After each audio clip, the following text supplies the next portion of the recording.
I specialize only with herbal products. If you want to get a hold of us, you can contact us on 060-90-78678. Our Facebook page is KPN Herbal Solutions.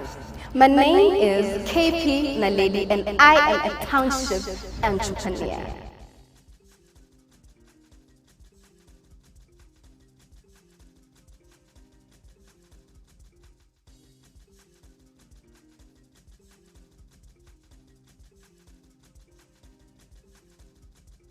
My name is Tiny Silowa from Olive and Bosch, and my business is Ayla Hair Products.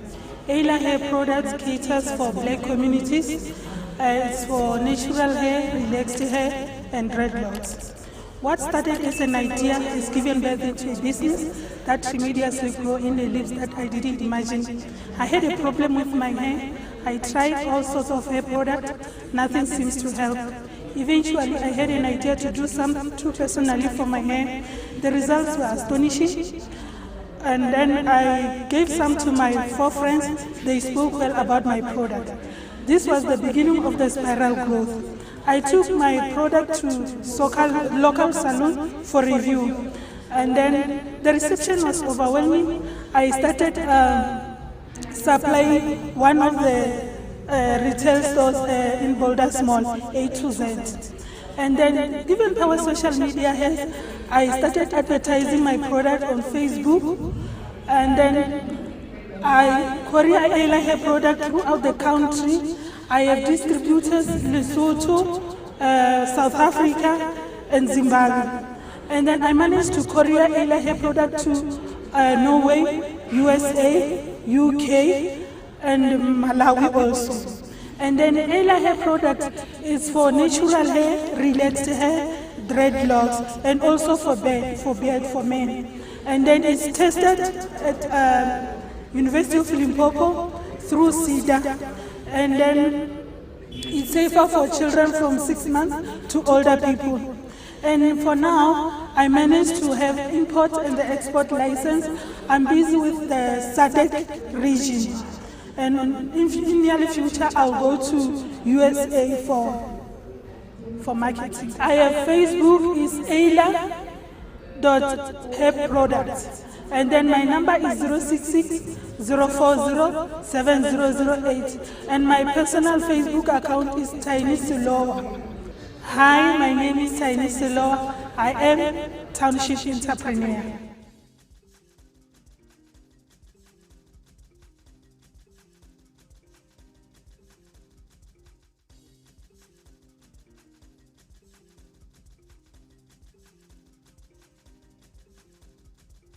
Hi, I'm Tlhabane, an FBO, forever business owner.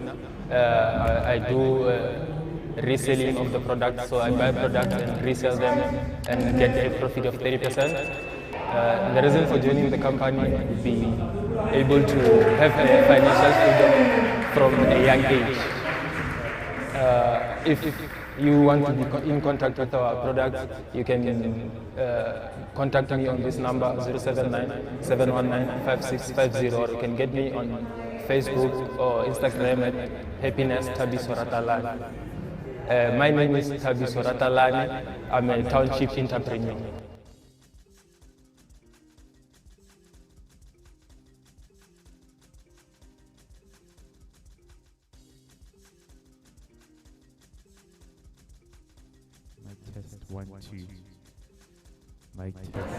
Igama nguNomsa Wakatlatshwayo from Evinaliza in Boksburg, East Rand. The company that I'm representing, it's my company which is called Jabulos Bedding. The company was started in 2019.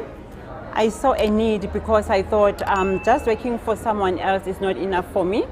I've got kids, I've got family, so I thought, let me sell something so that it can help myself and it can benefit even my kids. I love the products that I'm selling because I cover everyone. I sell bedding, which every household do have the beds. I sell shoes, I sell for kids, adults, and for everyone. So all my products are safe for each and individual, so I'm happy. Ngitholakala ku Facebook, I'm Hlatshwayo, and inumber yami it's 071 726 5639. It's 071 726 5639. Even the WhatsApp number is still the same. Igama nginguNtho Hlatshwayo, and I am a township entrepreneur.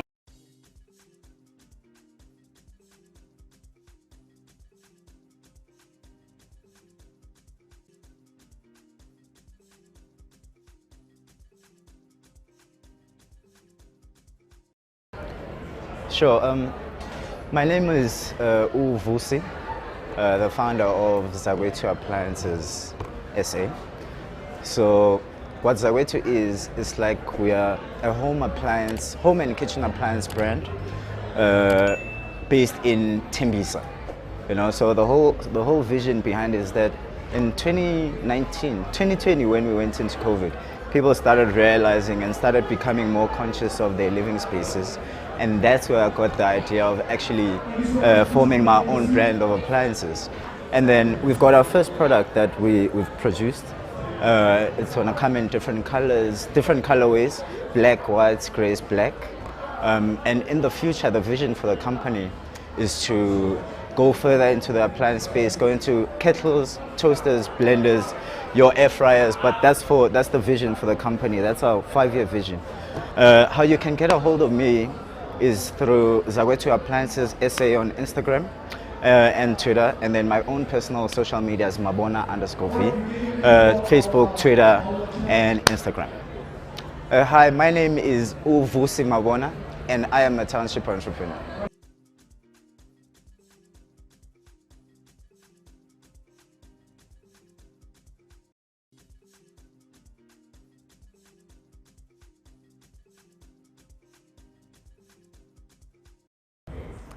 Sanibonani, igama nguClarence Isibongo kaMathebula, ngiphuma eKwathema, ngirepresenta i-company ebathi iGambari Multi Harvest clothing treatment. Shuthi lelo gama lelo ungithola na ku Facebook. So basically into engiyenzayo mina, I'm a fashion designer whereby I design my own garments. So business yami ngiqale kuyiregistera 2020. So at that time benganaso iskill se fashion designing. So reason being ukuthi ngize ngene ku fashion designing is because bengithengisa amakepisi nama t-shirt whereby lezo zinto lezo bengizistoka. So ukustokeni kwami ngahlangabezana nama problems, ithola ukuthi maybe ezinye izinto engizithengayo ama sizes awalingani kahle. So ngabona ukuthi hayi man, ibusiness yami idinga iskill. So ibusiness yami bese ngiregisterile, so whereby ngafuna iskill ngasithola eTechnoserve. So whereby iTechnoserve yanginikeza leso skill se fashion designing, whereby manje I'm able to sew my own garments, I'm able to design a trouser, I'm able to design a jacket, a shirt, except inkathulo namakausi. Nje basikhuluma vele ngempahla nje lezi ezilaphezulu, ibruku, shirt, vele lezi ezinye izinto nama bucket hats, except ikepisi yongayenzi. So ngajabula ukuthi ningisupport via social media. Ngitholakala ku Facebook bafuna ukungilandela uzothi Gambari Multi Harvest clothing treatment Facebook. WhatsApp number uzongithola ku 07923 72 199. WhatsApp number yami leyo. So ku email i-website into esinganayo kwamanje, but isalungisa ukuthi okay sikhona ukulungisa indaba zama website ne trademarking, because into engimisile ukuthi ngakhona ukuzilungisa lezo zinto lezo trademarking. So kwamanje ngitholakala kulawo ma platform lawo. Hi, my name is Clarence Mathebula and I'm a township entrepreneur.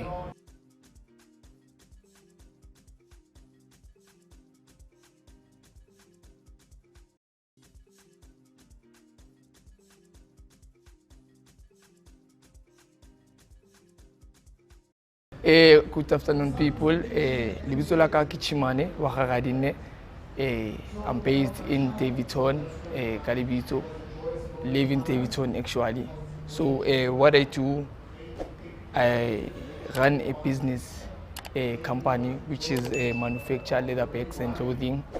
These bags is started, I think the business is started around 2020. Yeah, when I'm starting the business, it's around 2020. So the reason why I'm starting the business is because that it was a lot of time that is me nangtengi kwam. So during my school times, I was always buying school bags. So I see that they are not strong enough for me. So I always carrying a lot of books. Even my matric, I decided no, let me just do my own school bag so that I'm able to carry the books. And people love the school bag, so I know what, decided let me continue and do my business and continue with my business of manufacturing leather bags. So what we do is leather bags, and then we manufacture them from scratch, and then from sewing up to stitching, and then all of them. So as I'm the founder and the designer as well, so what you can do is that you can get a hold of us. Facebook is African Child, and then my WhatsApp number is 072-775-8071, or you can just come on my personal account, which is Zagatu on Facebook, and then then we can talk there. All of bags we do for laptop, handbag, side bag, school bag, all the bags that you want, you name it, we can do it for you. Thank you. My name is Tlhabane, and I'm a Township entrepreneur.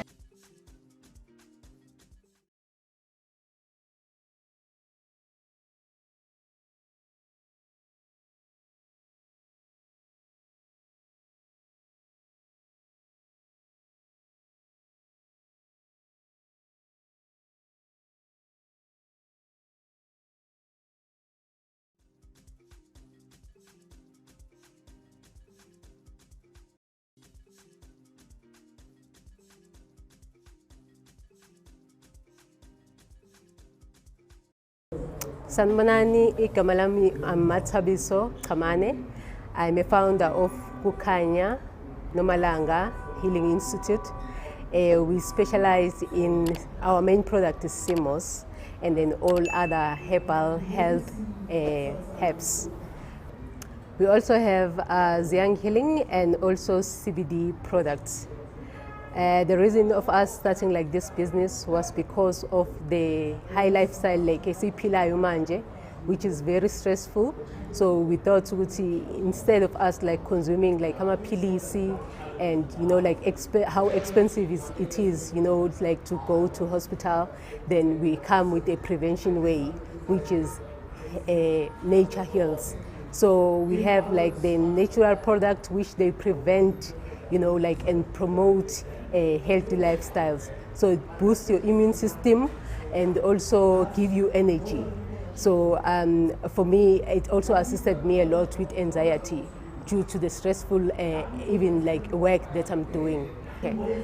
So you can get hold of us, like we've got like an Instagram page, which is Kanya Nomalanga, and we also have like our Facebook page, which is also Kanya Nomalanga. But we are based in Centurion, and we courier our products all over South Africa. Okay. Hi, my name is Matabiso. I'm a Township entrepreneur.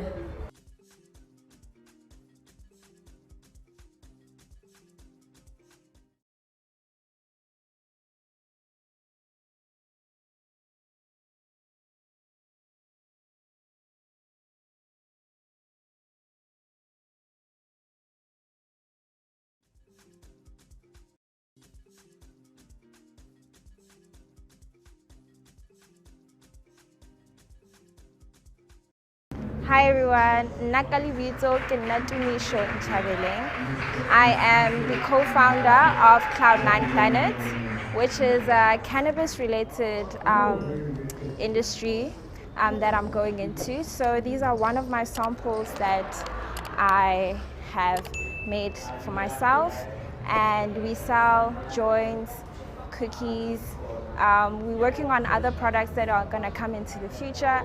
But I started this company around 2020 Basically, me taking cannabis was just a way for me to just help me cope with my anxiety. If you do look up your research about cannabis, you can see the benefits of how it does help us in our day-to-day basis. Connect with me through Instagram mainly. We have our page that is up, which is at cloud9_9planet. Hi, my name is Tumisha Tlhabane, and I am a Township entrepreneur.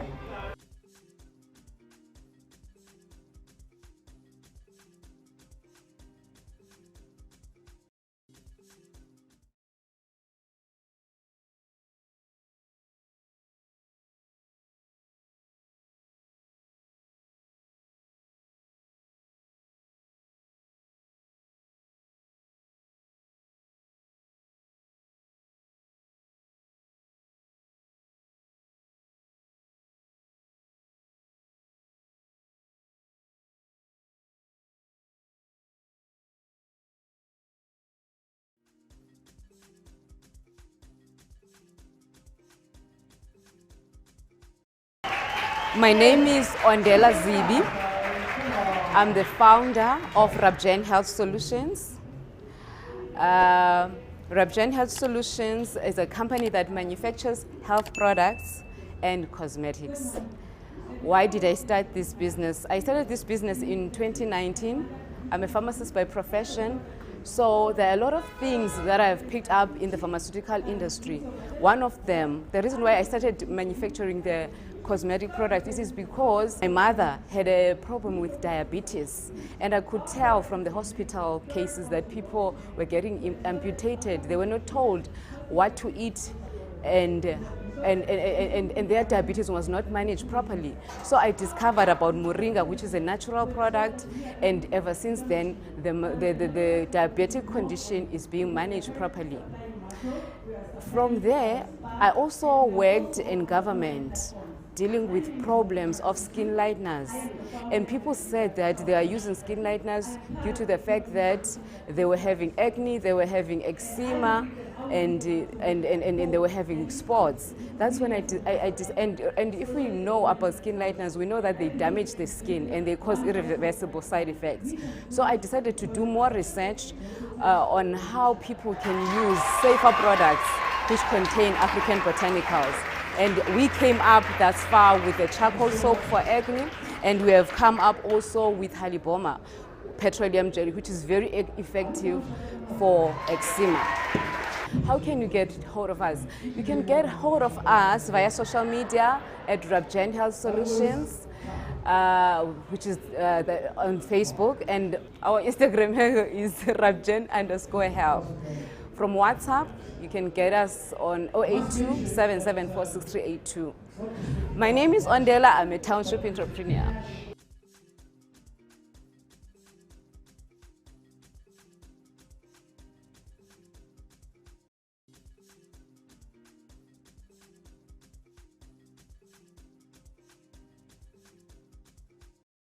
Hi, my name is Ribwani Makwarera.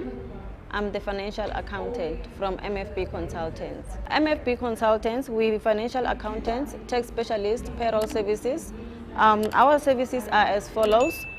We do company registrations or amendments.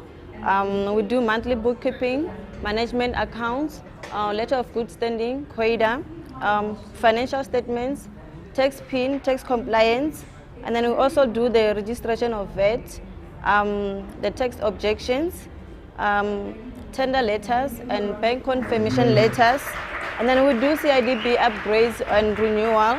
We also do the cash flow projections. MFP Consultant was founded in 2006, and then we also want to help like small business to grow, to manage their finances. But all of us on social medias, we are on Facebook and Instagram. You can search for MFP Consultant _SA. We're also on Twitter, and then we also have the website www.mfpconsultant.co.za. You can also contact us.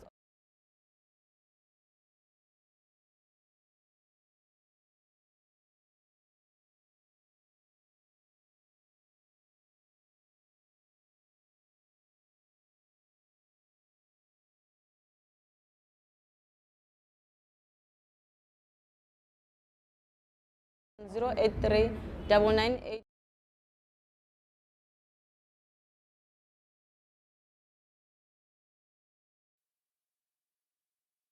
Joining us. This is how we start our program. Everywhere we go, we're going to do a countdown from 10. Mara, we need to get the energy up in this room. Are we together? We need to get the energy up in this room. It'll count up from 10 up until 1. And then I can go 1. I can hashtag, you say, join us for tea. Then I say hashtag, you say together, beke lebeke. But we don't start the program until energy luna e. Ne? Are we ready? Are we ready? Are we ready? Look at the person on your left and on your right. Ask them, are you ready? He's there. Imagine that someone's there. Look in that space. He's not there yet, but he's ready. He can feel the spirit in this room. All right, let's go, let's go, let's go, let's go, let's go, let's go. And then 10, 9, 8. Oh. Literally about to count. Come on, let's go, let's go, let's go, let's go, let's go, let's go, let's go, let's go, let's go, let's go, entrepreneurs, and in 10, 9, 8, 7, 6, 5, 4, 3, 2, 1. Hashtag. Hashtag.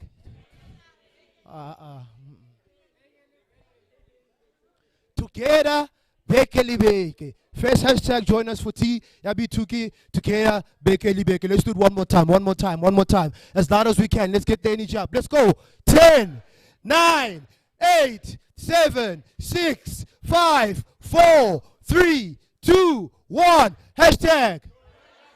Hashtag. Bekeli beke. Join us for tea. Please give yourselves a round of applause. Thank you so much. You can have a seat. You can have a seat.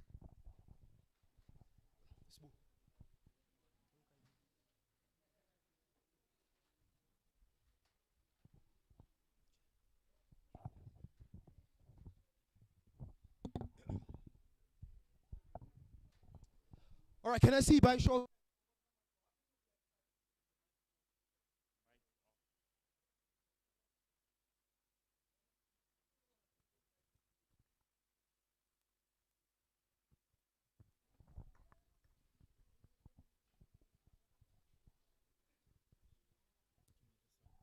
One, two. Audible 1, 2. You can't.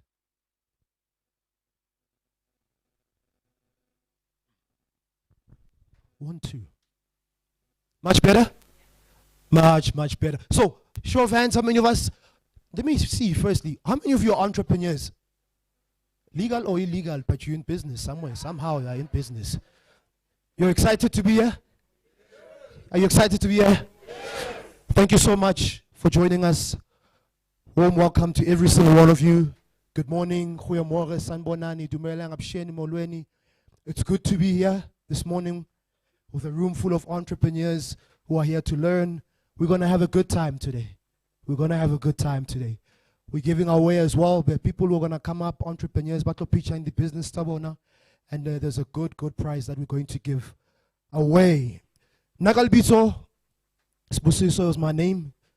My surname, it's still Mulimi, I used to change, but that's the surname that I'll be. Hakir as an entrepreneur, you have different names, so what depend now? Please give me a round of applause. All right, we've got our online audience as well. We want to say a big welcome to our online audience. Thank you so much for tuning in. Please tell us who you are, where you're tuning in from. Today we are speaking about something really powerful, and it's around pricing, it's around credit. It's something that a lot of us struggle with, and we're going to get help today from experts on pricing and on credit. So a big welcome to our online audience. Tell us, what does your business do? Who are you? You are with us. You are with us today. Not physically, but I know in the spirit you are with us. So we're talking pricing, we're talking credit management. Thank you so much. Our hashtags today, I've seen some of you have been posting and taking pictures. Hashtag say too. We'll be giving away prizes as well. It's hashtag join us for tea and hashtag together Beke Lebeke. So please can we use those 2 hashtags? Thank you so much. All right.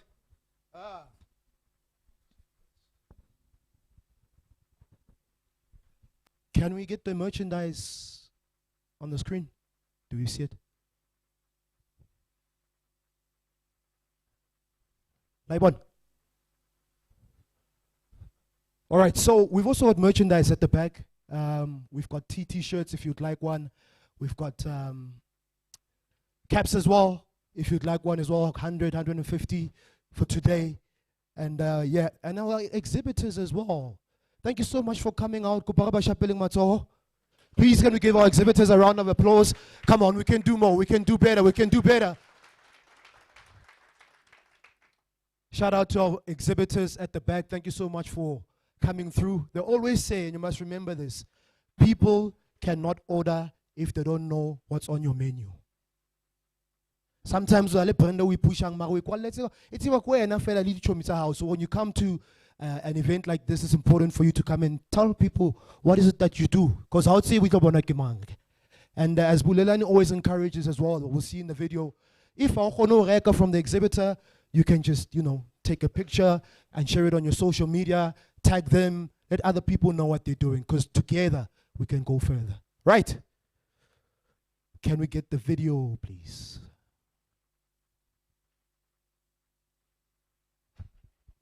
Please, can we watch our screens?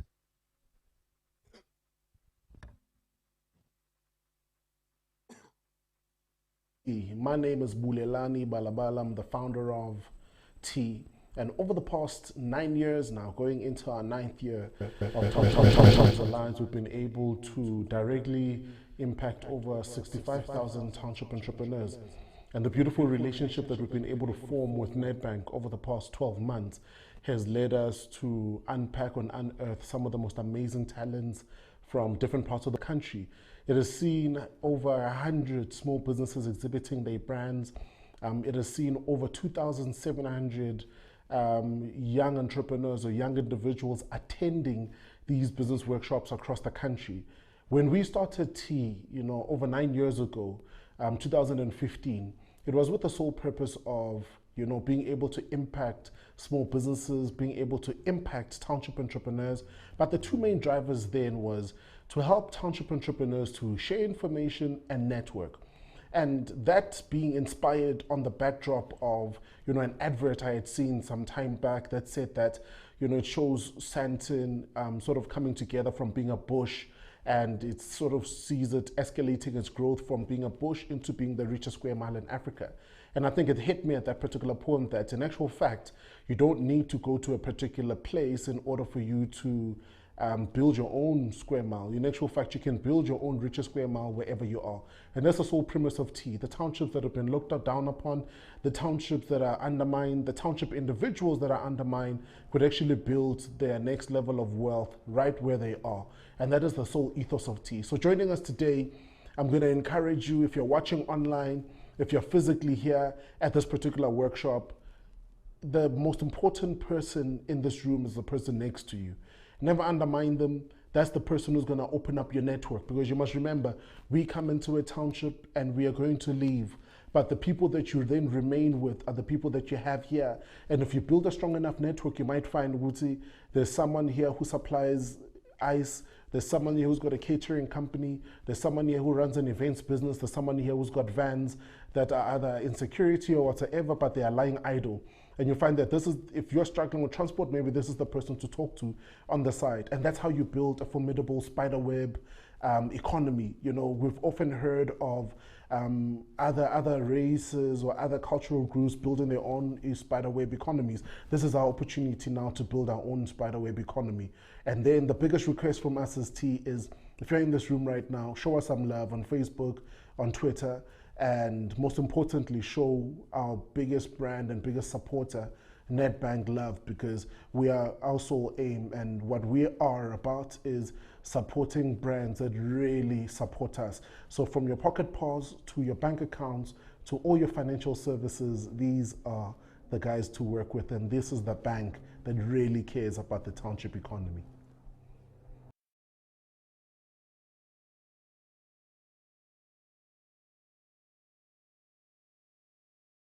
Hi, good afternoon. My name is Zagatu Thomas. I'm the Managing Executive of Retail and Business Banking at Netbank. Why is it important for us to support small businesses, small and micro enterprises? Simple.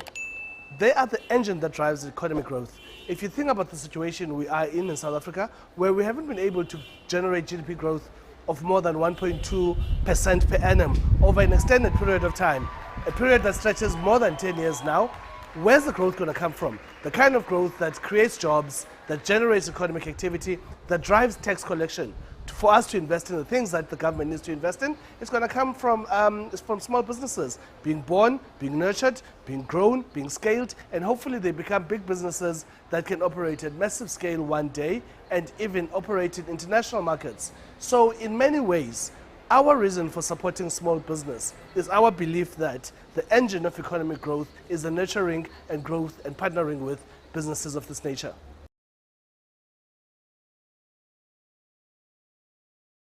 That was Mr. Tlhabane Thomas, Managing Executive of Retail and Business Banking for the bank that really cares, Netbank. # together, Bekele Beke. CW88SW. If that is your car registration, kopa letle closer, bari ipakile mo gating. A white Corolla. It's yours. Are you sure? Nga sure. Kion.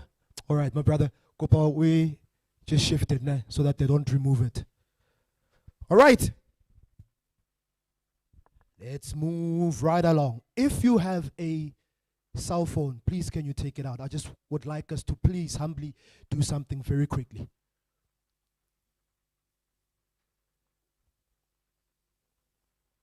And then please can you go to your Facebook? Ne? If on that data, then your entrepreneurs spotang like little looky somewhere.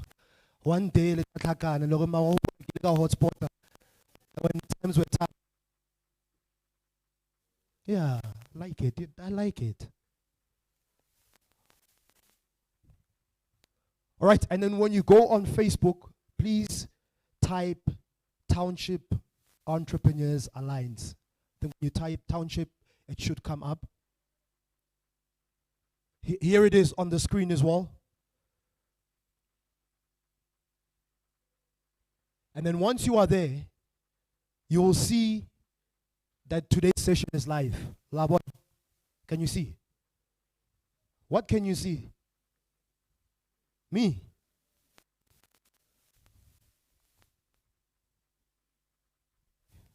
It's me. Sure. Okay. So you'll see that today's session is live. Please, Kyalukopa, humbly asking, go to today's session that is live and press the share button, so that we can share with the rest of the world what is happening this morning. Are we together? Did you? Together. Let's share with the rest of the world what is happening here. Please share it on your Facebook. I mean, the lovely thing about sharing it as well is that if you miss something, Kajenu,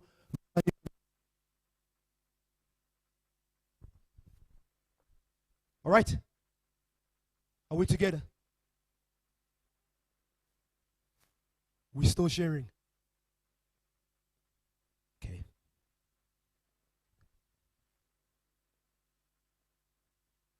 Sorry. Or more Facebook, no. You'll see, like, how can I more Facebook, the T page, Township Entrepreneurs Alliance.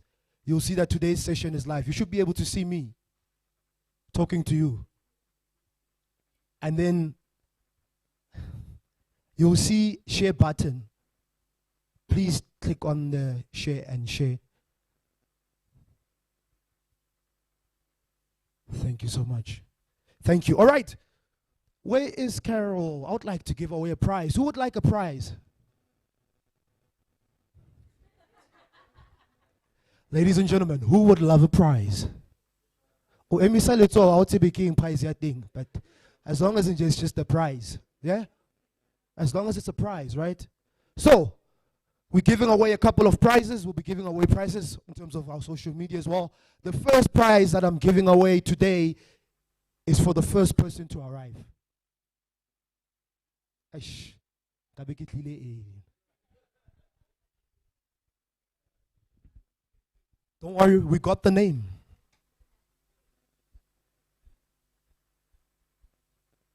Okay.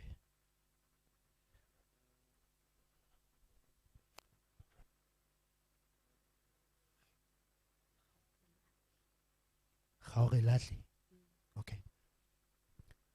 So the first person to get the prize is, can we be excited as if you're going to get a prize as well? Like, are you here?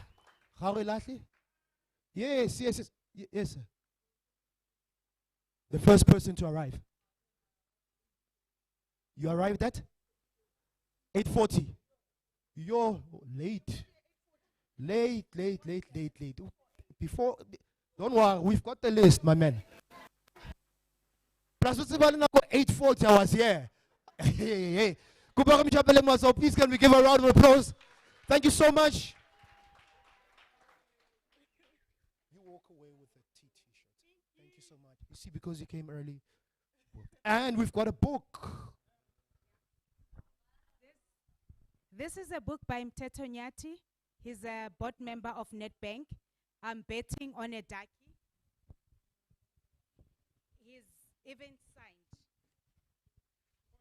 He's even signed the book, Live by Choice, Not Chance, Mteto Nyati, Netbank board member 2023.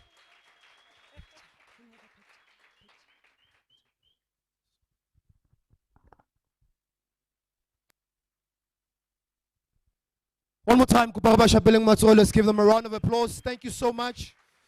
Thank you so much, Netbank. I see there's more and more books that we're going to be giving away today, courtesy of Netbank. Really appreciate it. All right. Let's move. Next up, we have what we call the pitching clinic. Yeah? How many of you, want to, by show of hands, have a fear of public speaking? Or you have? If I said, because you're like,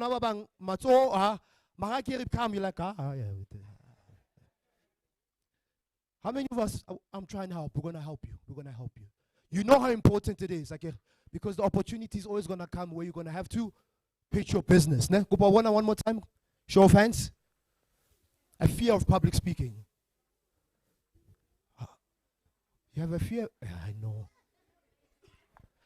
So, how many of you have been in a position where someone asked you, tell me more about your business, and you were like, yo, wait. Yeah? Let me see.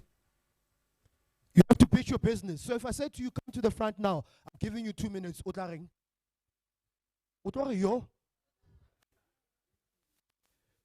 You have to pitch your business, right? So we know about our businesses.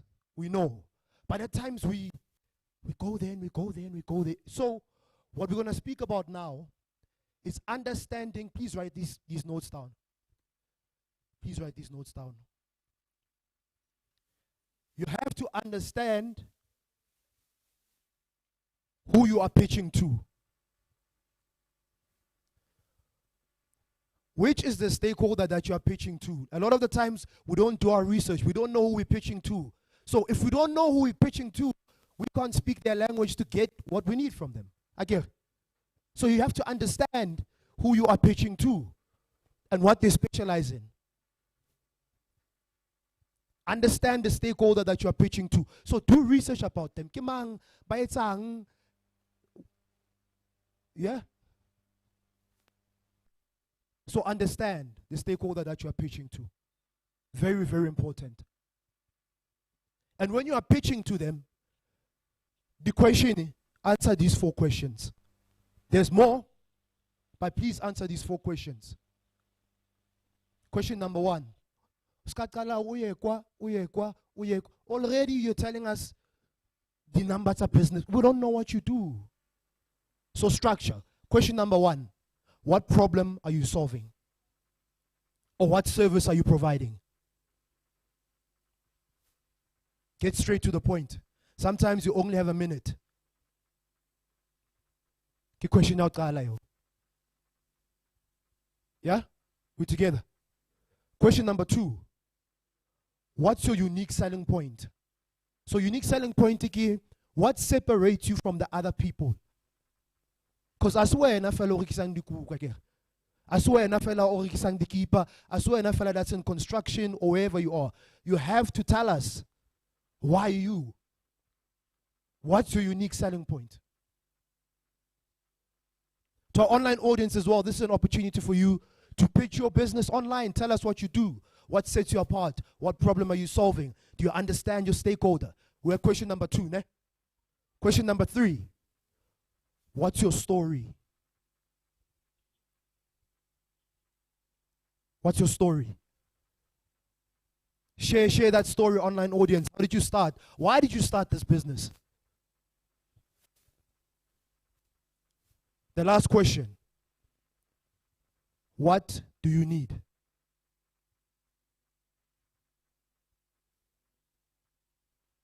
We've got those 4 questions, né? Right? Online audience as well. You can write those 4 questions down. Please engage us. Let's have fun. What problem are you solving? Or what service are you providing? Yeah? What's your unique selling point? So, why you? Question number 3. What's your story? And question number 4. What do you need? I'm going to give you the last question. How do you make money? How do you make money? You're in business to make money. And you'll hear a lot, no, I want to create unemployment or rather help people. We get that, but you're in business to make money. Right? You're in business with Azaga. Again. So no man, yeah, you are in business to make. You're in business to make money, right? So tell us, how are you making money? You don't have to tell us how much you're making. But tell us, is that helpful? Are those questions helpful? All right. Now we are heading to the pitching competition. There's going to be 6 of you. They're going to come to the front, and you're going to be given 2 minutes who pitch your business, how tell us about your business, what you do, etc., etc. And then we are giving away quite a lot of money. Quite a lot of money to the winner. The winner will walk away with more than 20,000. More today. 20,000 20. No. All right. So, let me call up our finalists. Let me call up our finalists.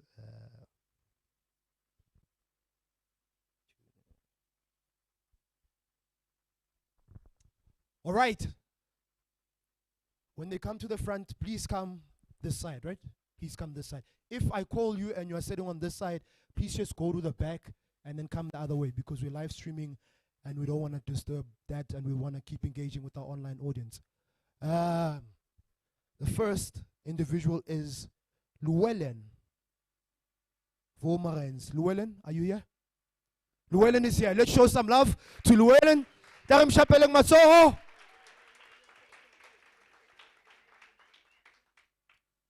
Llewellyn is ready. I want to know. No. All right, my brother, please take center. Can we get the other mic, please?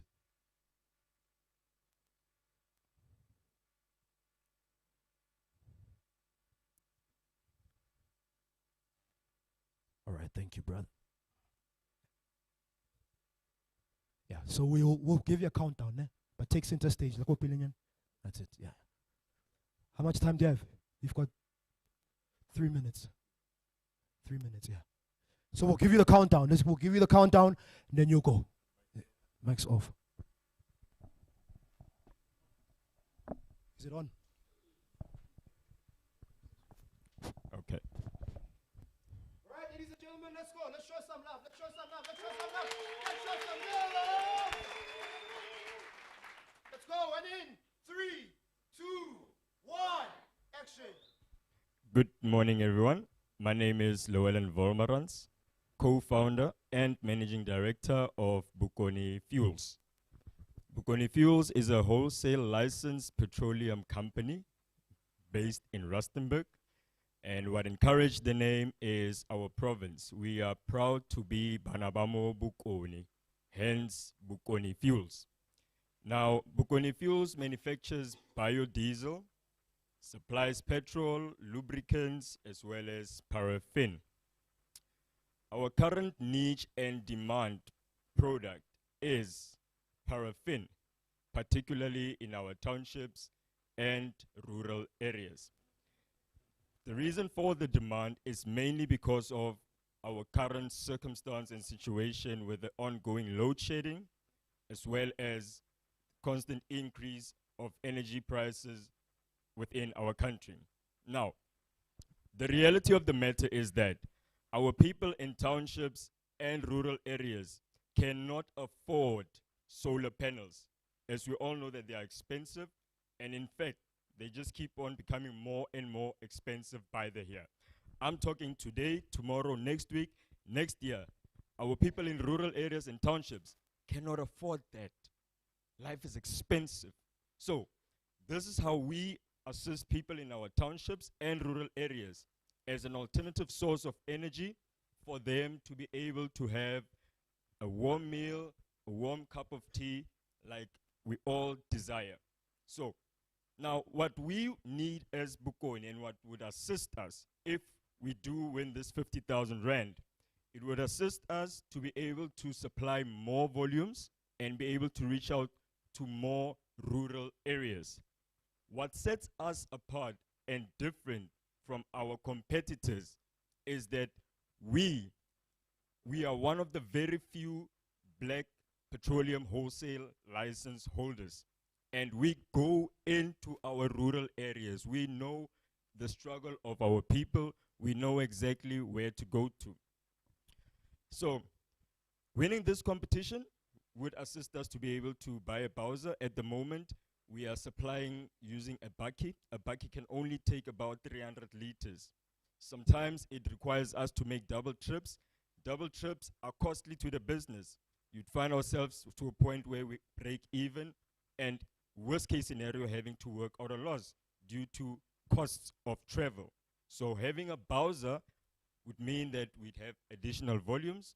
We can supply more communities and distributors within rural areas and our townships. That would subsequently mean an increase in employment as well as stimulating our local economy. Thank you.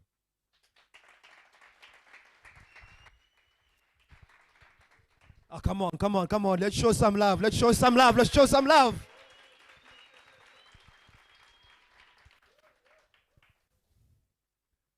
All right. Number 2.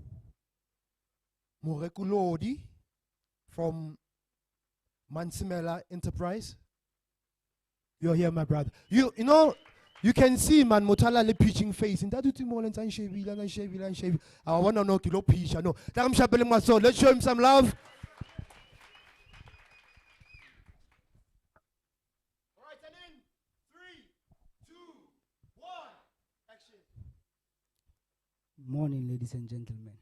By the end of this event today, close to 6 women will be raped.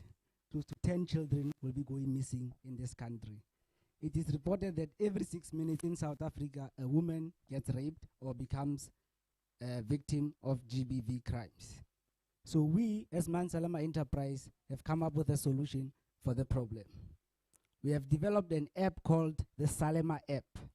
The Salema app is an emergency app which you can just use with an easy e-panic use. It is an app for victims of GBV. It is a stealth app. That means your partner, who might be abusing you in your house, might not be able to see the app as it does not show on your phone. You add the app, even when your phone is low, it will work in the background. You add up to 5 emergency contacts. In a case of emergency, just by shaking your phone will alert all your emergency contacts, alert the nearest SAPS to your location, start recording the event that's happening, and send an alert to Mansalama Enterprise. At Mansalama Enterprise, we then deploy our drone to your location to assess the victims and also direct the police of what's happening. What happens if you don't have a phone? If you don't have a phone, we have developed a small alarm for the persons.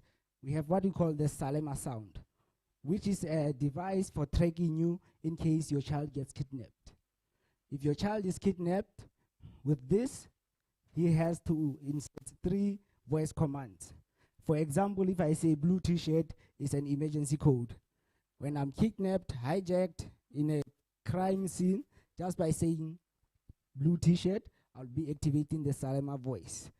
With this tool, they will be integrated with the app. So currently we have the app on Firebase, and we currently need support of about 25,000 to get it fully functional on the Play Store. We have had the app since last year, November. So with this support, we'll be able to hire immediate 2 developers. We'll be able to have the app internationally, so as it's allowed in 71 countries already. It has already assisted close to 48 testers that have used the app since November. We have been able to track close to 6 children using the Salema app. How do we make money currently? We currently make money by having what is called the Salema bracelet and the Salema belt. It is a laser printed belt or bracelet with your initials. Should your kid go missing and we find him, whoever finds him contacts us and we contact you, making life easy for you. Ladies and gentlemen, my name is Murekuludi Salema Mankurane. Thank you.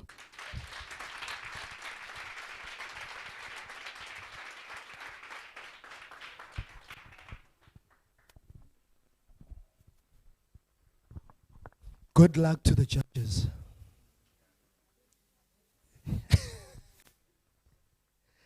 Wow.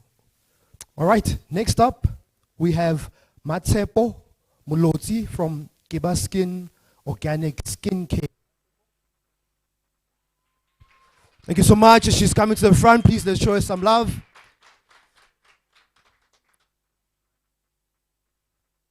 So far, so good. We're enjoying, yeah? Yeah, we're learning, nah? And these are businesses that are happening right here, Mokas, in the township, which is truly amazing. Matsepo, you okay?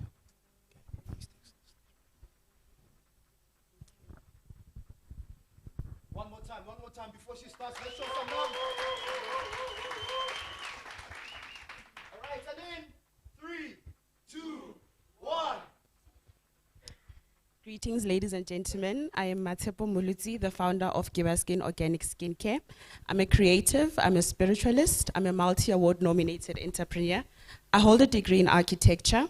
I'm a self-taught makeup artist and graphic designer. I'm a beauty and style enthusiast and an entrepreneur by passion.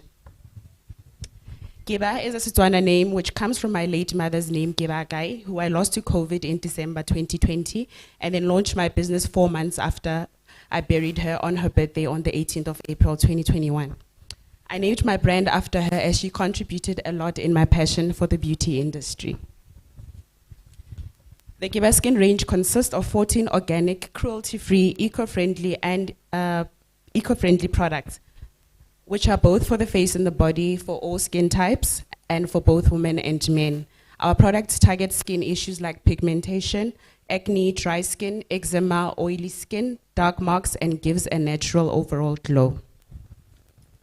Kibaskin is a brand that inspires a new, luxurious, yet affordable beauty and skincare lifestyle. We want to be known for quality, luxury, and affordability. The element of luxury is evident in our product quality, the packaging, the presentation, and our branding. Not only do we offer quality, luxurious, and affordable products, but our brand also adds motivational and empowering value to the aspiring entrepreneurs in my community to turn their adverse situations into entrepreneurial opportunities. As someone who was bullied because of a skin condition I had no control over, I can relate and understand how a skin issue can affect your self-confidence and lower your self-esteem, and this is the case with most of my makeup clients. My solution is to sell healing in all forms, mentally, physically, emotionally, and spiritually. Some of our marketing strategies are social media, especially Instagram, influencer marketing, events and goodie bags, magazine advertorials, and exhibitions. As I am in the process of getting my products into retail chain stores, winning the grand prize will assist my business with obtaining barcodes, registering for VAT, product testing, and registering with Proudly South African. Some of my business achievements in the past 2 years are: I've obtained a certificate in business and entrepreneurship from Young African Leadership Institute. I've been on magazine covers and international publications. I have been nominated for both local and international awards. I've been on radio interviews, and I've been recognized as one of the 50 most memorable women in South Africa.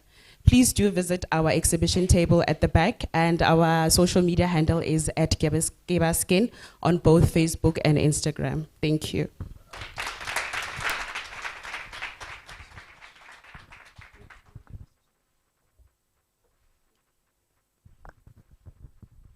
One more time, a round of applause.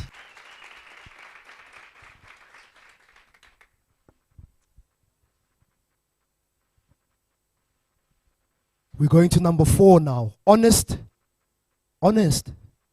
Yeah, honest. Honest, are you here? Honest. Honest. From Dark Blue Neuro Pty Ltd. Honest. Honest ayo. Honest. Honest ite watla maswa. All right, let's move. Lesego Tawana from Black Empire Trading. Lesego, are you here? You are here, my brother. Come through, come take center stage, my man. Let's show him some love. Let's show him some love. Let's show him some love.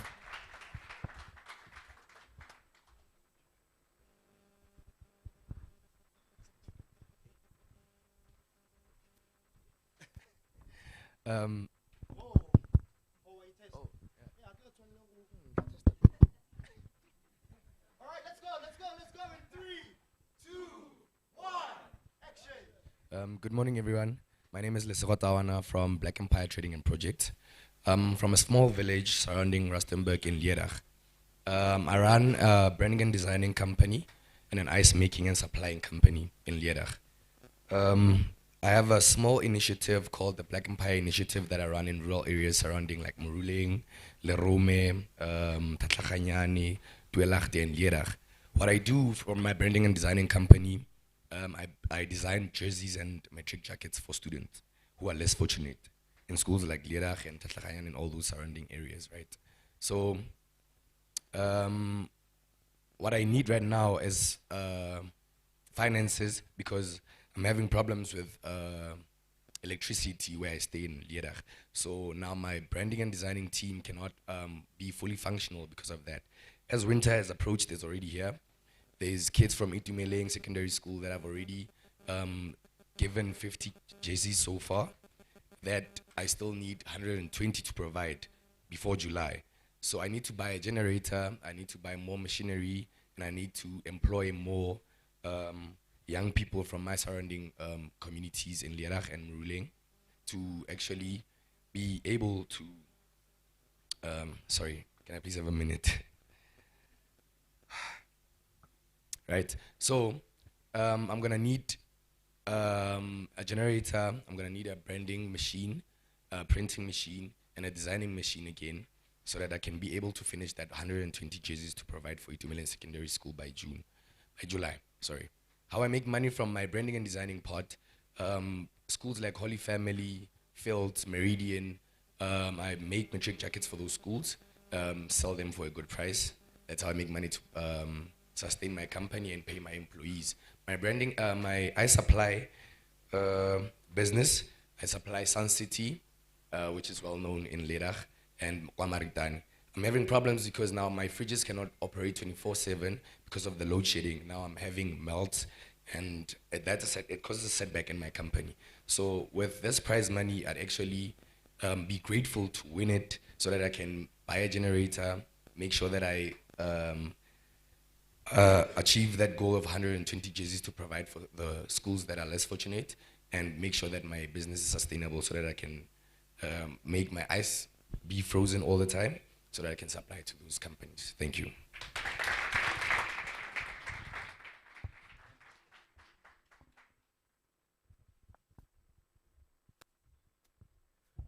One more time, round of applause.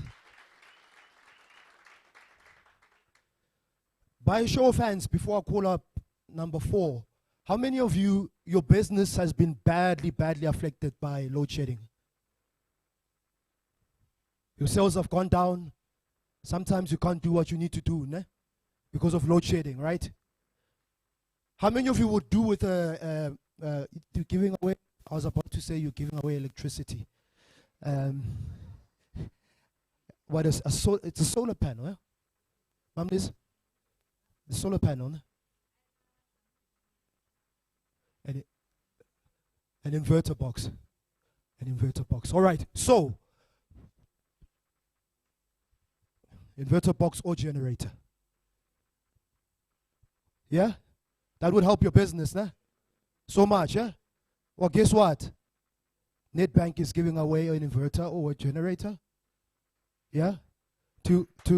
Yeah, but what you need to do, hey, it's like, where are these people from Netbank? I want to see them. Now, what you need to do, and we're encouraging you to do this, please, on Facebook or on Twitter, share your experience, how it's affected your business, and what you're going to need it for. And then we're going to decide from the social media experience who we're giving it to. We're together? So please go on our social media pages, tag Netbank as well, use the hashtags, our 2 hashtags, so that we can identify you, and then we'll make a decision on who we're giving that away to. Helpful? Yeah? All right. Just give Netbank a round of applause, man. A bank that really cares, yeah?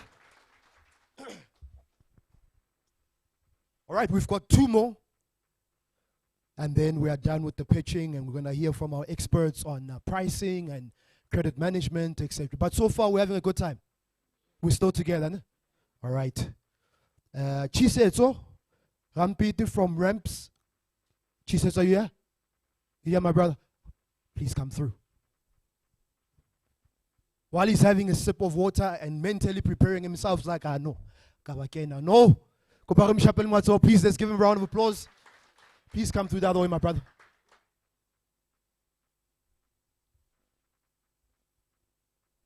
Come through.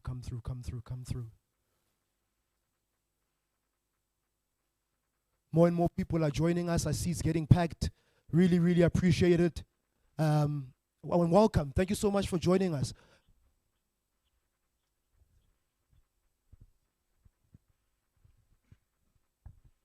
Hello.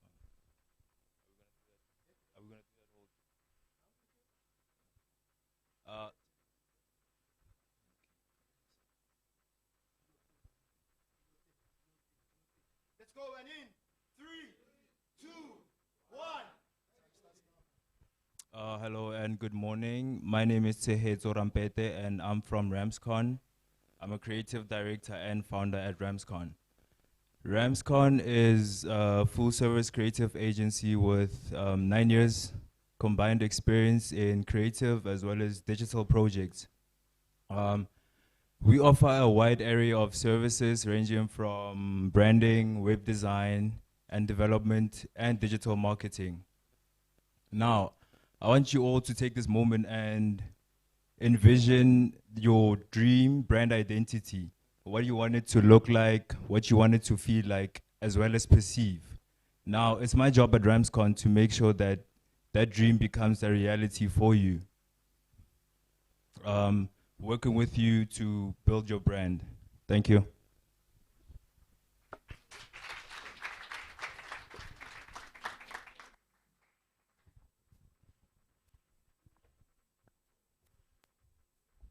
They were like, that's it. People are enjoying. You can look at people's reaction, like, and then he's done. Short and sweet. Short and sweet, ne? Let's give him a round of applause.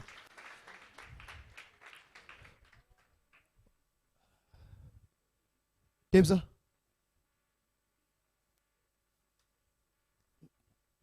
Was it?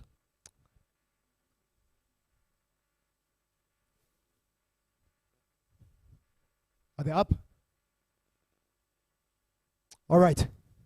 So, a lot of you have been tweeting, sharing the hashtag. Still a lot of prizes to give away today. what's going to go up very soon from the team is a Twitter tracker.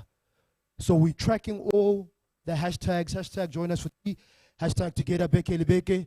Please continue sharing, and we'll be giving out a lot more prizes today. It's up. Can we look at the screens? So we are tracking. We are tracking. I'll be able to read quite a few of them as the program continues. Let's move on to our last picture. Simpiwe, are you here? From Nooks Holding. Dressed like a picture. You can see it means business. Even the walk. Let's give a round of applause. Let's show some love for Simpiwe.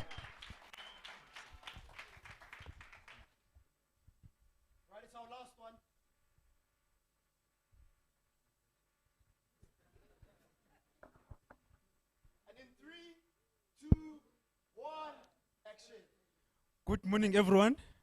My name is Simpiwe Ngunga, and I'm the director of Nooks Holdings.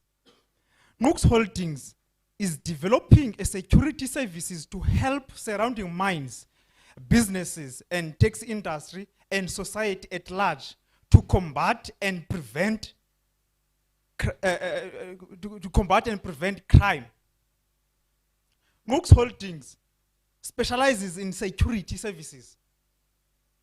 At Nooks Holdings, what we offer security services such as door bouncer for public event, security guard division. Nooks Holdings is available. Actually, I'm looking for investors to invest in Nooks Holdings and partnership with Nooks Holdings. With this 50,000, if Nooks Holdings can win this 50,000, which I believe I will win. With this 50,000, I will buy some company assets. I'm shorting off some computers so that the staff can work, because now we're using one laptop in my office. And then Nooks Holdings is situated at Moinoi, number 11, Alex Avenue. And you can also visit our website to see who we are and what we do. The website is Nooks Holdings. Is www.nooksholdings.co.za. And also, you can also find us at all social media platforms such as Facebook is Nooks Holdings at Facebook. On Twitter is Nooks Holdings as well. We do have the YouTube channel at Nooks Holdings. And also, we do have our contact details is the telephone number is 010-023-4771, and email is info@nooksholdings.co.za. I thank you for this opportunity to pitch. I thank you.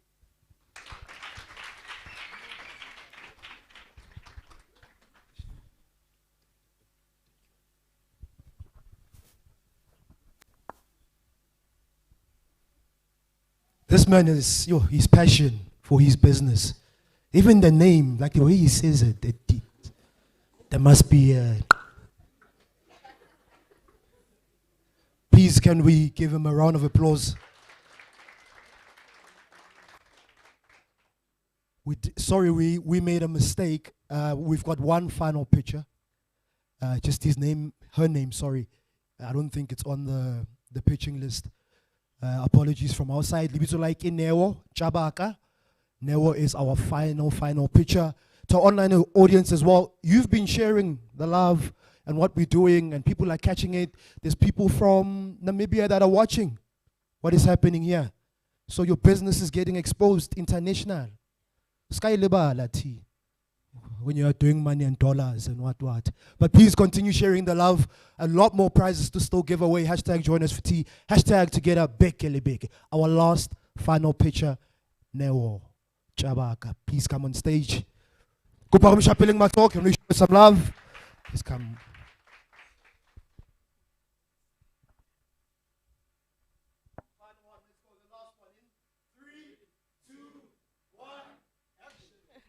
Good morning, everybody. Thank you for having me. My name is Masoko Jabaka. I am a 25-year-old and founder of Spick and Span Laundry Room. Spick and Span Laundry Room has been operating for 2 years now, since 2021. It was founded through heartbreak because I had lost my mother and I did not have a job. I did not know what I was going to do with myself. I started the business and the brand was received so well by the people of Rustenburg. The brand is a laundry business that provides services that range from clothes to shoes, bedding, carpets, and industrial washes such as your PPE and blankets, clothes, and everything that comes from B&Bs and hotels. Our unique selling point is the fact that we are adaptive. We are adaptive to the situations that we face as the people of South Africa. A perfect example I can give is one of our packages, which is the monthly hanger. The monthly hanger is a monthly package where you bring your laundry every week for 4 weeks and you pay only at the end of the month. This is to bridge the gap between not having money during the month, but having to do your laundry. In this way, we build relationships with our clients, we build relationships with the public to say that we are here for you, we can bridge that gap, and you can be with us and pay us at the end of the month. Another way we are bridging the gap is that our traditional laundromats do not have pickup and delivery services. This is something that we have in our packages. If we could win this competition, it would be a great help in making sure that we have equipment in our laundry room and that we can get water tanks, because instead of load shedding, our problem is water. We can go a whole week without water. I am based in Rustenburg North, and if we could win this pitch presentation, we could be able to get a tank where we will keep operating even when there is no water. The way we make money right now is we have a client base, people who come to us to wash their clothes, to wash their shoes, to wash their carpets and their bedding. We have a proper client base that we are sure of every month that is going to come to us. We are appreciative of the loyalty, and we make sure to build that kind of a relationship with our clients. Thank you very much.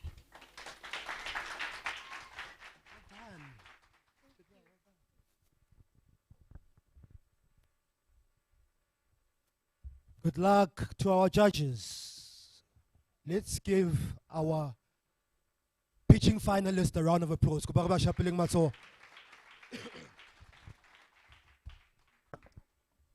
All right, we're still together. Ne? A show of hands, those of you who have gone to someone to buy something from them, but you didn't have cash. You only had your card. Ne? And that person, we couldn't do the transaction because that person didn't have a machine. By show of hands, if you've been there before, how did you feel? Hey? If you were the buyer, you feel bad again. Because maybe if you are the seller, you feel, because it feels like you've lost money. A transaction has just gone past. Ne? So, guess what? Netbank has come with a solution. What I've got here is the Netbank Pocket Pause. You see it? Small, ne? You carry it with you wherever you go in your handbag, right? And people can just come and swipe and tap. That's it. Yeah? Guess how much? Guess. Bugay? 50 rand.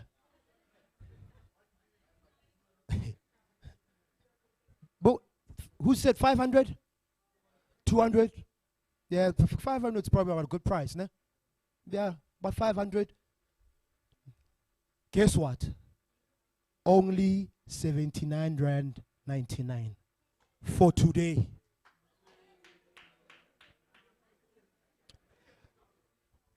Usani ya kupur, 89, sorry, 89.99.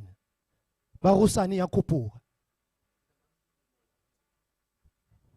The bankers are going to assist you. It's a once-off. Hey?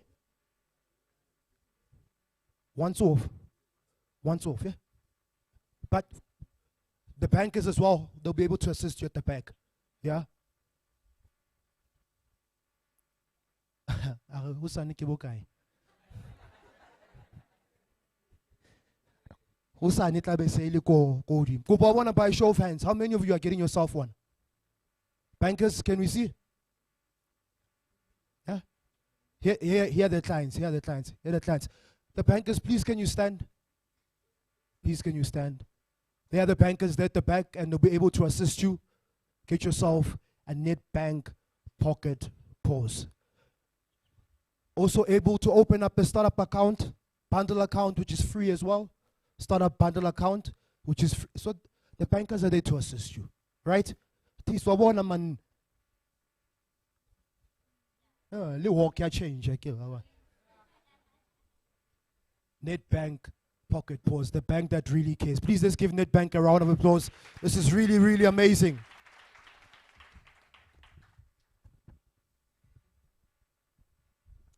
Right.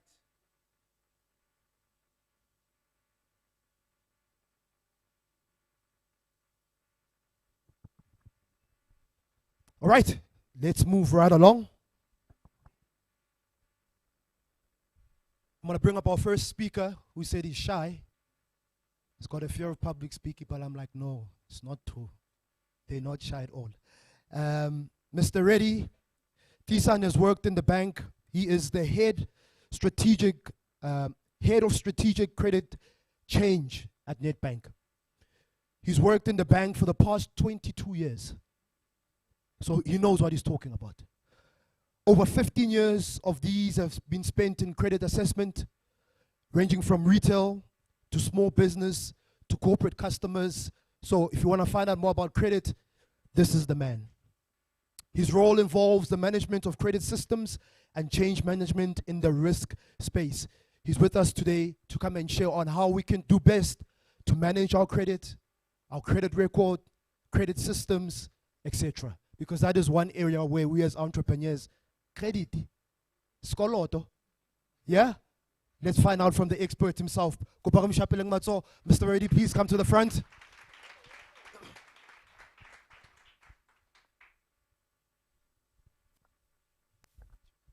you. Morning. So, it's working? Yeah? Okay. So I wasn't lying when I said I'm shy to speak in public, so please help me out here. Credit is probably the toughest thing in banking to speak about, largely because of the stigma around it. If I go back to my young days working in a branch, somebody would walk in, and if they were opening an account, they'll be bold about it. Yes, I'm here to open an account. Everybody in the branch must know about it. But if they were coming to apply for credit, it was, hello, I'm here to apply for credit. Can you help me? And it's something we need to break and breach through those barriers. Credit is an important thing. It's necessary. It's a tool, not just for consumers, but especially for businesses. And like any tool, you can use it to build something, or you can use it to break something. And that's the important part about credit, is getting the right type of credit, understanding it, and managing it properly once you've got it. So today we'll have a quick discussion about those kind of things, and afterwards, if you've got questions that you've got, please feel free to approach me and we can have a chat about it. So when it comes to credit, I want to give you 2 quick examples and then we'll expand on it. And this is real world stuff that I've seen over the years. So we've seen a lot of pitches happening from small businesses now. Some were really great, and it's part of the growing process as an entrepreneur, and it's part of the role that I feel as banks we need to play with entrepreneurs is how to get you more comfortable and to get you to a point where you can apply for credit and be confident about it. So years ago, we met with an entrepreneur very much similar to like you guys, and they were again complaining, banks don't want to lend to small businesses. It's so difficult. We can never get credit. So I said, okay, fine, let's have a chat. So tell me, what did you go to the bank with? No, here's my information. So I looked at it and I said, so you want to borrow money, what do you want to do with the money? No, I'm going to grow my business. Okay, but how are you going to grow it? No, I'm going to grow it. I said, okay, but where's your plan? What are you going to do when you've got this money? And how does it impact you? If you're going to buy another car, there's costs attached to buying a car or a delivery vehicle. Have you considered that? Are you going to hire a driver? Have you considered paying wages for a driver? No, I haven't. Okay, then now you start to get a picture of why it's difficult to get credit. So that's on the application side. Then on the credit management side. So 2 months ago, a friend of mine, small business owner, calls me up. Banks are the worst thing ever. So that's an odd way to start a conversation with a banker, but okay, what's the problem? Now my guys were busy on a delivery on the highway. Somebody pulled them off and said, we are to repossess your vehicle. I said, okay, I know about that it happens, but what was happening? How did you get to the stage? No, sometime in December, the bank phoned me and said, you know, you're 3 months in arrears. You either need to pay up or bring the vehicle in. We can try and sell it on auction for you. So I said, okay, what did you do? Now I started blocking their calls. So he did that from December all the way to April. And I said, look, Truecaller is great. It helps me to block spam calls. But please don't block the bank's calls. Normally when we're phoning you, we're phoning to try and help as well. So he lost a vehicle that he needed for his business. And that we'll speak about how to better manage your credit so you don't fall into that kind of situation. So if we have to start off and we look at applying for credit, which is generally the most daunting thing for anybody, even as an individual. I work in the bank, been around a long time, I'm a credit expert, but I still get nervous when I'm applying for credit for myself. It's very weird, but it happens. So the first thing is always make sure you've got a proper business plan in place. You need to show the bank that you have given all the consideration and you've thought about what it is you want and why you want it and how it's going to grow your business. Don't just come to the bank and say, here's the stuff, I need money. It's very difficult. As an assessor, we sit far removed from your business and we need to be able to see your story on paper. And if we can't see that story and if we can't relate to it, it's very difficult to make a decision to help you. So make sure you've got a proper business plan. You've carefully considered, why do I need this money? How is it going to improve my business? And show that you've done the work, the hard work. Show that you've got an existing business. Show that this is how I've grown it over the years. This is my customer base. This is how money comes in and goes out of my business. You need to be able to paint that picture for us. From there, we go into your actual credit need. Now we start saying, what type of loan do you want? And how do you figure out what is the right type of product? In credit, there's lots of different options. As a business owner, you need to look at two facts firstly. Is this relating to the operation of my business? I.e., is it for working capital? And that's the day-to-day running of your business? Or is this for expansion where I'm going to invest capital? So I'm going to buy a vehicle, a property, equipment for my business. Once you've understood that, then you can start to figure out what is the right product for me. If it's working capital by its very nature means short term. So I'm going to buy stuff in macro today, I'm going to sell it tomorrow, I'll get my money the same time. That is a very short working capital cycle. You need a very short facility. That's where overdrafts come in, credit cards. Because you're going to borrow money today and you're going to pay it back very quickly. If you look at fixed assets, I need to buy a delivery vehicle. That is a medium to long-term purchase. You need asset finance for it. So why is this important? It's important because it leads to how you manage it. You can't want to use a medium-term loan or a personal loan paid off over 5 years, but it's for stock that you're buying and selling today. Because that is a complete mismatch. Firstly, from a bank and an assessment perspective, it tells us this person hasn't really given consideration to what they're actually going to use the credit for.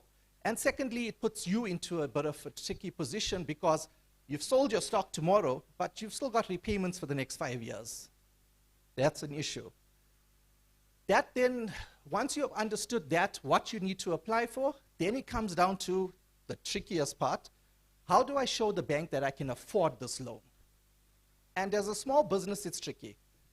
For me as an assessor, individuals earning a salary, always the easier one to do. You've got a payslip, you've got bank statements, cool. Large corporate companies, even easier. As much as they might seem difficult, they come with tons of paperwork to give you. Small businesses are always the most difficult. You don't have tons of financial information. You don't have audited financials where a big audit company has went in, looked through the books and said, yes, we're happy, you can place reliance on this.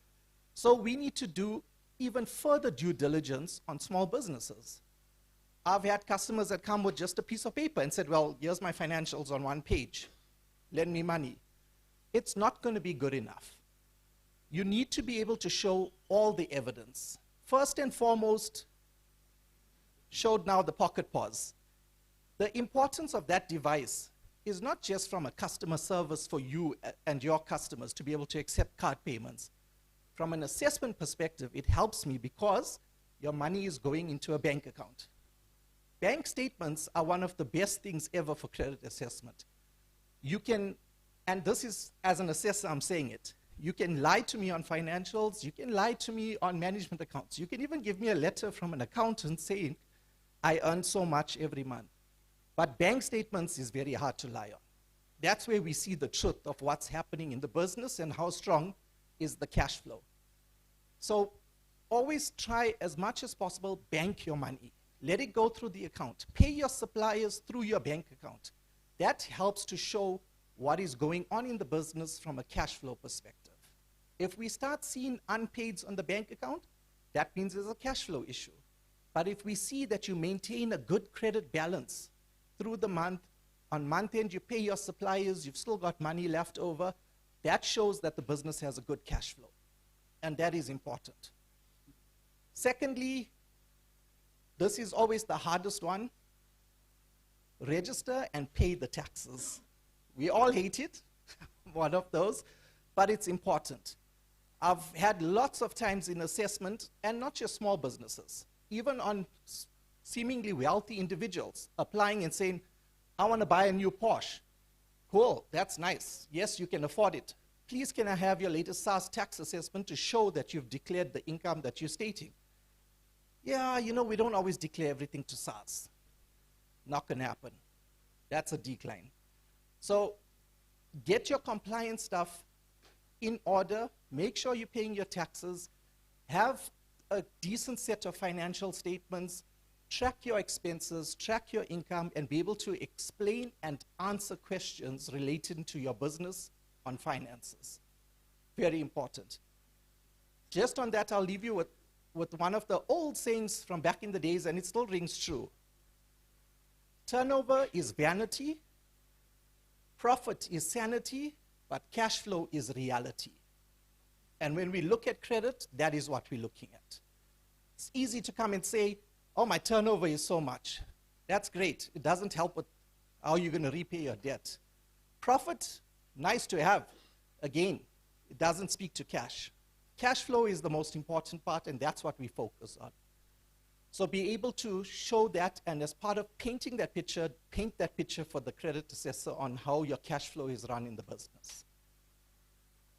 The last part that we'll then chat about is when it comes to your willingness. So that spoke to ability to repay. Now we're going to speak about your willingness to repay. As an assessor, we don't know you. We see you as a piece of paper or an application on the screen that comes through, and we need to use data to try and understand what kind of a person are you. We can't just phone up and say, let's meet News Cafe and have a chat. That doesn't happen. So we look at things like credit bureau. Credit bureau speaks to how good is this person at paying back debt if they are lent, money is lent to them. So it's important to always make sure, credit bureau, make sure your accounts are paid up to date when you are applying for credit. That can show us a history, at least for the last 2 years, we can see. So that account 1 year ago where you stopped paying it and you think someone's forgotten about it, nobody forgets. In this digital age we live in, stuff follows you for a long time. So be able to show your willingness to repay. If you don't have a credit profile, you've never borrowed money from anyone, then start to build your own profile. If you don't want to take a small clothing account or a cell phone account, then show on your bank statement, open up a separate account, a savings account.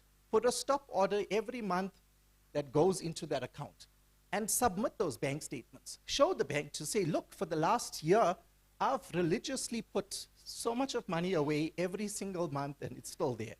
As a credit assessor, that for me is great because it shows you are diligent, you can stick to a plan, and it shows you've got cash flow available if you are able to do that. But don't transfer it today and spend it tomorrow.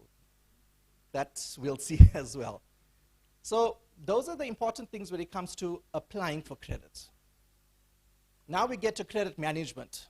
And here now, we'll go back to the example of the friend of mine whose vehicle got taken on the highway.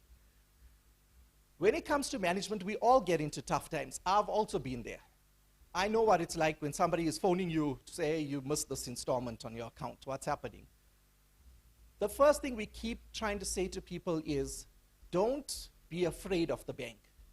We are in it. The minute we lend money to you, we are also part of this relationship now. We've also got skin in the game. And it's in our best interest and your best interest for you to perform as expected. So if you are running into trouble, speak to the bank. Pick up the phone, phone us, and say, guys, I've got a problem, but here is also the solution. At work, we've got a thing that do not go to anyone with a problem without a solution. Same applies with customers. If you've got a problem, also come with a solution, because sometimes our solution might not be what you would like. So come to the bank and say, guys, here's proof of invoices that I've issued. It's just slight delay in getting my money. Instead of paying you today, can I pay in 3 days' time? The money will come through. That can help us to help you. The example that I gave with my friend, so he said, what must he do now? His vehicle is gone. How is he going to operate his business? So I said, well, the first thing you do is unblock the number that's been phoning you and call them back. Have a conversation with them and explain your situation and put a plan in place. So he does that. The bank said, no problem. We've still got the vehicle in holding. It hasn't gone to auction yet. Pay us X amount every week on a Friday for the next so many Fridays, and you can have the vehicle back. So he phones, he says, right, this is what they've offered. I said, it's a decent proposal, because if you lose the vehicle, the cost to your business is going to be way more than this. Reshuffle your expenses, cut out the DSTV, cut out the takeaway for a couple of weeks, and you'll be able to do it. Couple weeks go, he makes the payments. Then he phones me, he says, I've got a problem, I'm not going to make the payment this week. So I said, right. Phone them and explain. Don't let Friday go past and you've missed the payment. Phone them in advance and say, guys, I'm going to miss the payment of Friday. I'm letting you know on Tuesday already. Again, they accepted it and they understood.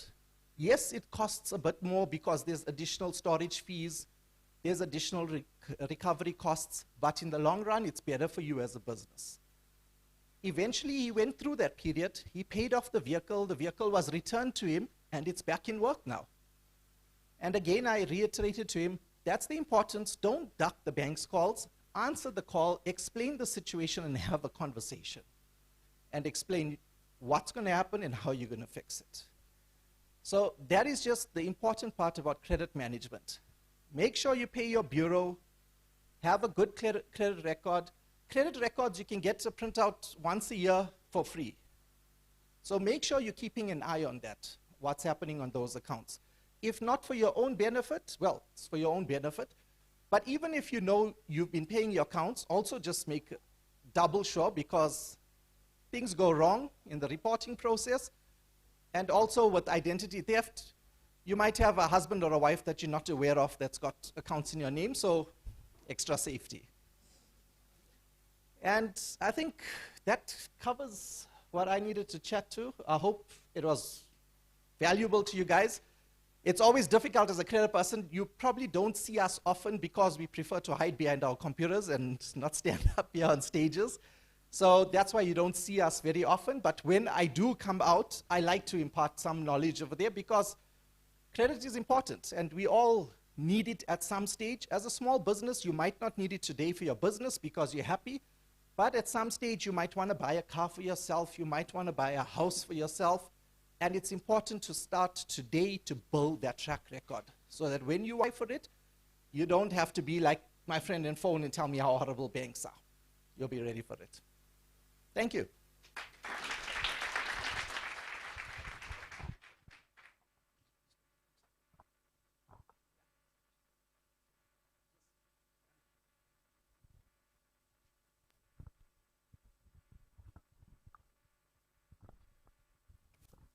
I like that.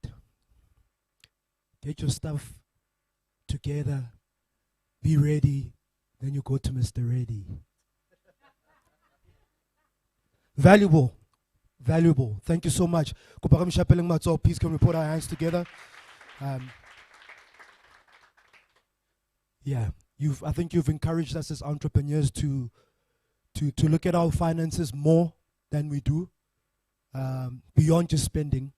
But also, you know, these debit orders and these accounts that we have, and not to run away from the banks. Really, really appreciate it. Thank you, thank you, thank you.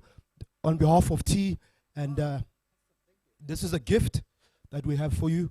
Everything that's inside here it's been bought from the exhibitors that are here today to say we appreciate them, and yeah, we appreciate you. Thank you so much. Thank you. Please can we get a photo? Yeah, if we can have this now. That's fine, I'll give it to you.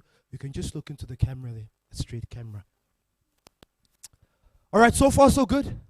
A lot of you are not. Still a lot of tweeting that's happening, social media. Please, sorry, I'm keeping you waiting. Okay, there's your gift. Our program doesn't allow for Q&As, but we'll take two. Just take two. There's a question, there's a question. Are you still here? So we'll just take two questions. Mr. Reddy's still here. Then afterwards we can have a conversation. I think what you'll love as well is one of the things that it's your network, where you're going to be encouraged to go and meet new people, and that's when you can have the conversation with Mr. Reddy. Yeah?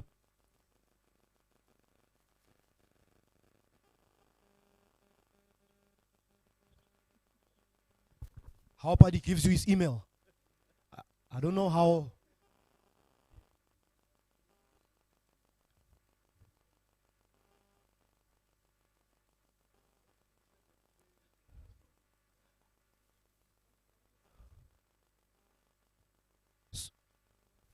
I'm going to take my lead from the boss. All right.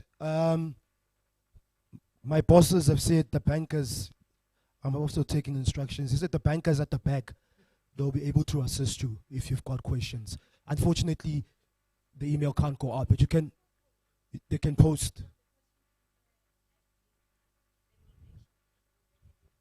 Yeah, okay.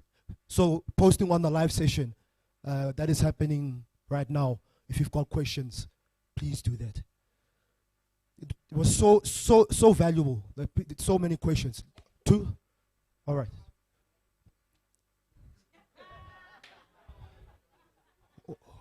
Wombata personal, like, okay, he's still here. I'll make sure I speak to you. Okay. Happy.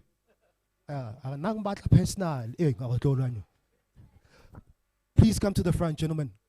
Quickly, please come to the front. We say you've got a question, eh? Please come to the front. And let's get straight to the point, eh?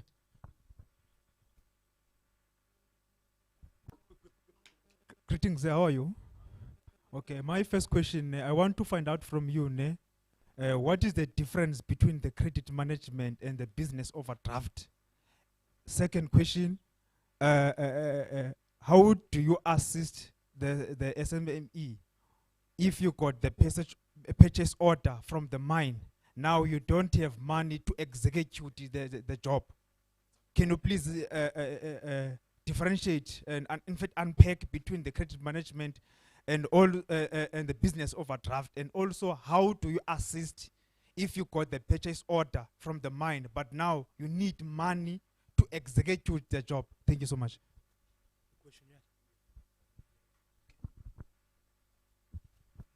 Thank you. So, very important question, and I think it relates, everyone can probably relate to it. And that is exactly what we refer to as working capital management. So, overdrafts are your most typical product when it comes to that, and we deal with that on a daily basis. So, as an entrepreneur, as a business, you've got your purchase order from the mine.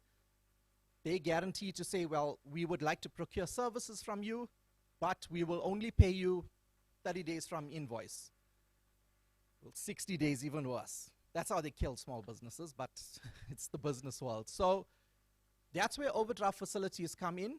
And when applying for something like that, the most important part is to show how does your cash flow cycle operate. So if you get a purchase order today, from today till the date when you are able to invoice and receive payment, what expenses do you need to incur up till then? And you need to document that. So you need to say, right, this purchase order for a mine, I need to provide 5 security guards. Here's their wages. I need to transport them every day to the mine and back. Here's what that's going to cost me. I need to do certain administrative duties. This is what's going to cost me. Here's the invoice or the purchase order from the mine, so you can see that I'm going to make a profit off it. And this is what I need funding for. And as a bank, that is where we will play a role to say, okay, we can see what's the gap over here. That is what an overdraft facility is for. It's to cover and bridge the difference and the time frame between having to pay creditors and receive money from debtors. Overdraft facility, sometimes it becomes tricky. It's the most, probably the oldest facility that's been around in credit. It's been around for decades. But yet people still get confused by it, get scared about it. All it does is it's there as a means to bridge cash flow. You service interest. So every month there's no repayment on it like there is with cars. As an example, car installment, you buy a car, the bank says, right, you're going to pay this amount over this time period every month. And after so many months, it'll be paid up. Overdraft works a bit differently. If you get an overdraft limit of 1,000 Rand, you need to cover the interest of how much you use on that every single month. As money comes in and money goes out, if you're in a debit balance, every night the bank will calculate how much is the debit balance, what's the interest on it. We'll keep a record of that, and end of the month, we'll debit your account with interest. That's what you need to cover. We don't ask you upfront to repay the overdraft limit over every month. Sometimes as a small business, it might be useful for you to do that because you don't want this facility hanging about forever. You want to some stage be financially independent and say, well, I'm not dependent on it anymore, but I know it's there. So you can put an arrangement in place to say to the bank, I need help to bridge, but I also know that from my profit every month, I'd also like to reduce that overdraft limit so that after a year or 2 years, I know I'm not going to even be reliant on it anymore. So that's where the management part comes after you've got the credit. But applying for an overdraft for that, that's a very valid business case. Make sure you've got your information in order as I've spoken to, and paint the picture so that somebody sitting on halfway across the country is looking at your application, they can understand exactly what you need and why you need it. I hope that helps.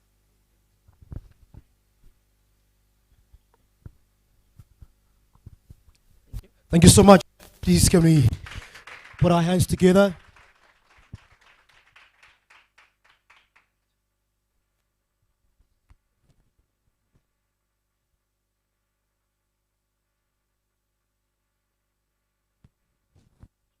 Lerato, Lugodi, are you here? Zagatu, Strategic Relationship Manager. Please come to the front. From Brand South Africa. Please can we put our hands together for Lerato? Show Lerato some Lerato.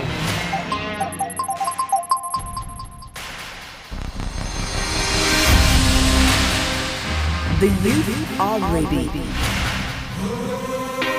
The NYDA.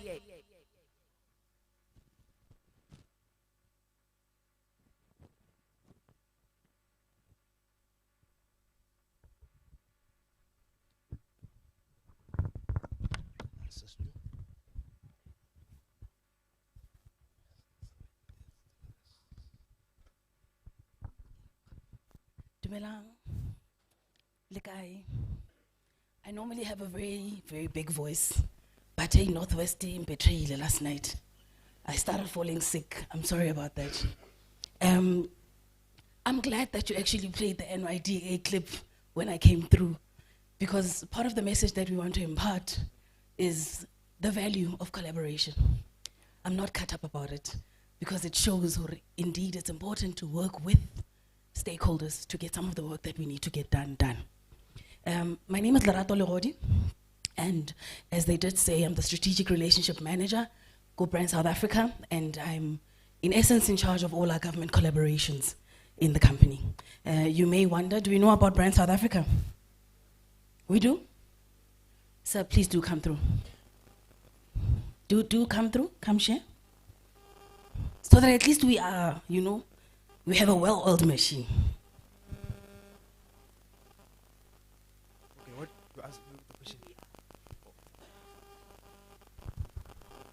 Okay, in my legal understanding, the brand South Africa, most probably,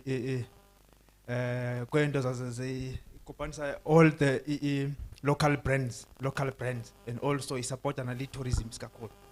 Yeah, that is my legal understanding. Yet another indication that Brand South Africa does its work with and through other stakeholders. That's not who we are. Those are our sister organizations. Brand South Africa does work in two ways. We are the official custodian of the nation brand. We manage the country's reputation. We do our work in two ways. Internationally, we position the country for investment. Internally, we work towards building social cohesion. Part of our reason of being here and supporting this engagement is part of our domestic mandate. We work with Bulelani, who is our Play Your Part ambassador. I'm sure you see these banners on our side. Play Your Part is a program that we have that takes on people that give off their time, effort, money, skill to making our communities better. Bulelani is a person that we have vetted and realized he has given his work, his effort to building young entrepreneurs in our country and working with you. And we aligned ourselves with him. And for us, it's very important as Brand South Africa to work with people such as themselves and the organization, the entire organization, because you, as young people, are in essence the lifeblood of reviving South Africa's economy. We preparing young people for the future of work, in essence, reflects our understanding that to earn South Africa's demographic dividend, we must invest in the highest earning or highest yielding resource, and that is young people. And that says to us that we've got young people that are invested in being part of the solutions for our economic problems. You're not just standing back and saying, government must bring us money, government must fund us, but you are saying we are active participants in uplifting the economic program of the day. And that is why it is of interest to us as Brand South Africa to be here, to make sure that we are supporting a demographic that says we want to do better for ourselves, but we also want to do better for our country. We then take information such as this because it allows you to then sell your offerings and sell your skill. And we're able to package it when we go outside and say, our young people are able to do this. They are capable of doing 1, 2, and 3. You allow us to package our value proposition as a country. You need to continue in this way and collaborate with each other. So while it is an individual journey that you get into when you are participating economically, there is value in realizing the strengths of each other as entrepreneurs, in realizing the strengths of other well-built organizations, of well-functioning and sustainable organizations in your NYDAs, in your Netbanks, trying to find out what their value proposition is and how it feeds into you. And in establishing those stakeholder relationships or those partnerships with fellow entrepreneurs or those sectorial discussions that you may have, you are better then able to feed into your skill base and better position a value proposition that is stronger. Sometimes I've got a product, but I'm not able to do much with it. There's somebody more creative that can help me elevate it. That is the value there. So while you're sitting here learning the skills of becoming a good entrepreneur, find value in identifying those that are like-minded and those that can feed into the product that you have. So Brand Out South Africa looks for these as insights that is able to sell that benefit that our country has, that is able to then sell our value proposition to the continent and beyond. Right now we are talking about a space where South Africa is able to play in the continent through what you may know already as the African Free Continental Agreement. But we're also looking beyond the continent. And we're trying to nurture people like yourselves that will be able to sell the goods and services that we have as a country beyond our shores. But it starts here, building those collaborative efforts and enhancing that kind of skill. And as Brand South Africa, we do continue to support such businesses. We do have units, besides government, in business as well, that work with different businesses that help cultivate such a skill. So where there are questions, where there is a need to find out which other avenues are there for you, your Proudly South Africa, for example, as a sister organization to us, speaks to those products that you work to. There's value in association and affiliation with your Proudly South Africa. So please do reach out if there is a need for you to understand which other avenues you can touch that could align you to recognition with those big organizations. And as you grow, we would implore you to align with your nation branding. You will often see this logo everywhere. It's not a Brand SA logo. At this point, we don't have a logo. This is your logo. As you are growing, do realize that country recognition will come first as you go beyond. Use it. If you want to know how to, let us know. We will give it to you to apply in your products so that you are recognized for where you come from, beyond what you have as a human being or as an individual. But thank you for welcoming us here. And we do congratulate in advance those that will win that great 50,000 Rand injection into your business, courtesy of Brand South Africa.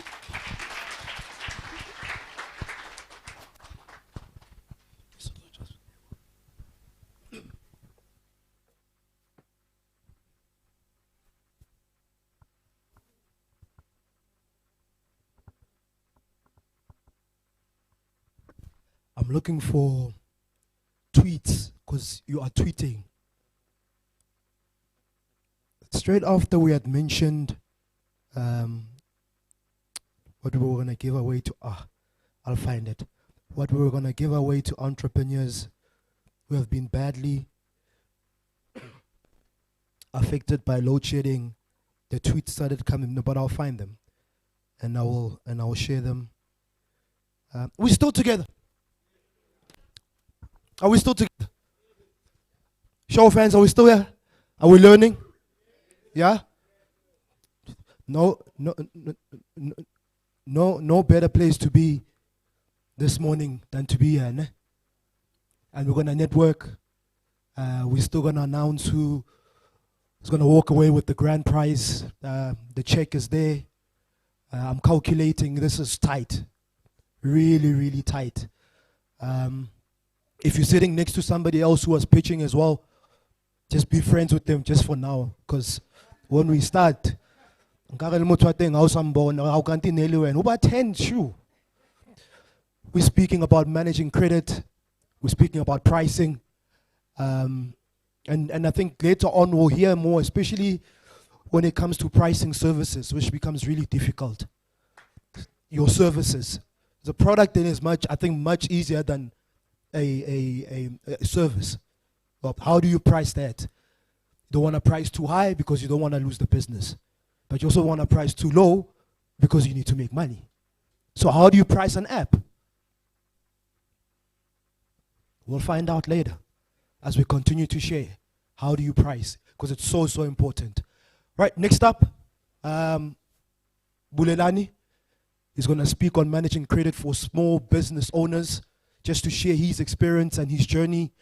He's been an entrepreneur since he was 14. I won't share how old he is now, but he's been an entrepreneur for a very long time. He's won a lot of rewards, and he's here to come and share. Please can we put our hands together for Bulelani Balabala, Mr. Get Things Done.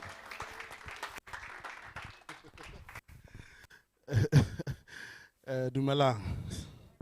Yeah, no, I hardly speak at tea. I actually choose not to speak at tea because I believe that it's a platform we've created for other amazing thought leaders.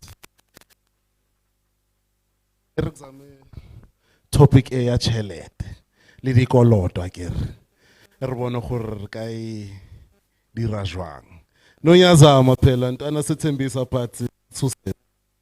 No man, thank you so much to everyone who's come out this morning.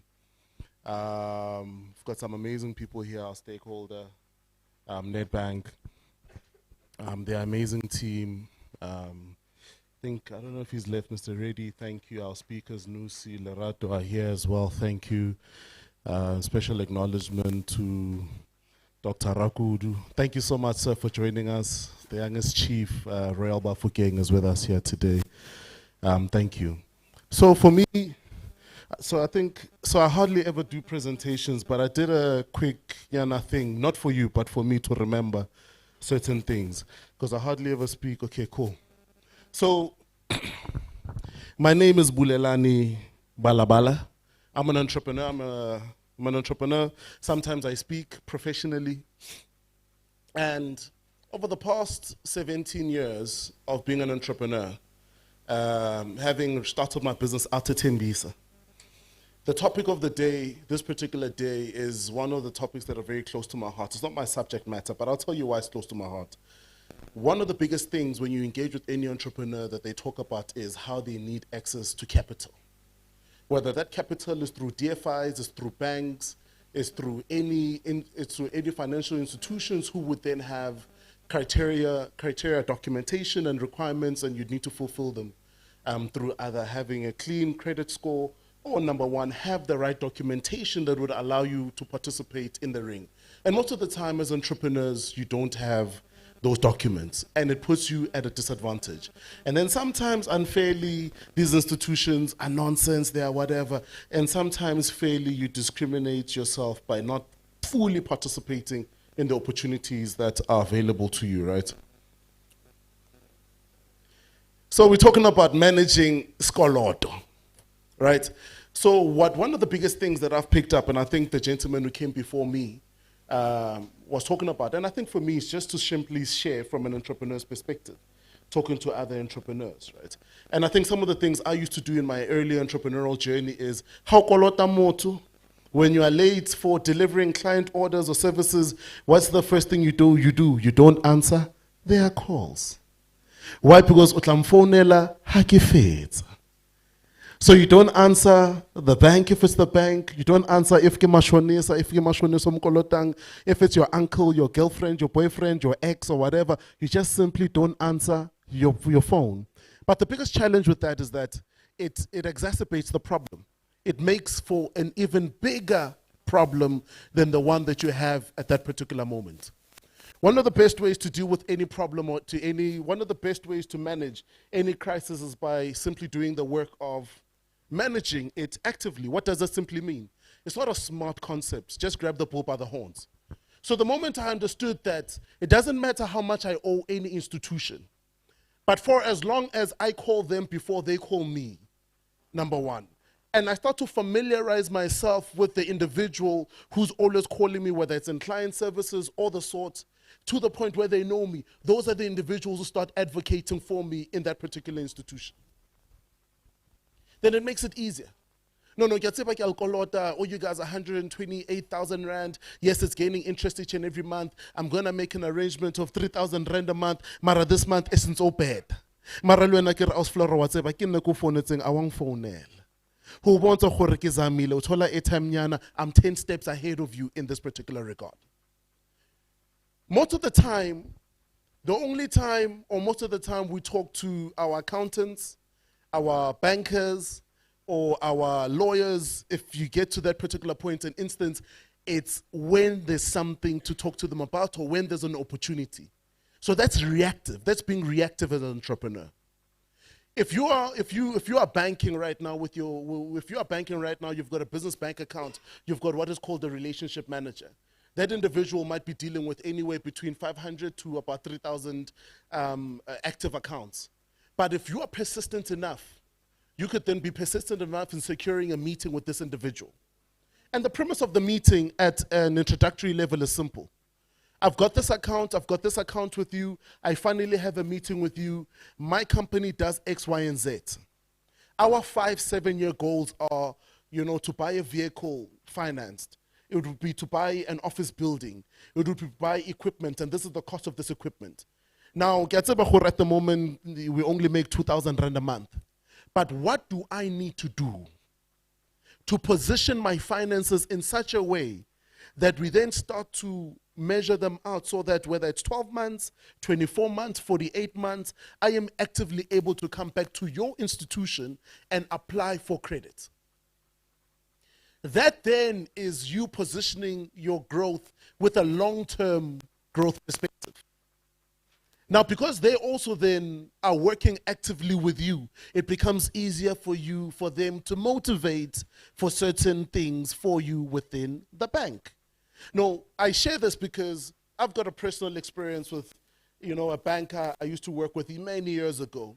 And I simply did that. I was like, I'm in Tembisa, I'm in printing, I'd like to buy a machine. The machine is 480,000 Rand. I don't have the 480,000 Rand. The repayment of this machine at the time, it was well over 10,000 Rand. Yeah, no. Guys, if you can just tell the musician outside to turn the volume down, please. I love music, but hey, what a step. But one of the things that I then did is to say to this particular institution, can I have meetings with you so that you can help me direct my finances in the right way, in the right direction? And then let me be as diligent and very diligent enough to follow your advice and to ensure that I follow that financial advice in the right way. But it starts with you managing that finance and managing the finance in the right way. So rethink how you view problems. So sometimes when we find ourselves in debt, or when we find ourselves, stepped out with our creditors, how we sort of view and what some of the things that we need to do in rethinking is simply this. Some of the things that put you in negative or bad positions or bad standings sometimes are not a sum total of your value as an individual. So what do I mean by that is, sometimes we undermine even the options of downgrading our lifestyles or even downgrading to a smaller office purely because batho ba tlo reng. Kamo dutse ka skoloto, the skoloto keeps growing each and every month. So the capital debt, the old amount onto the capital debt with the interest compounded each and every month. You are paying the monthly repayments, but they don't cover, the sum total of what you actually owe. So in actual fact, you're just paying interest. And the capital amount stays there, it doesn't go anywhere. So our psychology around how we view debt and how we view ourselves, having found ourselves in indebted positions, throws us off completely. But here's the thing. When you don't understand the lay of the land, you can't play the game. In certain instances, if it was a marketing conversation, a branding sales conversation, I would have said, if you don't have a competitive advantage, you've got no need to be competing.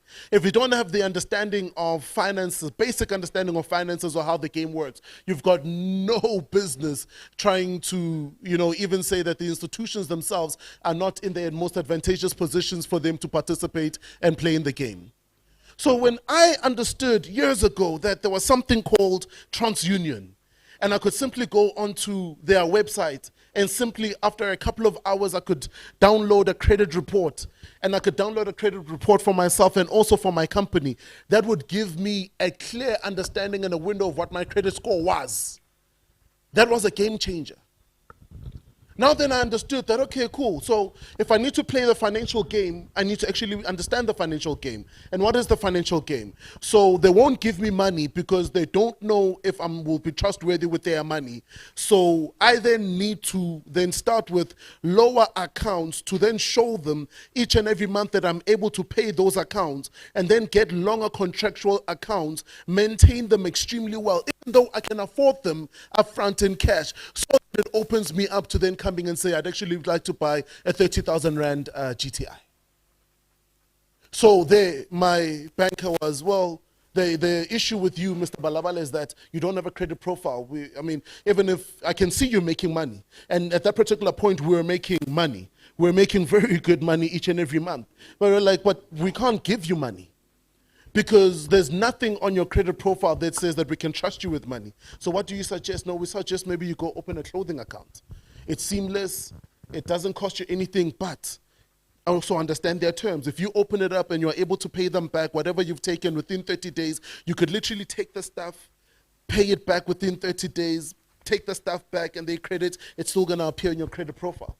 I was like, wow, that's very interesting. So I did that activity and I did that exercise. Don't tell the clothing account company, the clothing companies. But I did that exercise. Then we then moved on. After that, we then got a cell phone account. From there, we then were starting to play the game. So we're not over-indulging. We're playing within the parameters of what we could have.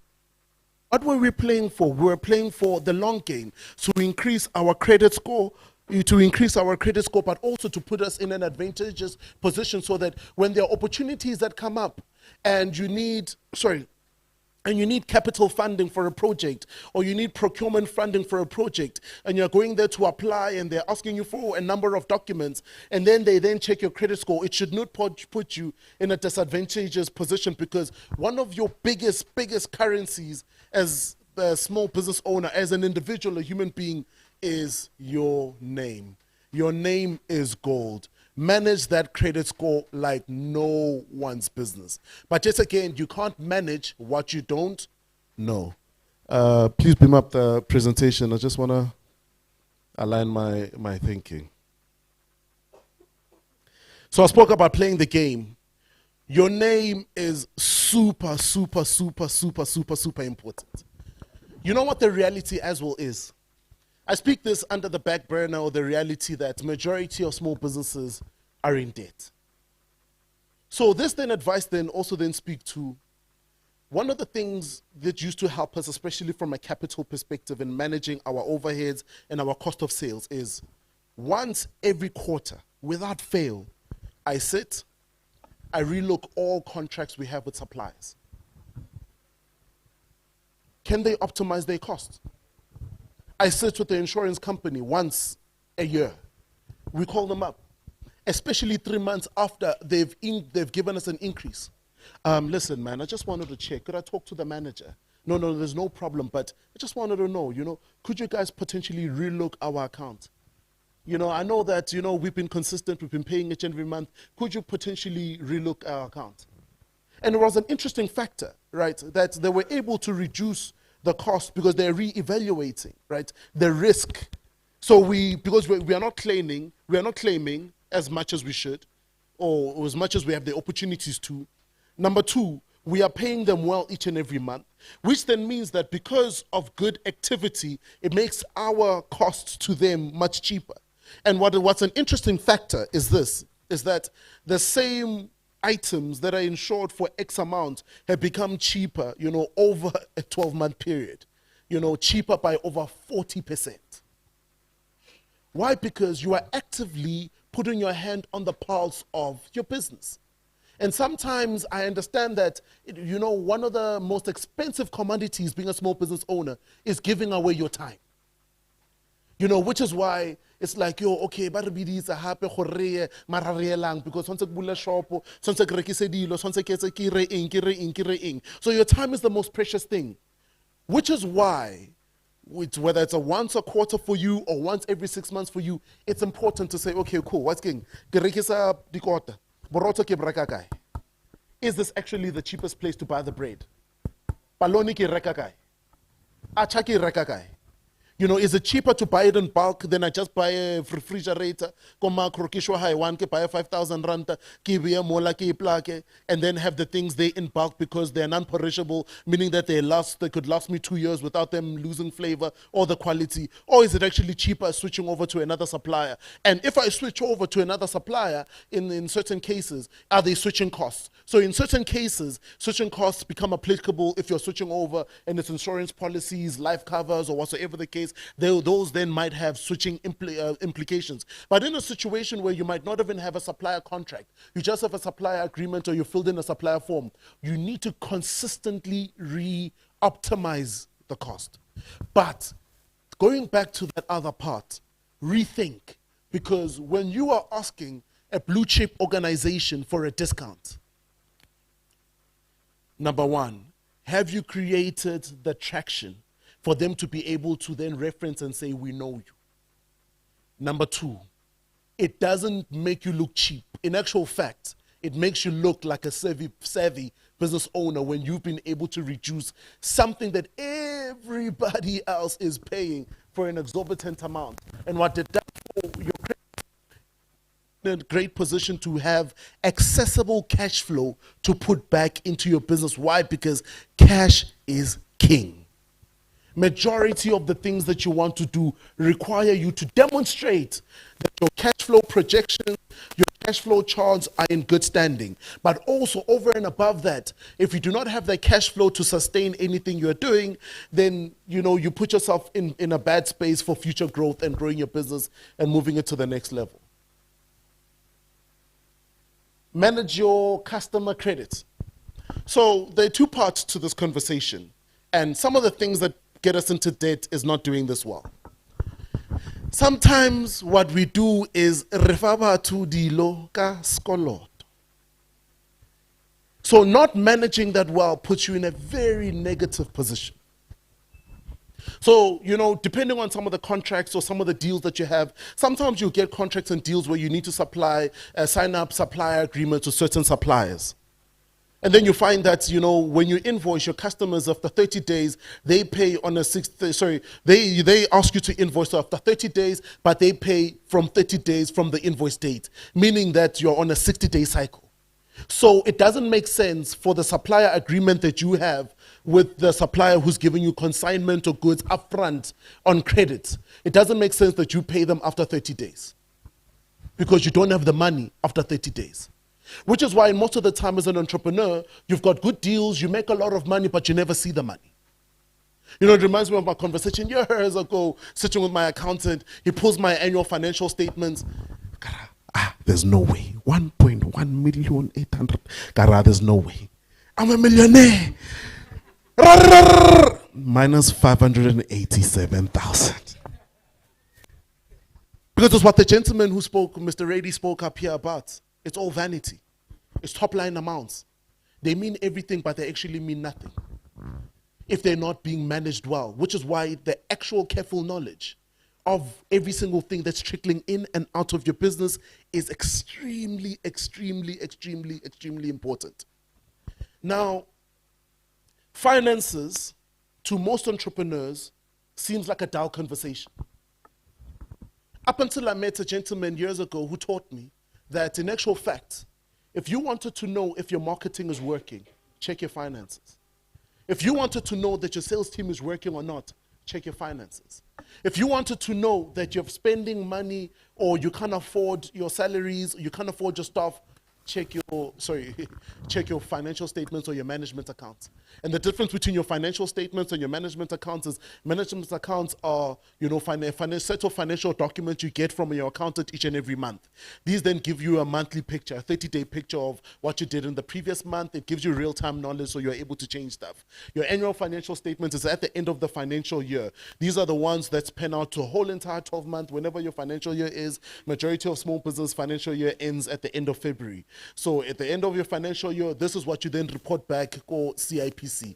I don't know if you guys have noticed, sometimes you try to go to the bank and open a bank account, or you've opened a business account years ago, you try to, to get credit, to try to go to the machine and withdraw money, then automatically you can't anymore because you're told that you're deregistered. It's because that at the end of every 12 months, you must go to CIPC and you must declare whatever it is that you would have made. That's the conversation of the accountant. That's the conversation around your financial statements and your annual financial statements. And then when you grow and you become a bigger business, then you now start to have audited financial statements, which then in most cases are not a big requirement for small business. And some of the things that we've challenged with institutions that require audited financial statements, especially for guys that make less than 10 million, is it doesn't make any sense because you could just simply get that from their financials.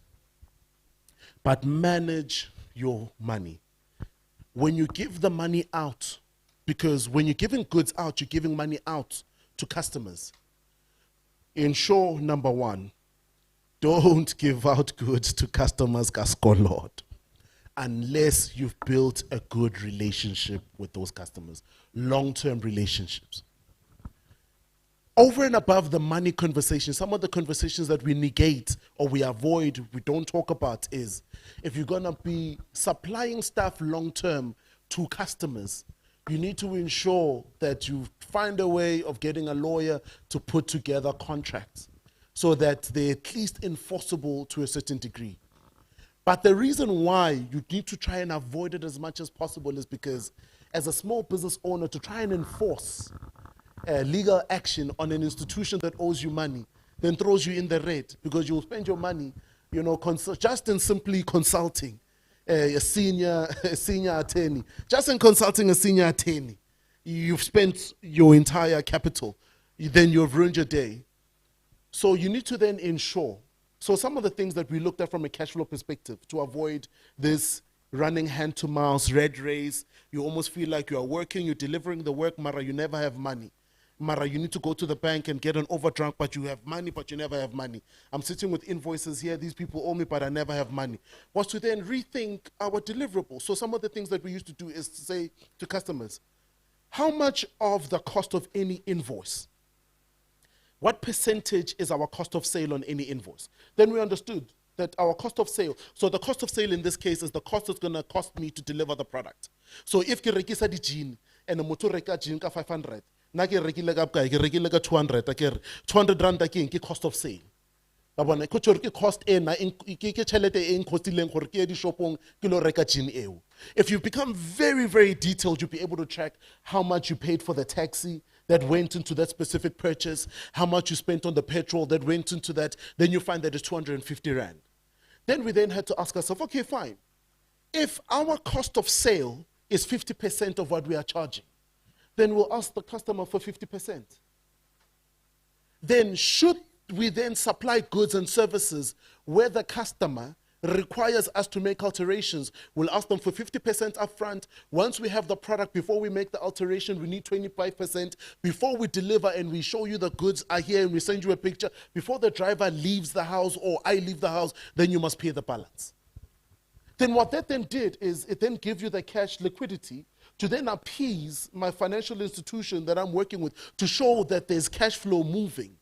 Because we were then trying to avoid a situation that we had ourselves in years ago where you are sitting with the creditor's book, a debtor's book of over 500,000 rand.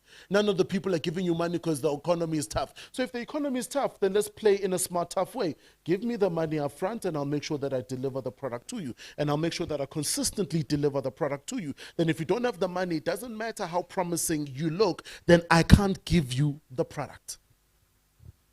Because sometimes we sort of feel like we are walking away from opportunities when we have not given the stock out on consignment. But you're not. You're actually putting yourself in a terrible situation. And it's a psychological thing because you sort of feel like they're giving us the opportunity.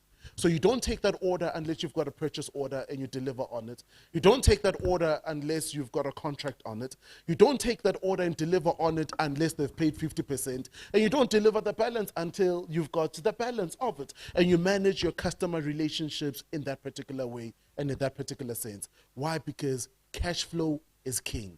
If you do not have the cash, then you won't be able to pay for the lights. If you don't have the lights, then the next customer is affected because of the last customer. Then it becomes a pity party, but you can't run your business on a pity party, right? Because you need to then tighten the grip on your credit.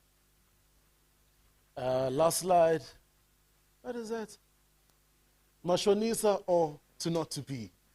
So you need to choose, are you going to be a mashonisa or are you going to be in business?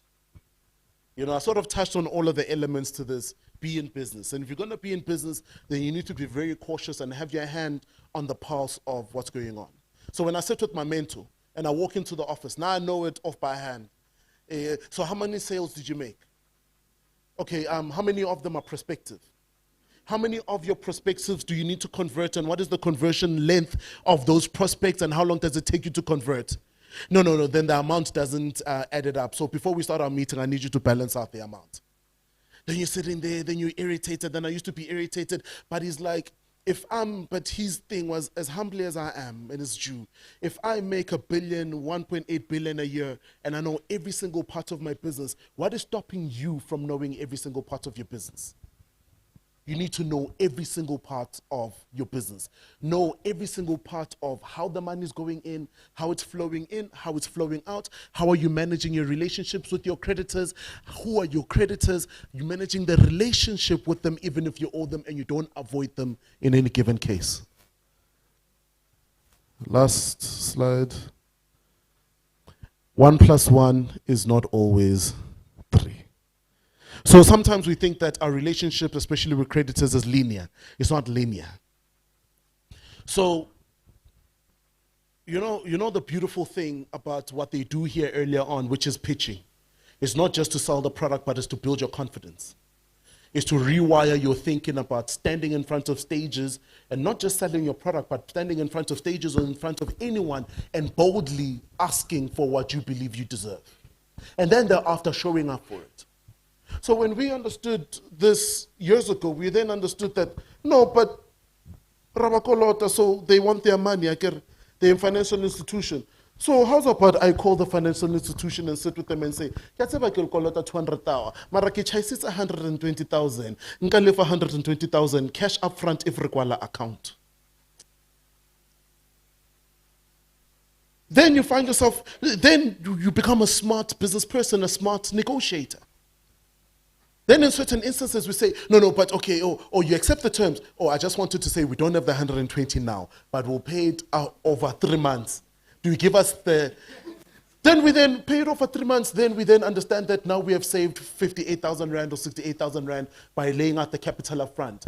Why then do we then do that? In concert with our relationship with the credit manager, we are cash flush, or we've got good cash flow in that particular instance, and we are looking to get better and bigger credit. So he says, then if you do this and you do it this well, then we further motivate to say, and these guys paid off a certain asset or item at record time. So these are guys you can trust with Zag. Yeah, sure. So I think that's it. I think I've spoken more than enough. But we've got an amazing lady in the house. And I think the last thing for me is always everything that you've heard here. It's useless if you don't go out and do stuff about it. Then it becomes the same old monotonous conversations. You heard there's a pocket pause at 89 ranta, what he buys this. Because all you need to do is just talk to the banker if you don't have a business bank account, open a startup bundle account, 6-month interest free, you get the pocket pause at 89 bucks. I mean, I'm simple, and I always tell anyone I work with I'm simple. I mean, as a small business owner, as a business owner myself, I only work with brands that support small businesses actively. And that's always been my view and focus. Because this idea of being married to brands and products that you've never ever seen Gokas, doing nothing Gokas, but you've got this insane loyalty. I don't know about you, but all I see is green, and green is the color of money. So green is what I support, and green is what I live by. And I'm not biased, but nakbabona ko Tlhabane. Akitse lona le bone bo mang mo Tlhabane akere. That is here, and an amazing team that came all the way from Joburg and other parts of the country to be here. Why? Because you are important. So manage your debts very well, manage your creditors very well, and know that not every debt is a bad debt. So skatata to pay it off, because not every debt is a bad debt, but all you need to do is manage it well. Thank you so much. Back to the MC.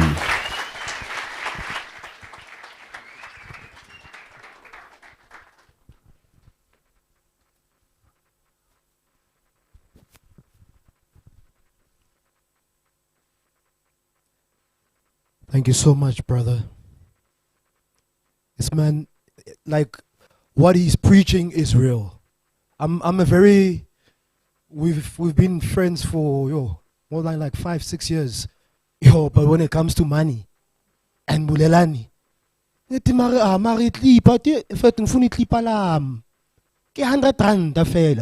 he's like that. He's like that in Zabu, the entire team. So thank you, my man. Koketso Nelson, you here? Ne? Koketso. Thank you so much, my brother. You've been sharing some love on our social media. I see your posts, more Facebook. Zoral, man. Zoral, come through, man. I want to give you a gift. Please, can we get the shirt? Ne?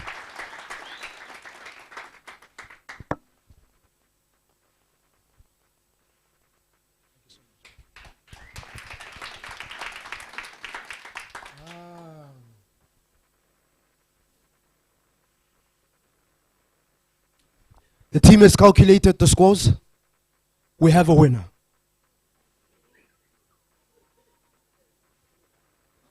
You're excited. You were not pitching, but you're like, yo, I feel like I was the one that was there in the front. We have a winner. And we'll share who that winner is. I just want to share some love from our Facebook because we're getting a lot of love. Kumo, thank you so much. I run a toilet paper manufacturing business called Snuggy's Toilet Paper. If I'd won the inverter, I would be able to keep my machines running as I've lost 2 orders. Thank you so much, Magdalene. Don't ignore the bank when you can't pay your debts. To me, thank you so much for showing love as well. Waiting for the pricing or the pitching winner. She's not yet, but she's waiting for the winner. Thank you so much, online audience. Thank you for the love that you're sharing. All right, let's move right along and introduce our next speaker. Founder of Procurement with Lerato. Aus Lerato Sibata, a highly skilled procurement and supply chain management professional with over 15 years of experience across the African continent.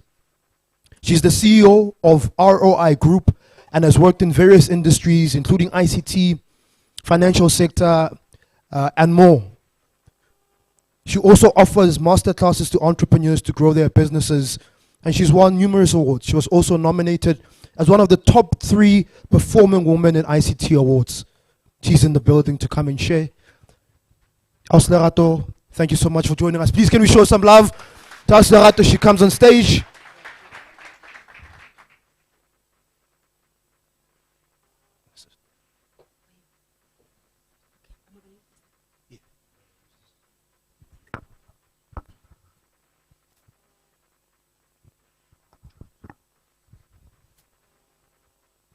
Hello. Dumalang. Legai. Good thing. My name is Lerato. You guys look tired. Are you tired? Looks like you've had enough listening and stuff. So I'm happy to be here. Yes, my name is Lerato Sibata. I talk about procurement. I teach small businesses regarding business tenders, how to grow your business, the things that you need to know, when you're just every day engaging in your day-to-day, and also do business mentorship. So today we're going to talk about something really important, which is how to price your services. And maybe just before I start, how many of you, just by show of hands, do direct selling? You sell directly to your customers. Okay, and then how many of you sell to businesses? Purchase order, invoicing, you wait for that. Okay, and then how many of you do tenders? You want to go and just cast a net. All right, so a lot of you are doing business to consumer type of selling. So I think every time people think about price, you just think profit margin markup. Or what comes to your mind? Exactly that, right? In most cases, you're thinking, I'm going to price this, I'm going to sell tissues, I just want to see where I'm going to buy them, I'm going to go stock up here, and then I'm adding 10 rand, and that's it, But how many times, actually, if you apply that, do you start realizing the actual profit that you thought you could actually make? your estimates are never really hitting the spots, ne? In most cases. Why? Did you guys ask yourself why? Why am I not making the money that I thought I would make? And what actually happens to this profit that I really wanted to make? In most cases, we underestimate what actually comprises of what a price includes. And the things that affect price increases, you know, or changes, market changes, fluctuations, you understanding your own business, understanding your products that actually are affected by, you know, this pricing. So I want us to just do a little masterclass, more like, you know, education. You guys must take lots of notes. I don't know if they will share the presentation, but I'm gonna dish it up to you guys. Is it ready? Okay. I think he's trying to project, so is it on the screens? Yes. Where did I put that?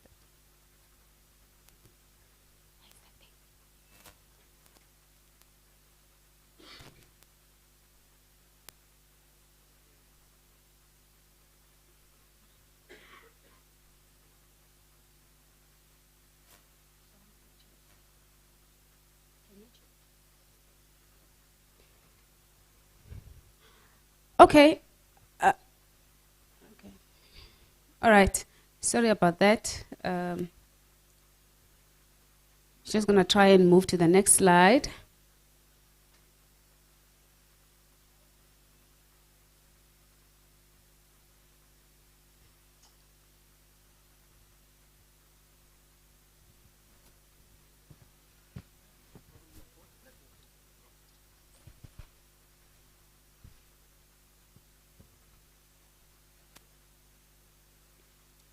Okay, while he's still trying to sort this out, I have there on the screen 3 W's you need to look into when you're thinking about price. Can someone, if you can see, because I'm half blind. So is what affects my price, right? And number 2 is what is my objective? What do I want to achieve regarding the price? Okay, can I use yours?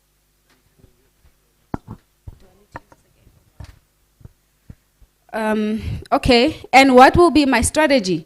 Okay, a lot of the times if you are selling directly to customers, you don't have a strategy. Wake up, you go and, you know, look for customers and you start selling. But is that how you should actually be doing it?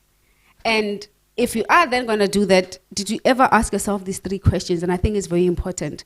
Once you establish the idea of what affects my price, meaning the cost drivers, let me explain what do I mean cost drivers. Let's just say you are selling branded items, you know, like T-shirts, pens, and right? So do you understand who actually influences your price from your value chain? Who are your suppliers and who are they buying from, right? Are you buying bulk? Are they buying bulk? Are they buying directly from the original manufacturer?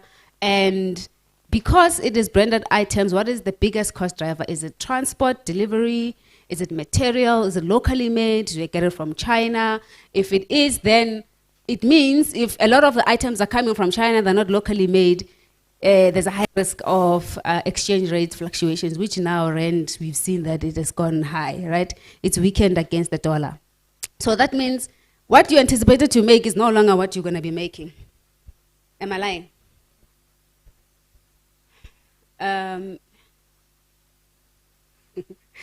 Today, excuse guys. So do you understand what I'm saying? I'm saying when I talk about cost drivers. If you then are doing deliveries maybe outside of your own province, that means then you need to factor petrol, which petrol prices always increases. And if it increases, do you actually project and check, 3 months ago, this is how much it was costing. This was how much I used to pay. And now the probability of this thing price increasing for petrol, the next month or 2, it might be this. Therefore, let me play around here. And that's when you start seeing, okay, actually, I'm projecting properly, or my prices are being affected by that. Ne?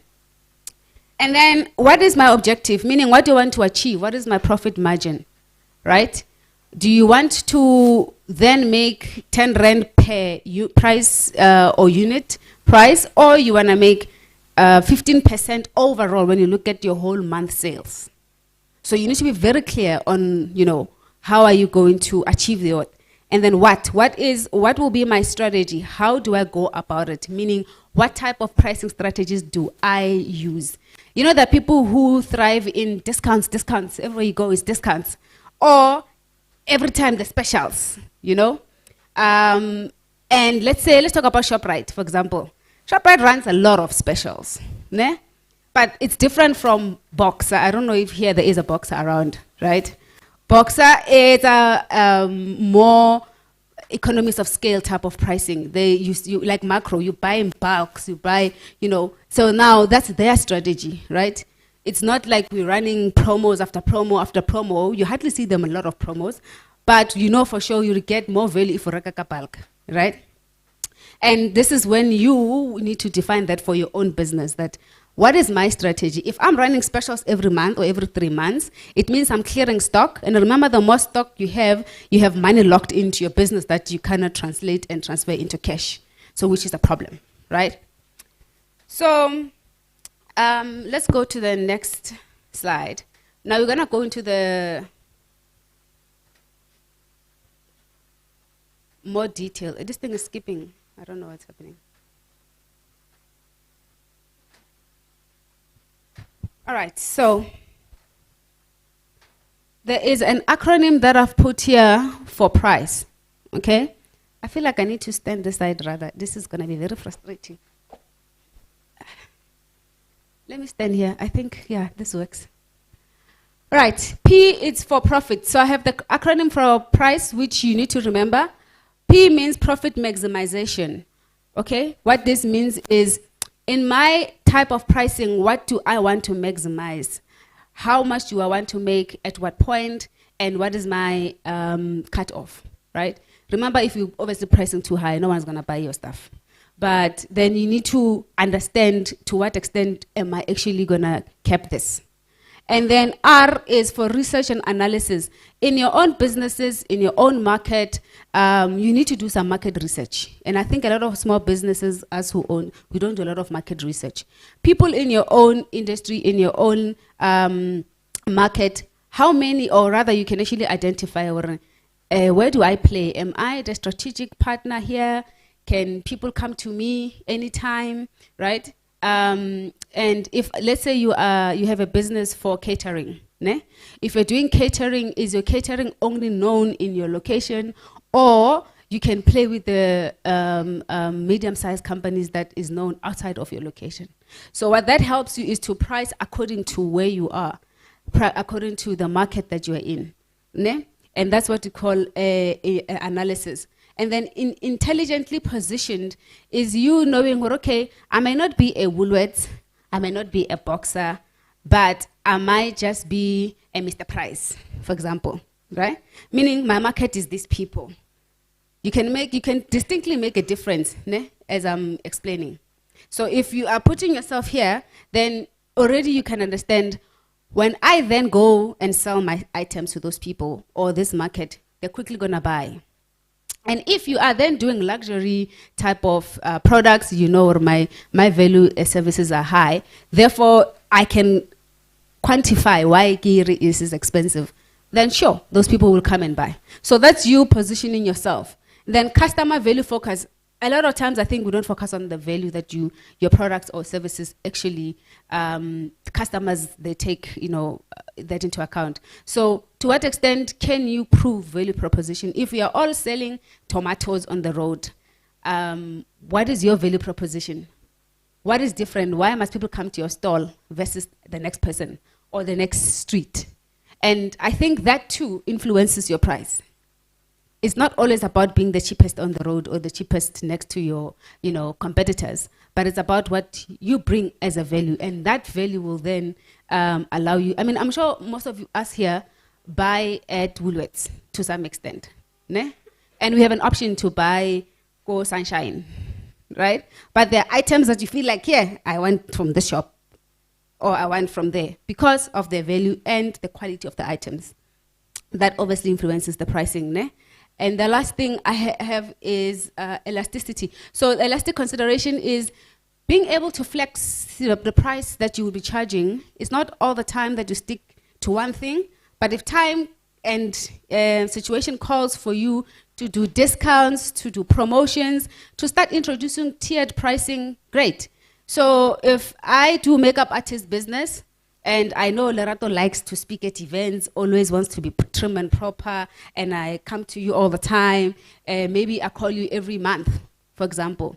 Then you can start doing packages, for some people that do that, right? Or your customers. You introduce packages for your returning customers. You do different promotional tiers, so that you don't stick to, price is this, delivery is this, finish, So that's what actually entails what goes into a price, and I'm going to explain also deeper than this. Ne?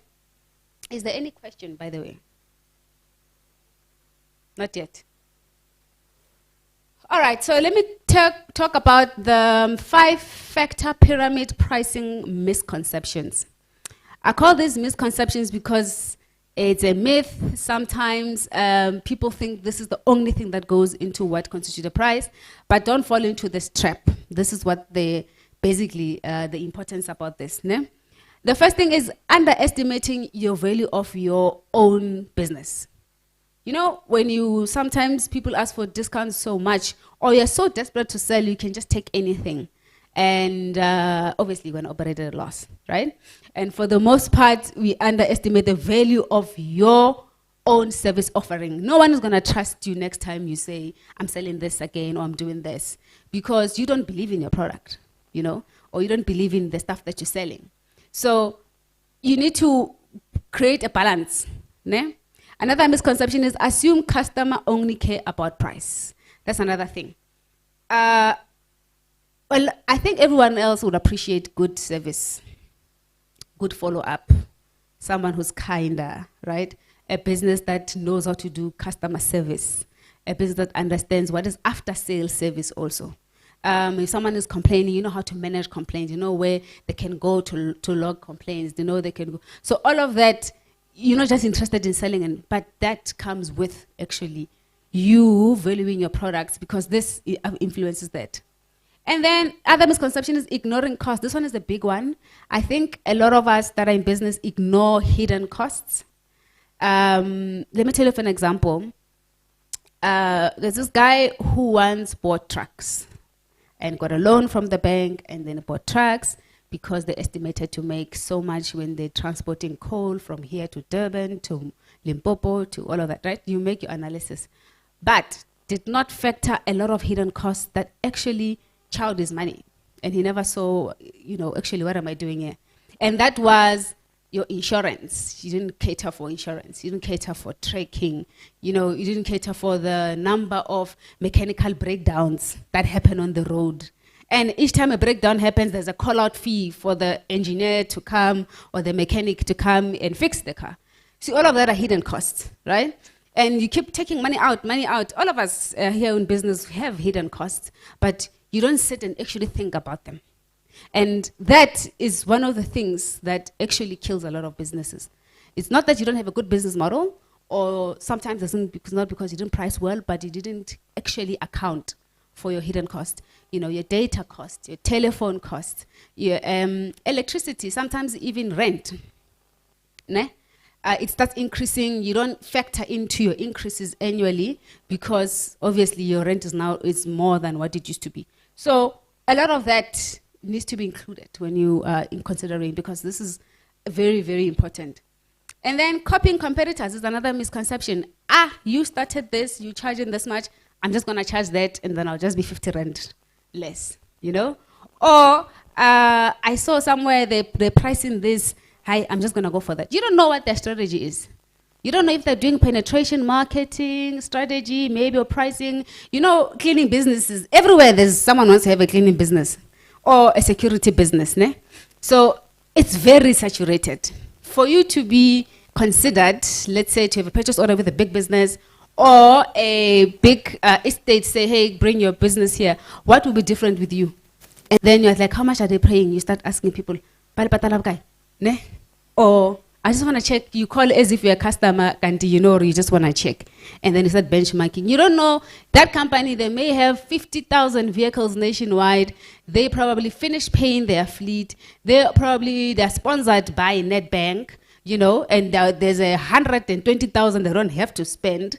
And when no one is sponsoring you and you go and price the same, but they start thinking, why am I not making money? Because there's no research, you just compare yourself and you don't have a strategy. I'll take you through pricing strategies, which I think if there's anything you must remember from today, it's the strategies. Ne? And I think the last one I have is overlooking differentiation. Again, how different are you from your competitors?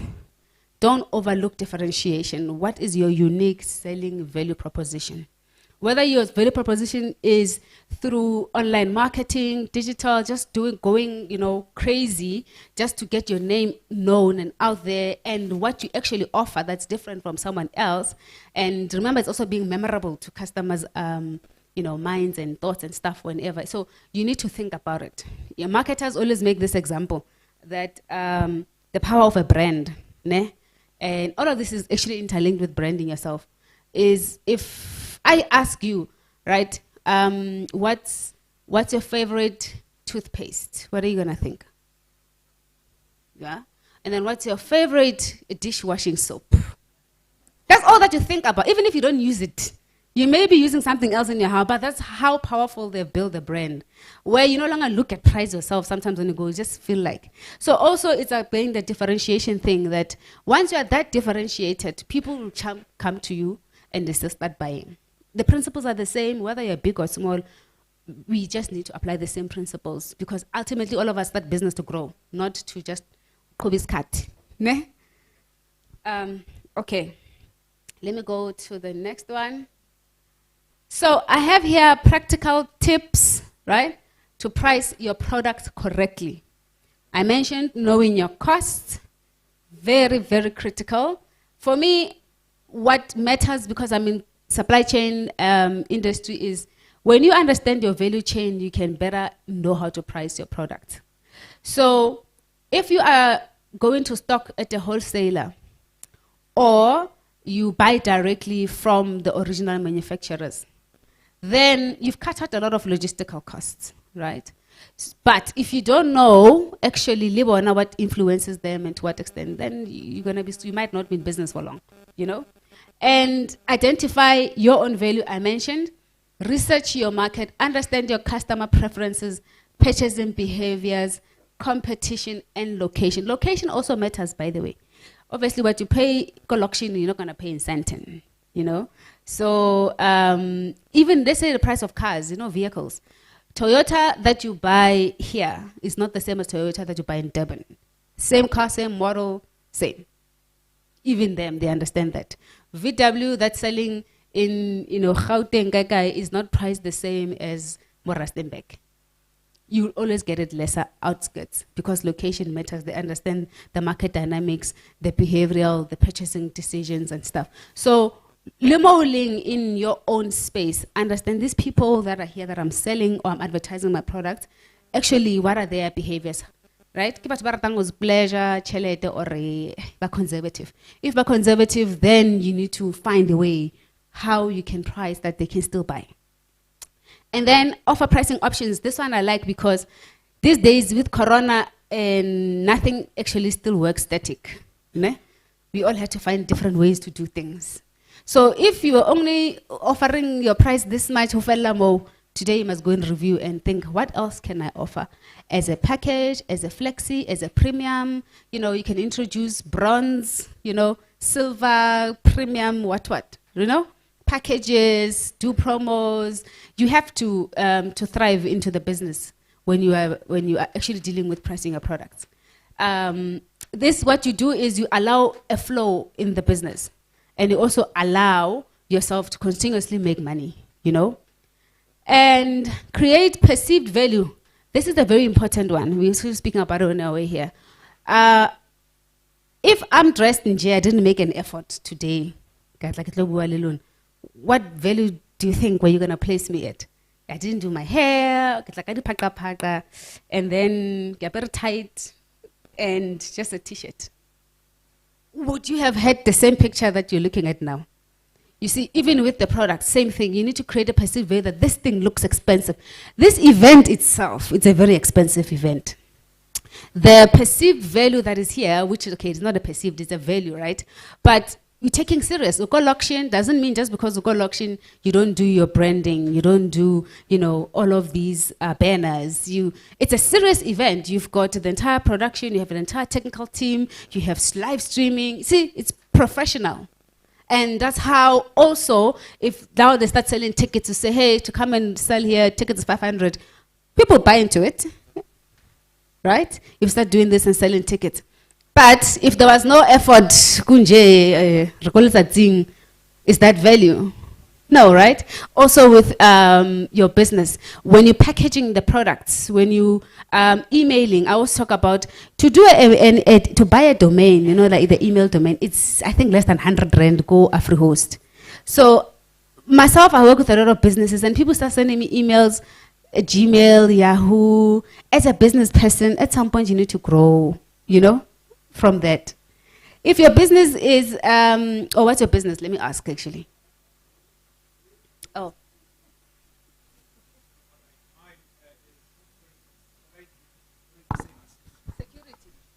Do you have a website? Do you have a, that's not the point. Do you have a website, right?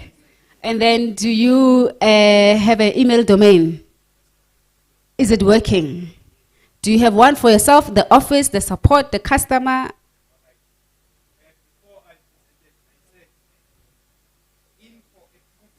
Yeah. Yeah. Yeah. Yeah. Yeah. Okay. So I like that. At least you took it a little bit further, which is great. If you're emailing someone in procurement and you just want to find out about quotations, they start seeing that, they're going to take it, again, perceived value, serious, right? But if you want to stick to webmail, Gmail all the time, it's going to, I always think how? You still want to be free. Sometimes you have to scale when the business grows, right?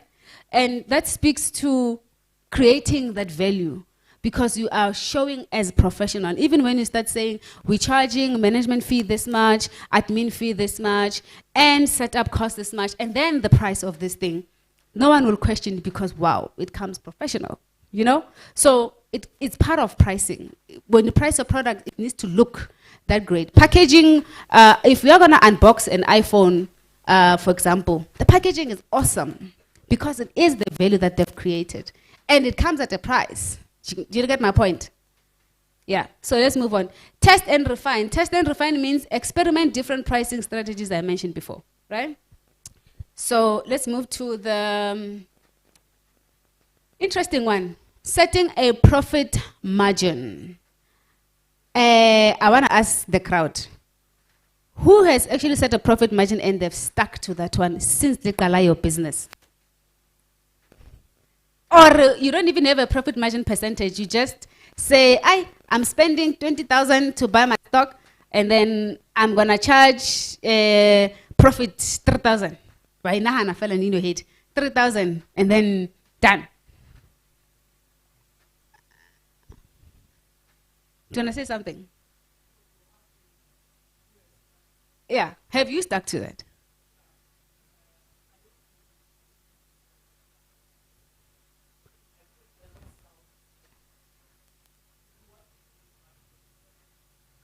Yeah, but what's your actual profit? I know you're adding, when you minus all the stuff I mentioned, what actually do you make? How much? Percentage? Wow, we are proud of you.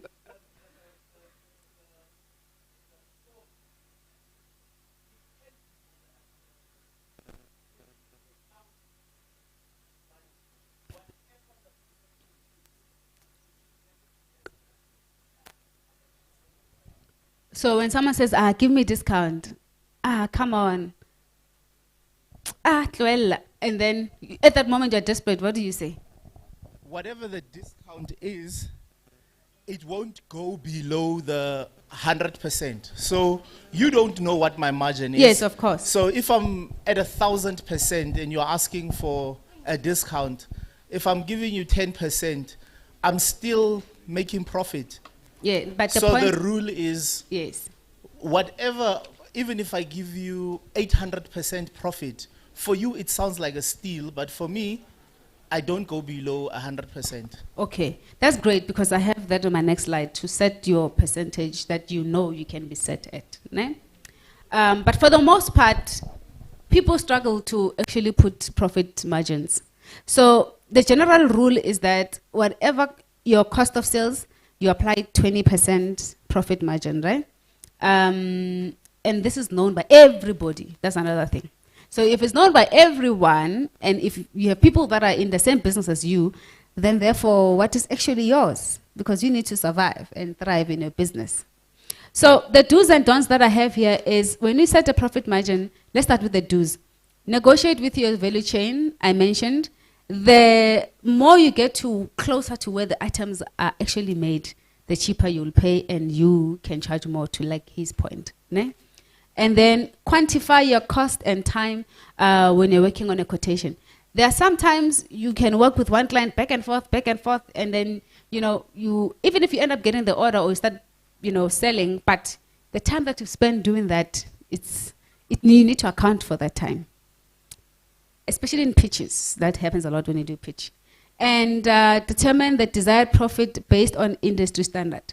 I did mention you need to know who's the person who's playing where, right? And where am I? And therefore you align yourself accordingly. I think most of us are lazy to do market research.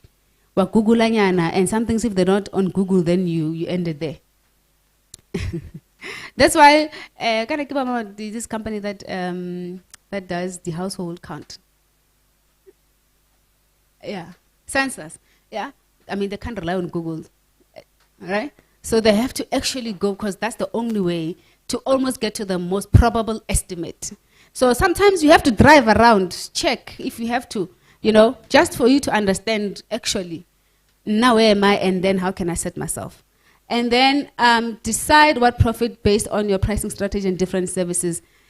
If you are selling, bottling something or alcohol and you're reselling it, if you've decided to now my profit margin on making profit for this item is per unit is 10%, let it be 10%. Meaning that's the only break even you can get to. You can't go below that. You've often hear people say that, sorry, I can't go below this price. Because now you're also valuing your business, you're valuing your service, and you're telling the next person, I'm not. But if you then decide it's a big order, maybe I can break even this time, or I see potential, you know, more business coming from this client because of the magnitude, their, you know, brand visibility, all of those things that support, maybe then you can, you know. But for the most part, if you know, I'm making 20%, but the minimum I can go to is 15, below 15, I'm not going there, then at least you are going to be in a more position to survive and to have a sustainable business, right? Then allow for negotiation in your profit. That's another thing. People always want to negotiate. Even when you deal with procurement, they always want to negotiate. Because someone must show savings, someone must show we had a conversations, we sang the kumbayas, you know, to say how, come on, you know, do something. Even if a person has budget to pay, they'll still negotiate. It happens very on a rare occasion where you're saying, it's 150,000, people start paying it as it is without even, unless the person, where they are, they usually get more. So that time they just found something cheaper. But for the most part, put it in your estimates, right, or part of your pricing.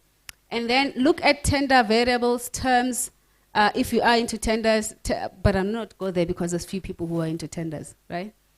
And then the don'ts. Don't rely on budget to set a price. Again, you ask people, so what's your budget before you set your price? And then you say, oh, okay, you gauge. Then you start saying, okay, that's not how you run business. You need to provide value and then price your products accordingly or services. And then, or number 2, price without benchmarking. This we've mentioned a lot. Underestimating hidden costs, I mentioned. Price without considering market factors. I mentioned petrol is the biggest thing. Exchange rate is the biggest thing. And sometimes not even adding interest. Remember, you need to add interest for people who are not paying you on time, or those who are delaying. You need to factor that. If you don't factor it, it's going to affect you, you know? And then overpriced because there is high demand may lead into long-term failure, right? So, of course, if you are like that guy who's charging 100%, I don't know if it's going to lead you to 10 years doing the same business or 50. So, you know, there's a thing also in the pricing space where you take advantage of demand. Like now, there's load shedding issues, there's energy issues. So whatever you're selling that has to do with electricity, people want it. So you can take advantage of this time, but it's not going to be forever. Like it was with Corona, there was masks, there was sanitizers, there was this, and at the time there was a high need. So therefore, you're taking advantage, which is part of the pricing strategy. But there's no world that operates like that all the time, right? So don't fall into the trap of overpricing. That's just if you're building a sustainable business. And then lump price without detailed breakdown. So this one, what I mean is, if someone wants a quote, you just say, this is gonna, to do this event is gonna cost you 180,000. Then you just leave it at that. Of what? Some people don't have a desire to keep on going back. What constitutes 180,000? How much is this thing? Is what? Breakdown, you know, this is 10,000 is for this, 50,000 is for that, you know, 20, then the total is that. Otherwise, someone just looks at it like, oh, badur, and then they just, what's going? And they don't understand, actually, the only money that comes to you is only management fee. You're booking stage, you're doing that, there's catering, there's this, there's that. So people start appreciating and maybe stand a chance to, you know, get business. We're almost at the end. Oh, I did forget to, who is the social media guru? Oh, is it you? Are you doing the hashtags? Please do hashtag price your business right. And join us for tea, That's the hashtag for the day. And then, okay, this I've actually explained. Define your desired profit. Add profit to your calculation cost I did. The tip that I just have here, which I highlighted, I don't know if you guys can see, is remember all your quotations need to have terms and conditions to cover yourself in terms of price change or exchange rate changes. Negotiate terms that will allow you to review and revise the scope. Do you know that people buy longer when they start, they say, hey, I want this. When you start working, they add, and they keep on adding, especially construction. Or they wanted a house, now they want to do this. Oh, please, can you move this thing? For you, it's time, or anything, you must get someone to do that. And it gives scope creep, we call it scope creep. But if you don't actually add these scope creeps as a terms and condition that this is only for this, any scope creep will be accounted for and you'll be paid, then you know who is there. But if it's not a formal quotation, make it known. Otherwise, you spend your time keeping on working and working, and you realize, oh, no, man, I've worked 3 times than what I should have, and I'm only paid for. So I would advise in your quotations to add these terms and conditions to protect yourself. And I'll tell you of another example where this one actually worked out very interesting. So there's a company that bought carpets, also from Turkey, and the client wanted those carpets, paid a deposit for that. It was agreed it was 3 million, right? Let me make this example, 3 million. This is a real life example I experienced. And this supplier had a small, you know, teensy-weensy written conditions, very small that anyone would actually overlook, and said, if the rent is above 14.5 to a US dollar, then the client bears the risk of the changes. So it was during Zuma was the president when rent went to 17. Remember? No, Jacob Zuma. Yeah, yes. Then it went to 17.5 or something before it is now, which is crazy. So, but then it used to be about 14.5, you know, and then boom, the rent crashed. It was 17.5. At that time, the shipment is coming, so obviously there's customs clearance and stuff, that means now the price of the carpet has changed. So the supplier needs to pay, the balance to where they're getting the carpet from. So who's paying that? Guess how much was the difference? 2.5 million. Just on that order. So if he didn't put who was going to pay for that, he was going to pay. Then he says, oh, sorry, by the way, the quotation that you signed under T's and C's. No, it's not. They didn't say. It's like, no, but you signed the code, it's there. Remember, the quotation terms and conditions are legally binding if there is no contractual agreement. So if you don't sign a contract, but I give him a code that has terms and conditions, you accept it, that means you actually have accepted liability on that. So it can act as a form of agreement. So they have a purchase order, which we signed and approved, but then actually it does clearly say that. So it was egg on your face type of thing. It's like, okay, no, let's try and negotiate and see. And it's like, no, I'm not bearing any risk. 2.5 million is a lot of money. Unfortunately, it is what it is. But if you see it earlier, you can question, like, no, I don't want this. We need to share the risk. But most of us don't read those small fine line print, right? So that's what I mean when I say add terms and conditions to protect yourself. Ultimately, the story is we ended up saying, okay, let's do 50-50. It was neither of us. Another good example, CPI, who knows, CPI used to be 4%, 4.5. If you check your consumer price index, over the years, it's been 3.9, 4, 4.5. But now, with the economy, what's happening, it's at 6 point something.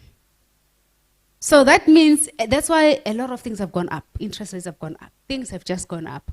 So the contracts that were negotiated to say that annually we will review, this and align it to the CPI. It used to favor the client because they know, right, as a small business, CPI, we know it's 4%, When we do our budgets, it can go up to that. But guess what? Now it's more like, no, we didn't think it will be 6, but we thought it would be around 4. Again, the point is, I hope you got this point clearly. Protect yourselves. I think I'm getting to the last. So, competitive pricing model. Remember I said if there's anything you must take away from today is the strategies, ne? So, there is what you call competitive pricing models. Depending on your type of business, you can define which one works for you and where you are going. So, there is what is called cost plus pricing, which is you just adding a markup and that's it. This works so well when you're doing supply and deliver. School ones, schools, pens and stationery.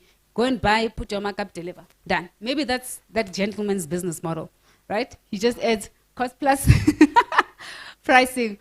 And there's penetration pricing. Penetration pricing is business sets low price for new product service to attract customers and then gain market share. Once they've gained market share, then they can come and make their profit. So you can decide for the next 6 months, I won't make profit, I'll just break even. Or this year, I'm building a brand. Then after now that is known, you start inflating your costs. And then there is price matching. Match exactly as your competitors or undercut the one I mentioned. If that's your plan, that's your strategy, it works for you, great. It's not that one is better than the other. It's a matter of what works for me and my business and my people. And then you stick to that. But don't be everything, because then you might just fail. You could mix and match some of them, but always know where you are at, And then there's dynamic pricing, price adjustment in real time based on demand. This is the one we spoke about now regarding load shedding, regarding the demand. So you take leverage of real-time demand, School, when they open, people take advantage. Schools are opening now. What can I sell?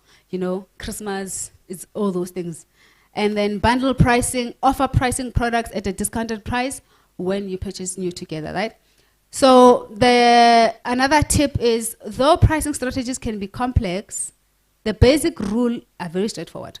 All prices must cover all your cost and profit. And review prices frequently. Don't just sit with one thing for long. Sometimes you can review every 6 months, and just check if this thing still works or you're undercutting yourself. Here, basically, it's just explanation on what you can do for different businesses, but I think I made enough examples. Ne? For makeup artists, I said you can even introduce most the tiered pricing, right? I think this is the last slide. Who has ever heard of this term? Avoid price suicide trap. Every day we do only on a like that you're operating a business, Mara, you're just holding on. Who has ever felt like that? So, price suicide trap, avoid. It can be very dangerous. You price so low that you affect your business in the long run. You don't rely on profit margins only. Because remember, there are other things that support the business that make sense, that you can introduce. But what you should look into is not pricing so low that you end up killing your business. Whether it may not be now, but actually even when you want to start making, people are going to say, we're used to praying this, why all of a sudden? You know? Yeah. I think that's about it. Budget, the last thing, price versus budget. Budget is an indicator. It sets the benchmark. So if someone tells you, now my budget is 30,000, I want to do a kitchen, and you do kitchen business, it's my budget. It's not your price. And you know, when you buy material is 35,000, or it's 27,000 material. So now, just because I said 30, you're going to think, oh, what am I going to do now just to meet the 30? Like, okay, Sisi, go increase your budget, you know? Or my budget is 60,000, but you know, okay, my material is 30, then awesome, right? But you can't price, budget. It's what it's all about, what you have defined the pricing of your product is. Yeah. I think I'm done. Any questions? By the way, I am on social media as well, so if you want to get more of my type of content, business, you can follow me on social media, Lerato Sebata. Any questions? Yeah?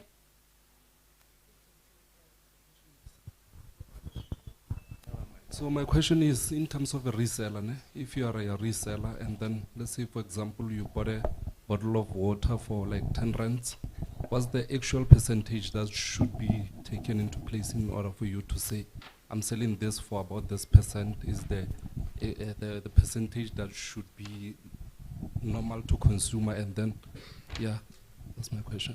And then another thing as well is aren't there any regulated prices for a seller, so that the percentage in terms of profit margin, is there any price that we can say is regulated by government for you to say you're supposed to sell this for this amount and this amount? Okay, so there's two questions. You're asking if you're selling water, you're buying a 10 rand, you want to know if there's a set percentage you can apply to sell maybe 15 rand, for example. A fair price. So that's, again, it depends who you're selling to and what your costs. Does it cover your costs? Because remember, it has to cover your costs.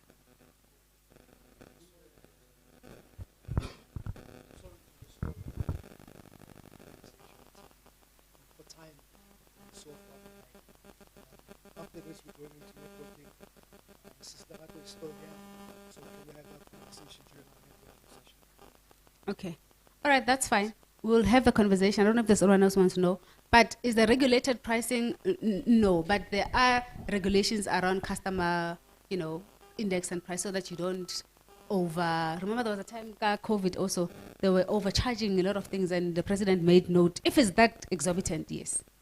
But depends on the value, yeah. But thank you, ladies and gentlemen.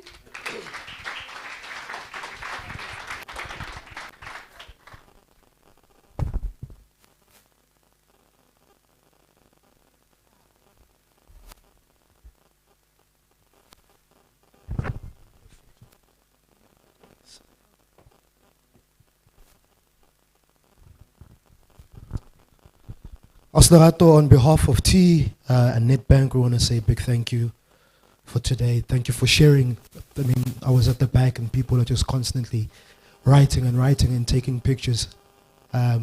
We also appreciate the fact that, you respect the audience. You can see in your preparation, and we really, really appreciate it. Thank you so much. Thank you, really, really appreciate it. So we need another, everything once again that's bought, that's in here, is bought from the exhibitors who are here to say thank you and we appreciate you. Can we get a photo of you now? Looking straight into that camera. All right, we're going to take a break. Watch this. But there's also a lot of information that you've taken in. Has it been worth it so far? So what's going to happen now, we're going to get into networking. Please don't move the chairs at all.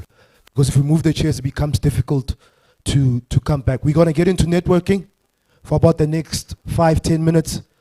And then we've got a masterclass, a powerful masterclass. After masterclass, we announce the winner we eat. Are we together? We're still together. Please don't leave. Please don't leave. So what I'm going to ask you to do is, you see this row? Please just turn around and network with the other row. Same thing, ne? This row, please network with the other, but please don't move your chairs. Please don't move your chairs. This row, just network with the row behind you. Please.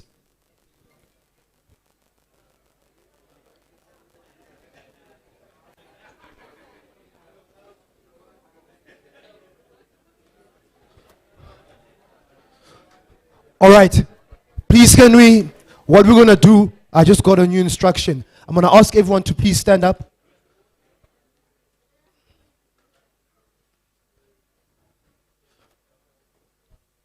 Please, can we all just stand up? Kopare amen, please. So continue the networking, but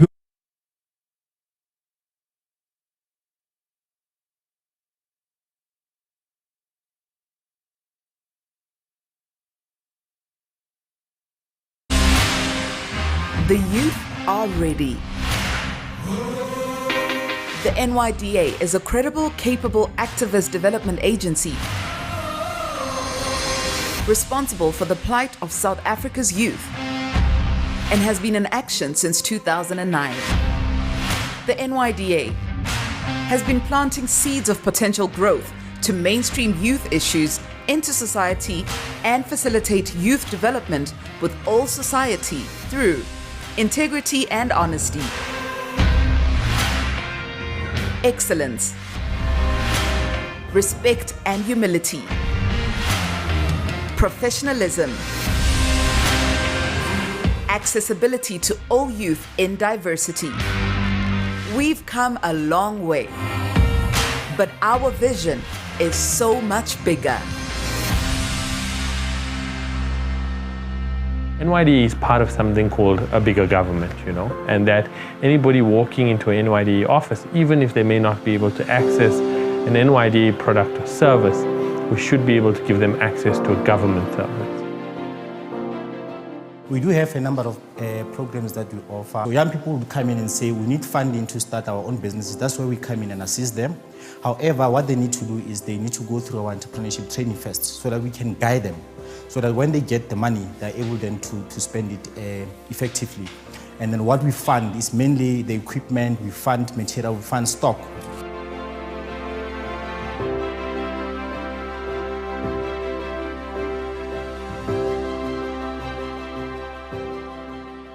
I received business management training from NYDA for 5 days.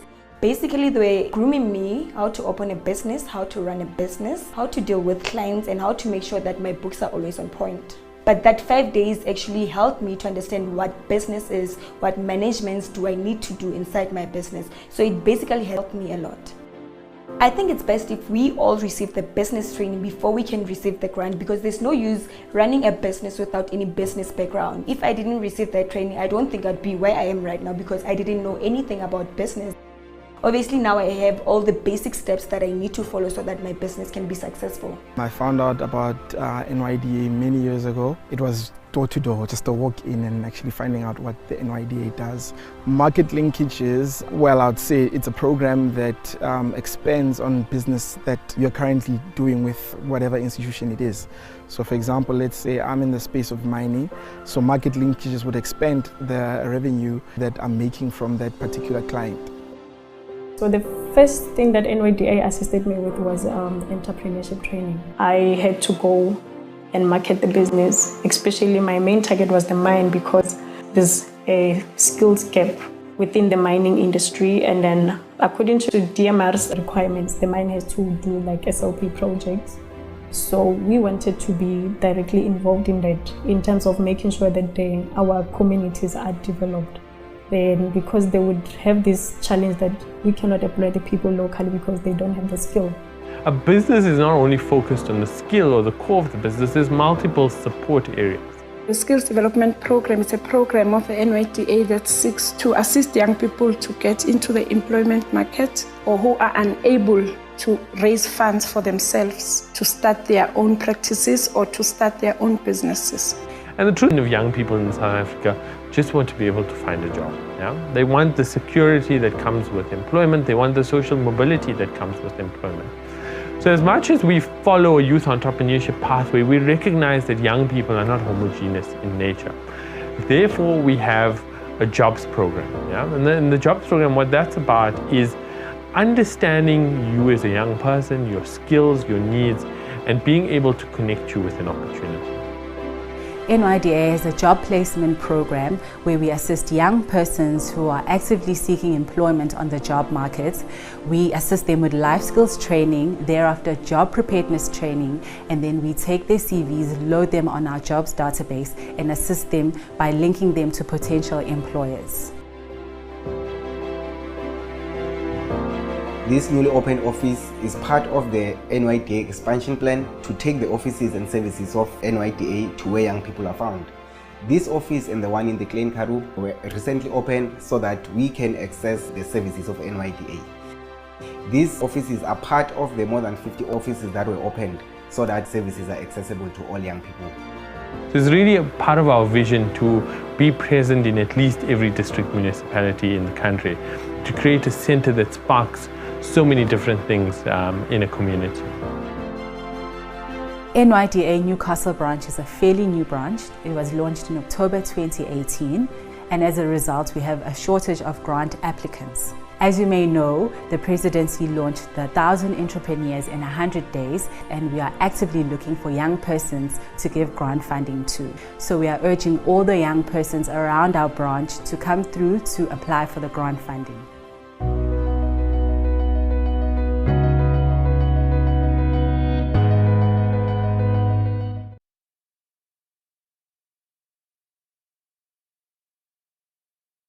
Six minutes down, 4 more to go.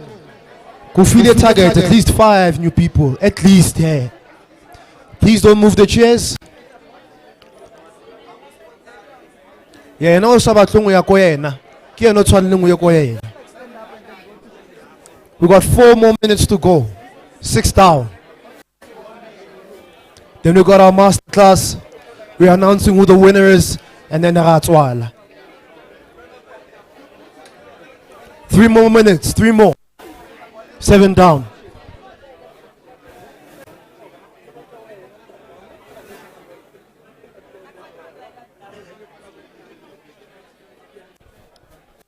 Four more minutes, 4 more to go, 4 more.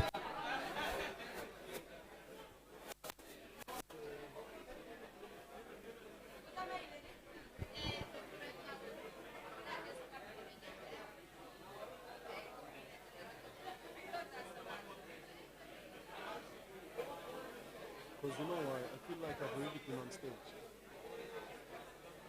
I don't like that. It's too... Masterclass thing is...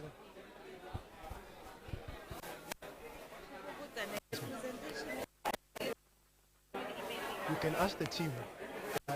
Find out. 2 more minutes. 8 minutes down. Then we've got Mbaula Chat. After Mbaula Chat, we announce the pitch winner. The individual walking away with the grand prize of 50,000 Rand. 2 more minutes.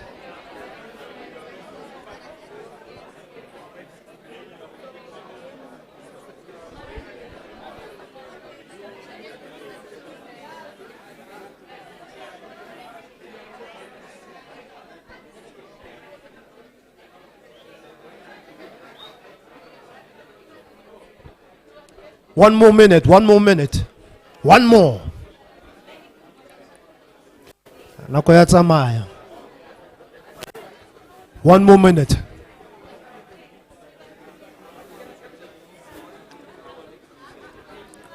One more minute. One more, one more, one more, one more, one more, one more, one more. One more minute. This circle, more I haven't seen movement, yeah. How many? You done? Okay. I haven't seen movement yet. More circle A and Ngarubu chelete serasi.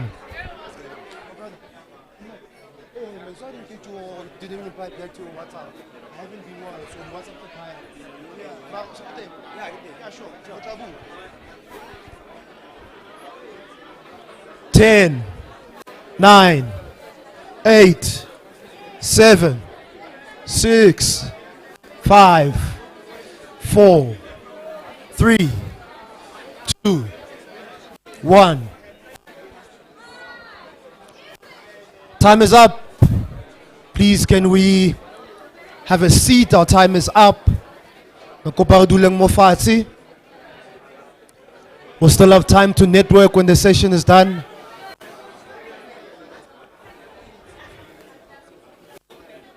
The last question or the last digit number. We'll check the number debate 10.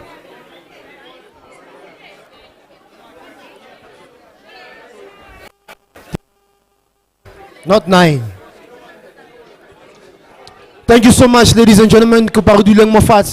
Thank you.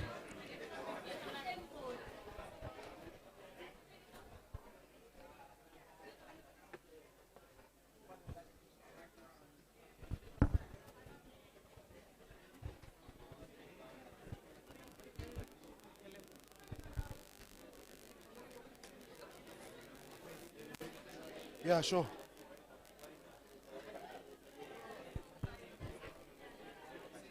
No, but you must do them all that chat. You're asking questions, you're not speaking. The Baula chat's done for you. Just do 5 questions. And then we'll open it up. Or Mr. Take over.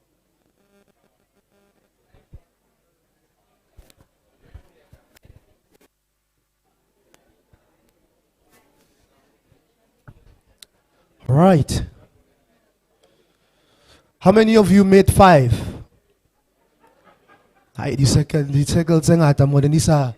there was a circle here, there was money talks. There was another circle here. Okay, if you met someone new today, can I see your hand? If you met someone that you think you might do business with, go one. Okay, this is what it's about. And the camera the thing. Then the hands, then I have business. No. You must check the number so D10. And we do hope that Iskafella, woman. Iskafella. You know, I was saying before we get on to our Baula chat now that you may not be able to do business with that person, but you could be able to connect them with someone else who can do business with them. Waban, I'm not in construction, I'm not in food, but if I know someone and can connect, can link, I take my cut, we do business, life ya kopil. Oh, kid, how? I care about it's about who you must use your relationships. What's mang? Do the deal, do the pricing strategies, and then we move. You want to say something? We're going to get on to Baula chat because of time, and then we'll look after it if we still have time. Ne? We just don't want to keep you here for too long. Don't want to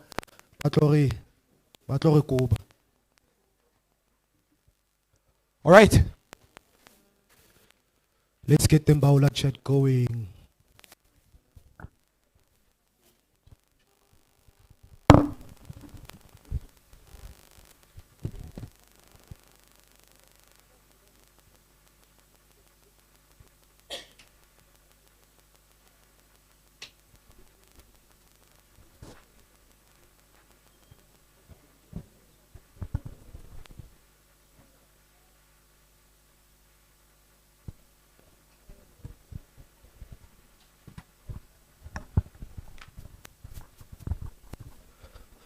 All right. I think the team is ready for the Mbawula chat. It's going to be facilitated by Bulelani.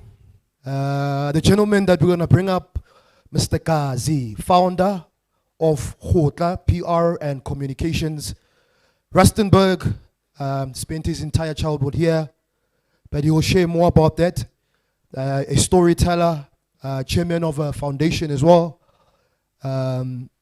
He's traveled and he works and serves as a brand ambassador for Brand South Africa Play Your Part. So we'll hear more about his story, his journey, what they're currently doing, PR, communications. We'll have a few questions, announce our winner, have something to eat, and then it's a wrap. Are we having wraps? Maybe. Hey, I'm flowing today. No, like a water. B, can we come through? Bulelani. Once again, remember the Netbank pocket pause. Because usane ba re price e. Yeah, usane. I get it. Yeah. All right. B, please come through.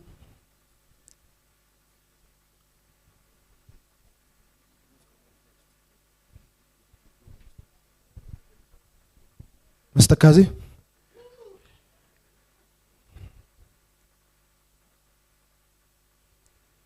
Oh, she's up.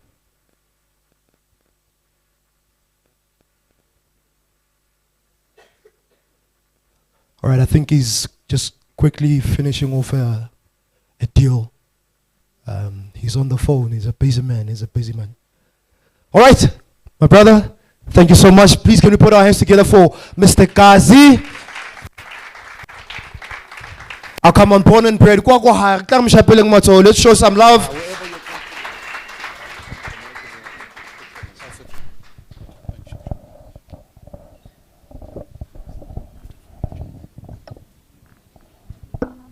Why are you? Oh, I think it's a three-way. So, ladies and gents, you just joined. No, man. Thank you so much for hanging out this long. This part of the chat is where we talk to a local entrepreneur. It's called the Mbawula chat. Mbawula chat, similar to, at this Naha Kola. Being raised by my granddad, Daniel Balabala, a G, is an amazing gent. He used to have us around Mbawula, because I kept Khuleti Tembis.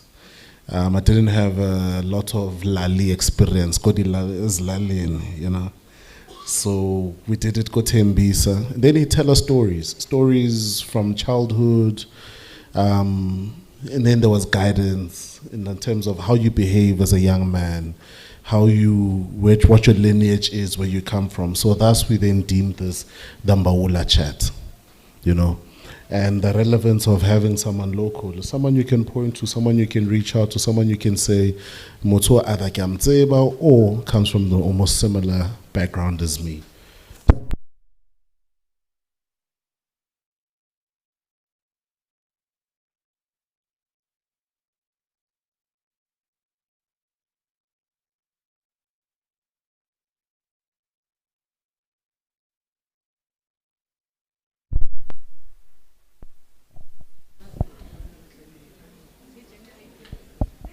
You're not generator. The same one that they're giving out. Oh, sorry. This is so not professional. Oh, Bulelani. Anyway, we're going to continue. So, we've got this amazing gentleman here with me, Mr. Nusi Kazi. Rustenburg, born and bred. Thank you so much for giving us your time today. I know it's a busy one for you because of you're busy with the World Cup. Is it started? No, not yet. But maybe, okay, then I'm talking like you're familiar, and I'm pretending as if I don't know you. Maybe just tell us, we don't know you, I don't know you. Tell us a bit about who you are, where you come from. Maybe let's start there, and then we'll sort of just grow our conversation from there. Sure. Good afternoon, everyone. Sorry about the delay jumping off my seat there. So, Kinnamang, Nusigazi. I don't think I was born here, but I grew up here. Niginagoramiti Street. And you know, my parents then moved Ragohelo to, and I've lived in Rustenburg all my entire life. Moved out of here in 2008, 2006 rather. Moved to Cape Town, spent some time there, moved back, and I've been around. So I'm one of the 6 children that my parents had, so I'm the second oldest. My parents understood what it meant, how would they be fruitful and multiply. So I'm the second of the 6, and I've got 5 siblings, obviously because we are 6, 1 sister and 4 other siblings that come after me. A computer science graduate. So I schooled more Rustenburg. I was my primary school. Moved from there, I go Khadze Middle School, from there, did my matric, go HF. So from there, I had to make a decision about what do I want to study, because everybody that I knew was either a mining engineer, an accountant, electrical engineer, and I decided to go off the grid and went and studied computer sciences. And what was weird about that is that, I knew grade 11 that I needed to go study further, but it was a conflict between, do I then go pursue what my mother wanted me to pursue, which was, in my mother's head, God rest her soul, she thought I was a doctor. At some point, she thought I was going to be a lawyer. So, 1, I can't stand open wounds, so I don't. 2, I think I could become a lawyer. I could. Because I'm always intrigued and I'm always fascinated by people wearing robes and standing there and say objection, and so that I find that very fascinating. But I think in that moment I realized that there is more to me than just becoming a lawyer. There was a lot that I felt that I needed to do. I just did not know what it was. And my next love was computers. So I then decided I'm going to study computer sciences. And I went and studied computer sciences, completed, came back, worked 1 year in that field, and completely left it. So I've never done anything IT related since the year after I graduated, right? I've done anything and everything but that which I've studied for. So I worked in a call center at one of the days.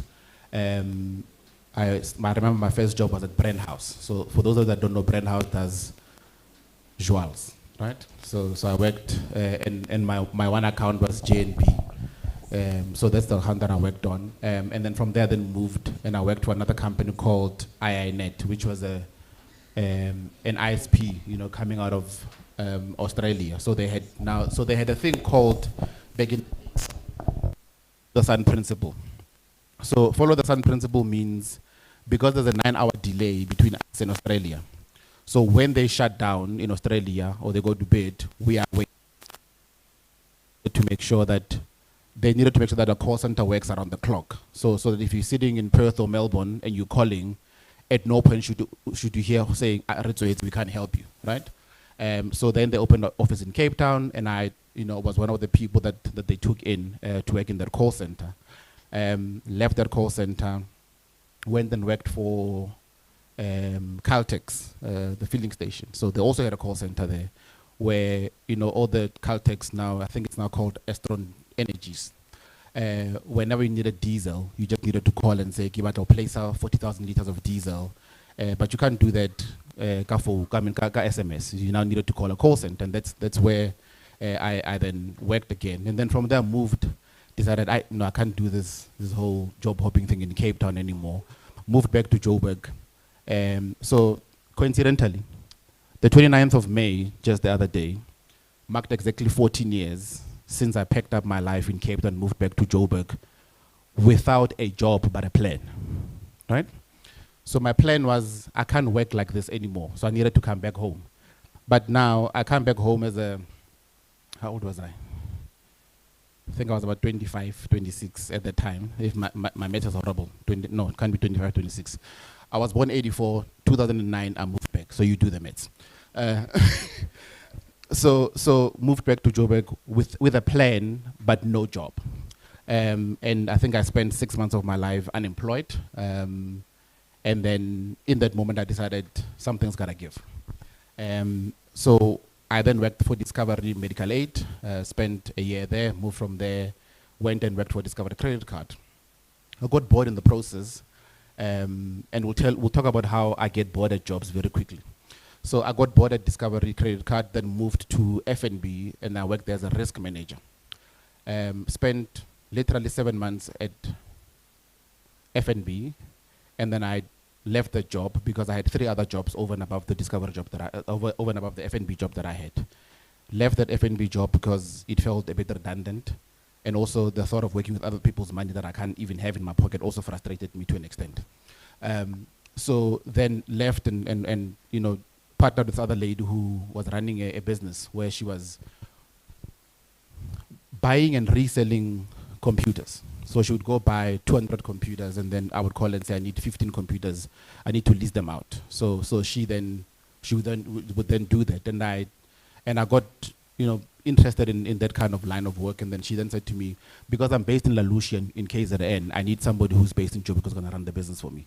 I knew nothing about that kind of business, but I jumped at it and I did it. I worked for that business for a couple of months. And then I started my own business. So the first business that I started, are we there yet? Or can I pause? Okay. No, but I feel like I'm talking all by myself. And that's how I then got into business, amongst the many other things that I did. And up until to the point that we are at today, but I'm not gonna fast forward and deny you the other nice things in between. Yeah, so no, the thing is you didn't go too far ahead. In actual fact, you led nicely into my entrepreneurial question, right? And I think that would have been, so how does the entrepreneurial bug now bite? And where did the journey start? What did you start with? I think the bug had always been there. I remember back when I was doing matric, if not grade 11, I had an idea of starting an internet cafe combined with a coffee shop. Right, so before you had Seattle and Exclusive Books partnering and giving you a coffee shop and a bookshop all at once, I wanted to open up an internet cafe with a coffee shop attached to it. And I remember, for those of you that are old enough, go to Shoponda before what the shop is today. Mokoning after that hardware store, Dr. Sfanyetsu, right? So Dr. Sfanyetsu was there for many years, and then she then moved her practice somewhere else. So that office became vacant for the longest of time. And then I was like, no, man, it's a nice spot for an internet cafe and a coffee shop here. And then I went to Tropong, Komrahoha, Juice Ups. There used to be a telecom shop there, right? And I said to them, I want to start a coffee shop, I want to start an internet cafe, go Tlhabane, but I'm not sure if there's the right infrastructure, right? So this lady looks at me and says, so what do you know about internet cafes and what do you know about infrastructure? I said, I read, so that's what I know. So I need you to dispatch somebody to go to Shopong and check if there's the right infrastructure there that we can start a coffee shop, to go start an internet cafe. They went, sent people out and said, yes, you can do this thing, right? And then I was 16, 17, I put together a business plan, and I went and I met some other Indian chap who was prepared to give me funding to go start this thing. And I could not do this thing alone, so I then said to 3 of my friends, I think we can go make money somewhere, let's go start an internet cafe and a coffee shop. So we then registered a business, and I even actually saw it the other day on CPSC website. Back then it was still so called CPRO. So the internet cafe was called FTT Lanet. I don't know how we came up with that name, but yeah, that's what we called it. So we then put together a business plan, went to see this guy, and then said to us, I love your business idea, but lebana, so I can't sign this thing with you. I need your parents or your guardians to come and sign this agreement. Excited as I was, so I took this thing to my parents and I said to them, hey, ke na le thought of starting a business, you know, and I want to start an internet cafe and a coffee shop. My dad looked at me in the eyes and says, wala, not in this lifetime. And I'm like, oh, this guy. And he says to me, who do you know who's got a business? I'm like, yeah, marantate mama ngona le buchara, ko rameti ko ke start after rameti kana ke mothuka after rameti. Yeah. Kire khona le kwa sugar, khona le shop ka da, we know that guy. That days do made you go guy on the taxi. So I know, I don't know, but who do you know in your life? Not the people that you grew up with. Who do you know in your life who's got a business? And I'm like, no one, right? And he says to me, so yes, go long, this thing of starting businesses, right? So, and I knew back then that eventually at some point this is gonna happen. I just did not know when, but in my head I was like, there's no way this thing can just come and die there. And I, you know, disappointed as I was, you know, killed that dream and went back to school and I studied. So unlike other people that thought, no, I did not do that. But in my head, I knew that at some point I'll need to start a business. I just did not know what kind of business I needed to start, but I knew waking up in the morning and going to go work for another person was not what I wanted to do. I'll just hold it. Yeah, okay, sorry. I tend to fidget a lot when I get nervous. Not that I'm nervous, I'm just saying when I do. You know, so I somehow knew that I was gonna do this. I just did not know how. I just did not know when, and I just did not know what exactly I wanted to do, right? And this was my first business at the age of 17 that did not see the light of day. Went and studied, graduated, came back. And I started my other business. I think it was called Spiffy Cleaning Services. So when I moved back from Cape Town, I lived in Midrand for like a while. And then I realized that every house in my complex, auntie, cleaner almost every single day. So house number 1, Monday, number 2, Tuesday, number 3, fella. But these people were not live-in aunties. When they needed to come through. So then I had a chat with a few of them that started coming. So let's chat about guy, right? And I'm like, okay. Why? And I'm like, no, I'm just asking. So then I started a business called Spiffy Cleaning Services, or Spiffy on Call, as we started being known eventually, where I would then say to you, if you need an auntie, call me. I'll get you an auntie. For $250, I'll get you an auntie. Pay auntie 150 rand and then take the 100 rand back, right? So the biggest mistake that I made in hindsight was that, gents, problem. So, so the biggest mistake that I made was that I started a business with my partner back then. So I quit my job and I then started doing this business. And then the business was doing very well. So every month we knew what I know business. So I think on a 30-day calendar we had about clients for like 20 days, 22 days at best, right? So we can still diversify. So you've got a young couple who don't have an auntie living in the house, but only baby nyana, and a date nights are important. Gents, you must take your girls on dates. So date nights are very important. So now you can't go on date nights because so we can then start an au pair business. So over and above us cleaning your house for you, we can still look after your child, right? So because we then knew, okay, there's 190 units here, 60 of them have got babies, 30 of them have a living helper, 3 of them but they're not of an older age to look after themselves, right? So we can then, if you want to go and have lunch with your girls or with your boys, right? So that business also worked for like a while, and then we broke up. So with the other girl, we broke up, and then right? So I then made an emotional decision about the business, which then was to my own detriment because the girl had a job. So whether the business was doing well or not, she had a job. I had the business. If the business fails, Lina, a child, So that business failed, and I took a lot of lessons out of it. And then I went back to go look for a job now. I needed a 9 to 5. So then I started, knocking on doors again. I got hired. Where was I working again? Can't remember where I was working, but it was another call center job that I did. And then, then I decided I'm going to start doing radio in between all of this thing. I'd never done radio before, but what I knew I had was the passion for radio, right? So I then drove past a taxi one day at a radio station. I'm like, taxi driver after robot. Jumped off a taxi, went back in there, knocked and says, Span as a radio presenter. But I'm here, I can audition right now. Right? So the lady addresses like, that's not how we work. You must give us a demo, and then a station manager must listen to it with the programs manager, and then they must decide on whether you're good enough. I'm like, but I'm here. I'm sure both of them are in office somewhere. So just call them. I'll sit. Right? So the station manager was walking past when all of this was happening. He's like, okay, are you sure? And I'm like, yeah. He's like, come, let's go. Says to me, it is now 12 o'clock. I've got a sports bulletin at 12:15.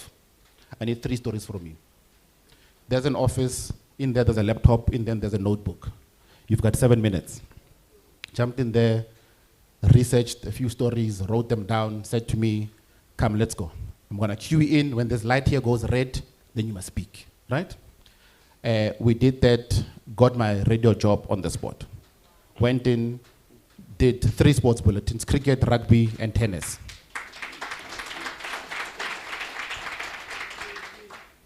So the station that I'm talking about is called Mix FM. They were based in Midrand. For those of you that got DSTV, it's on audio bouquet. I'm not sure what channel number that is. So I then became one of the 2 black people working in that white rock radio station, right? So walked in there, and I was tasked to go do a sports show on a Sunday night, take 8 o'clock, or when everybody else is preparing to go back to school and go back to work. Now I'm sitting on radio talking about what happened. You know? But for me, it was not even about who's listening, but it's about how then do I perfect this thing? How then do I get it right? So, and I mentioned the radio story because the radio story was where the direction of my life changed, right? So did radio, doing a sports show for quite a few months. The guy that hired me as a station manager had a breakfast show on weekends that he was doing. He needed to go and leave, did not know who to put in that slot, right? Because the team that he worked with could not operate the desk, right? They were coming in every single day, sit behind the mic and speak, and then he'll tell them, okay, we are going in in 3 seconds. They would speak, then say, okay, we are gone.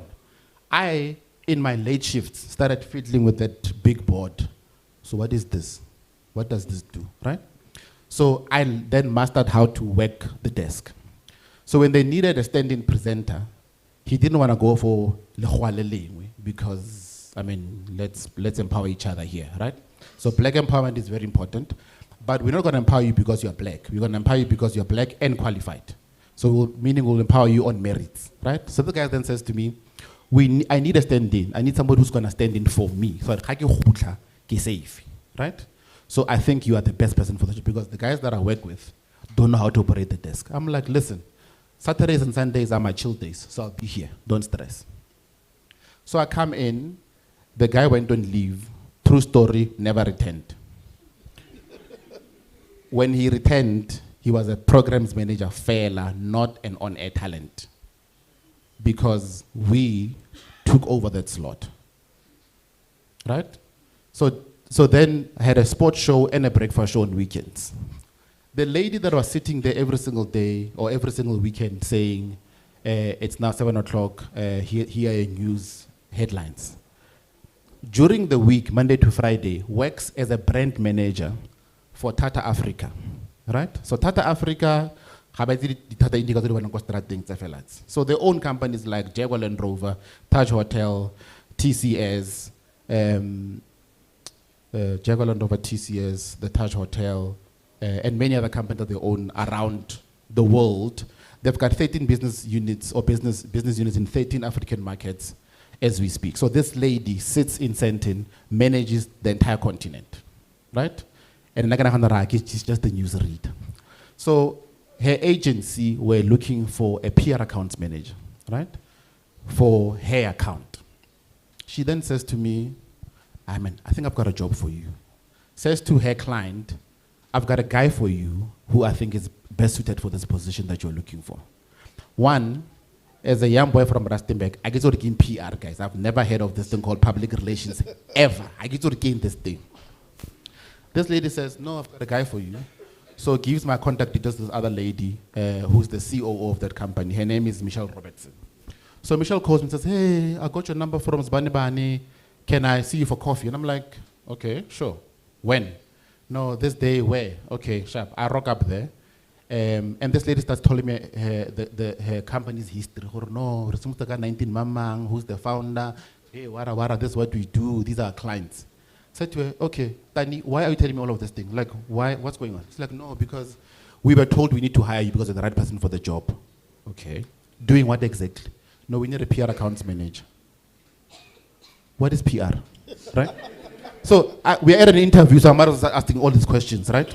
So what's PR? No, okay. Oh, okay. So people get paid to do this. She's like, yeah. And I'm like, but I do this every day for Mahala, guys, right? So she's like, no, so it's fine. Zwagala, you'll learn on the job, right? So literally I come back, 1st of April I start, April Fool's Day. So I'm thinking it's an April Fool's joke. So we go spanning,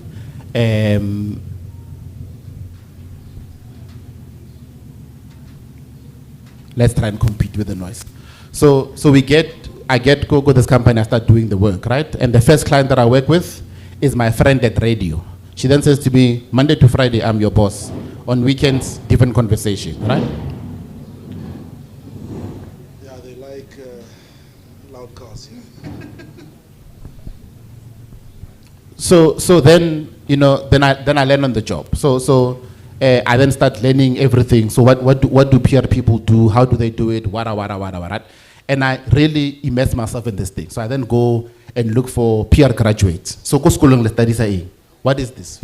Speak to the people that have been in the business long enough. Needless to say that I stayed with that business for a good 7 years, right? So I literally stayed in the industry for that long, right? So worked on multinational companies. So I worked for Tata Africa, traveled to India to go see how they do business in India.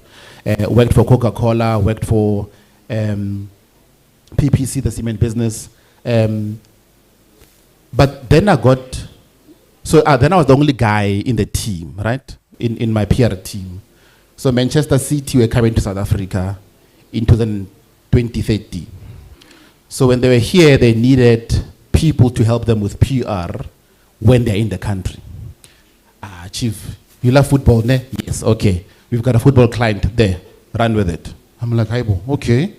Now I know Man United, Man City, never heard of it. Giti Man U. I've seen Pellegrini somewhere. I've seen Vincent Kompany. My football, so let's do it, right? So Man City then became my first sports client. There was something about that client that set my soul on fire, right? And I loved it, and I immersed myself in this thing. I did not know who Man City was up until 2013. I had never worked on a sports brand since ever up until 2013. But something about that account set my soul on fire. We clapped this thing out of the park, and then I was then given another account, the ICC Cricket Tour. So the ICC were having the World Cup in South Africa. So they were having it, not in South Africa. So the trophy was coming to Africa, and they needed somebody to help them with PR around the trophy tour. So going from South Africa to Botswana to Zimbabwe to Kenya and all of those things, right? I had never been anywhere else except Botswana. So I'd never been to Zim, I'd never been to Kenya. So I did not know what the hell was going on in those markets, right? But the person in me decided, I know, I'm taking this one. Cricket, right? Trophy, so we can make this thing work. And we did that. And we did such great work with that client again, where I felt like if ever I were to leave and start my own thing, I know exactly what that I want to do, right? So in between all of this thing, I then started another company. which was called Leano Communications. Somebody said to me, that's a horrible name that you could have ever given a business. Because Leano, we are the plan, we planisa, with a man. So it could have, that's a bad, you're not inspiring confidence on target Leano business consultants. What are you guys doing there? So I then started this business with 3 of my friends again. That business failed, so it was almost like failure to launch. So with every failed business that I've been involved in, I've always taken the time back to sit back and ask myself, what went wrong, and what are some of the key lessons that I can take out of this thing? So what went wrong is that I was the common denominator. That's the first thing in all of this thing. The second thing was that in every business that I've partnered with, things have not gone the way I wanted them to go, because we get excited with, let's start a business as the Chomi. But the question is, do we have the same idea? Do you have the same drive? Do you have the same passion? Do you have the same work ethic? Right? If the answer to any of those questions is no, then maybe pause and reevaluate your strategy. Right? So I did not ask those questions. One, Gile business in Lengwanyana out of excitement Mujolo did not ask whether we had the same ideas and the same passion, the same vision. That business failed. Common denominator. Started a second business with 3 of my friends. That business had failure to launch. One, purely because we didn't have we didn't ask the right questions, right? And as a result, it failed. Common denominator, right?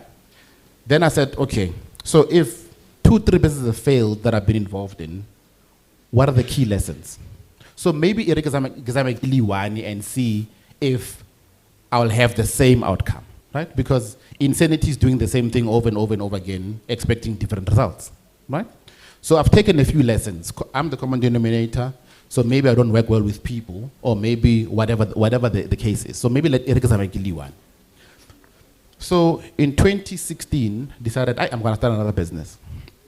So said, this time around, we're going to do things slightly different. So registered a business, 1 man. And then said, I've got a job, I'm not quitting this job again, because I've quit the job before, and we all know what happened before. So I'm going to stick to my day job that pays the bills, and I'm going to do this business as a passion project on weekends and after hours. So did that 2016, 2017, 2018. At the beginning of 2018, I decided I need to have a target that I'm working towards. What's the target? The target is, at the end of this year, I need to quit my job to go run my business full time. That was my plan. I said to my boss back then, I said to her, listen, we came back from Merry Christmas, Happy New Year, what chanti, so we've got back to work induction. So, she sits with all of us one-on-one. We start having chats about the new year, what's your goal for the year?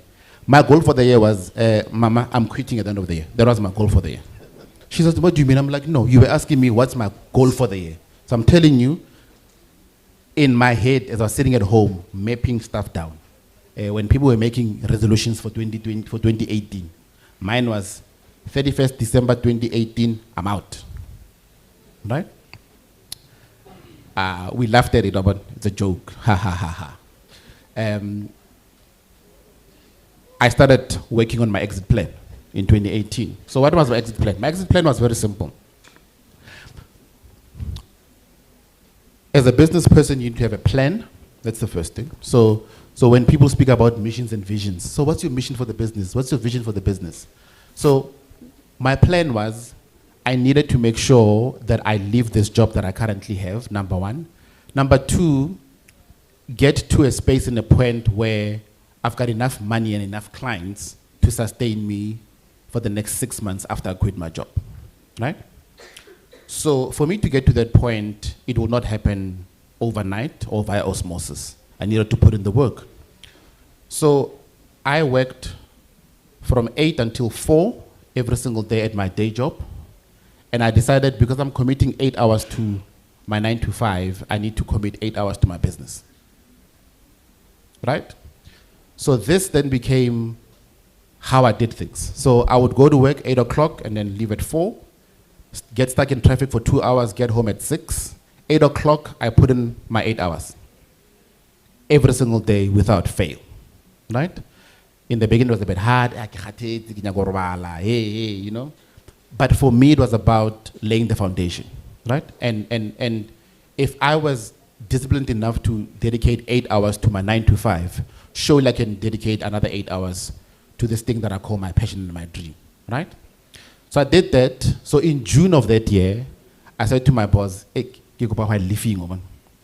because she's like, no, it's fine. You are entitled to leave. So take the leave and go. So I then take leave. I get go leaving, guys. Things became very clear. We are 3 months ahead of schedule. So we can quit earlier than expected. So I then come back from my leave after my birthday. I said to my boss, get ready to have a general conversation. Ogarke resign at the end of July. She's like, no, you can't. And I'm like, we had this conversation. I said to you, I'm going to quit at the end of the year. So it's now midway through the year. So I'm telling you, I'm quitting 3 months earlier than expected. We laughed again for the second time. Ha, ha, ha, it's a joke. Okay. 1st of July, I come to the office and I'm like, there's my resignation letter. End of July, I'm out. She's like, no, you must give me 2 months notice. I'm like, with pleasure. 2 months. You take your 2 months. On the 23rd of September 2018 was the last day that I was in corporate. Left my job in 2018. But the story between January, June, and September was that then I started doing work for everyone because I needed to create a clientele. So Bulani wants a PR agency to help them with whatever, I'll take it. Zbane wants this thing to do this thing, I'll take it, right? So our core business was really centered around communications. But I can tell you, for 6 months of our existence, we did not do anything communications related.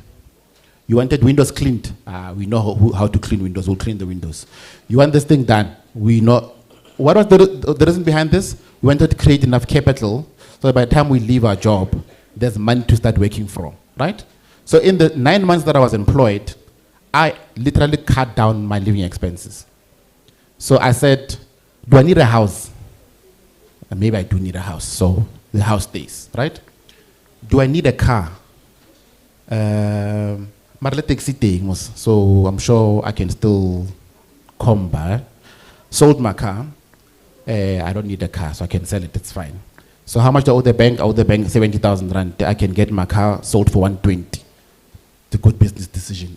For sale board, private sale. Sold my Polo that I loved with all of my heart for 120,000 rand. Paid the bank 69.8 thousand rand that I owed them. Had 50,000 rand back in my pocket, right? Who do I owe? Gegota mamang turanta mamang bogana. There, everybody is paid. I don't owe anybody anything, right? So downgraded my life completely. The biggest mistake, or the biggest fear that I had, ne? Kineke jola at that time, mama. So this girl, that's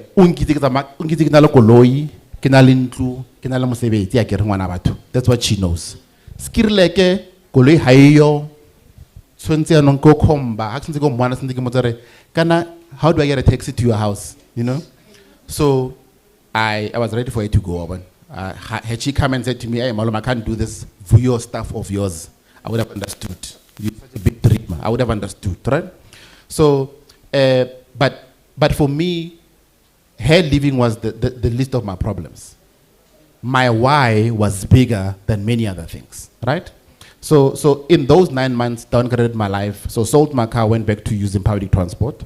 I could not sell my house because then I would be homeless, right? But cut out other things that I did not need. I did not need to go out every day, so it's fine. I did not need to go out once a month. It was fine, so I could live with that, right? So my living expenses got slashed completely. All I needed is the bond paid?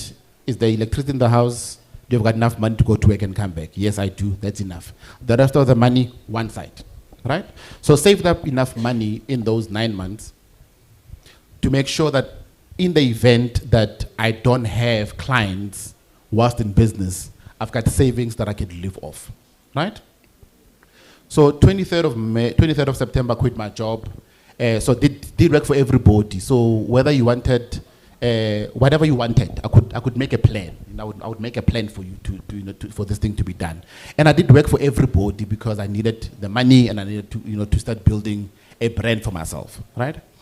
And yeah, so that's how the entrepreneurial journey happened. I'll pause for now for another question. You shared so many nuggets, which is why I because you answered quite a number of my questions, right? All the way from don't stop being curious. Be curious enough to research, to learn, and be bold enough to go out there and throw yourself out there, even if it's things that you don't even know. Opportunities knock on the door. Sometimes explore those new opportunities, even if you don't know. But I think one of my personal things that stood out the most for me is be diligent in your work. Because when you're diligent in your work and you deliver, it opens up other opportunities. I mean, I don't know what you guys heard. I mean, how many people picked up more than 2 or 3 nuggets from what was shared by this amazing gent? So that I don't take up all the time, I'll just give an opportunity to 2 individuals or 3. If you've got a question, 2. If you've got a question, I've got the lady at the back with the glasses. Anyone else? Question? The gent? And the gent, the gent with the black frame glasses. Please come to the front, man. Let's give you a chance to come through. Please, my lady, as well, if you can just join us out here, ask this gentleman. But so your story is... Yeah. So as they're coming, I'll do injustice if I don't share this thing with you. So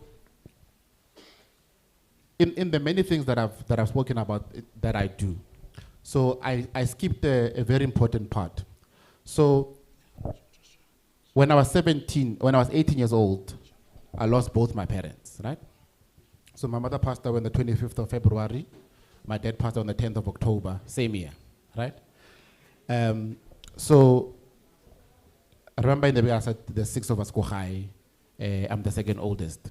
So when my parents passed away, my older brother was 4 years my senior. So he was 21, 22 when my parents passed away. I was 17, my sister was 13. My parents had a thing about 4s and 6s, right? So there's a 4-year gap between all of us, 1 up until 5. 6, it's a longer gap, right? So I was, my older brother was 21, I was 17, my sister was 13, Omongonale 9, Omongonale 5, when my parents passed away. So society would then call us, child-headed households.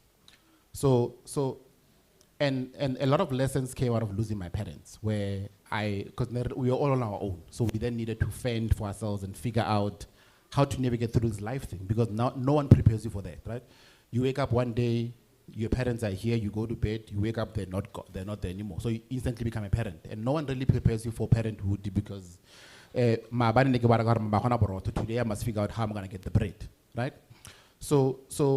And in my moment of desperation, as I sat in my sacred space with God and I said, I need things done, I made a commitment and I said, if you can get me out of this rut that I find myself in, my commitment to you is that as soon as Kiba sharp, I'm gonna pay it forward, right? So in the bio that was read, I was called a chairperson of the NGO somewhere. What I really am, I'm a volunteer at this NGO that I've started. So we've got an NGO that looks after child-headed households, right? Purely because I'm from a child-headed household and I understand the challenges that come with coming out of a child-headed household. And I know the risks involved with growing up in a child-headed household, because I could have become a criminal and blamed it on where I come from. My sister could have gone to the extreme and said, because my parents are not here, therefore, this is why I turn out like this, right? None of us are in prison as we speak. All of us are still alive. All of us are working. Reshapu, we are good members of society, I think. Members in good standing in society, right? And the commitment that I've made to myself is that for as long as I'm above ground, I'm going to give back to the people that made me who I am. Because this community here, Tlhabane, made me the person that I am. So, me next door, front opposite, back opposite, were there to guide us when we strayed away from what we knew as the right path, right? And They may not have given us money, they may not have given us any other thing, but the love and support and care that they gave to all of us groomed me to be the man that I am today. And therefore, it was very important that I then come back and I start giving back, to the people that made me who I am, number one. And that's why every single year without fail, I take 5% of the company profits and I give them back to child-headed households. Round of applause, man.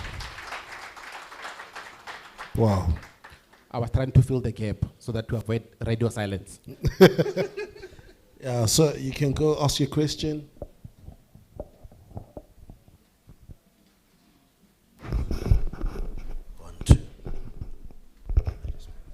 Good afternoon, ladies and gentlemen.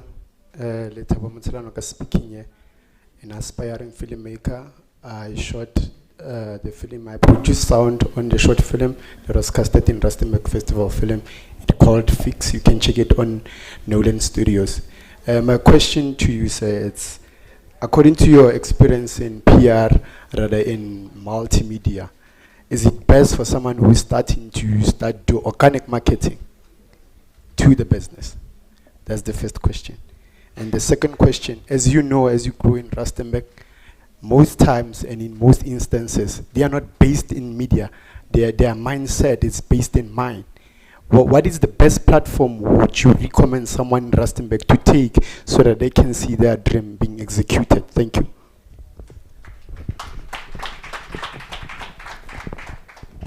Do I shoot? Or okay. Sure.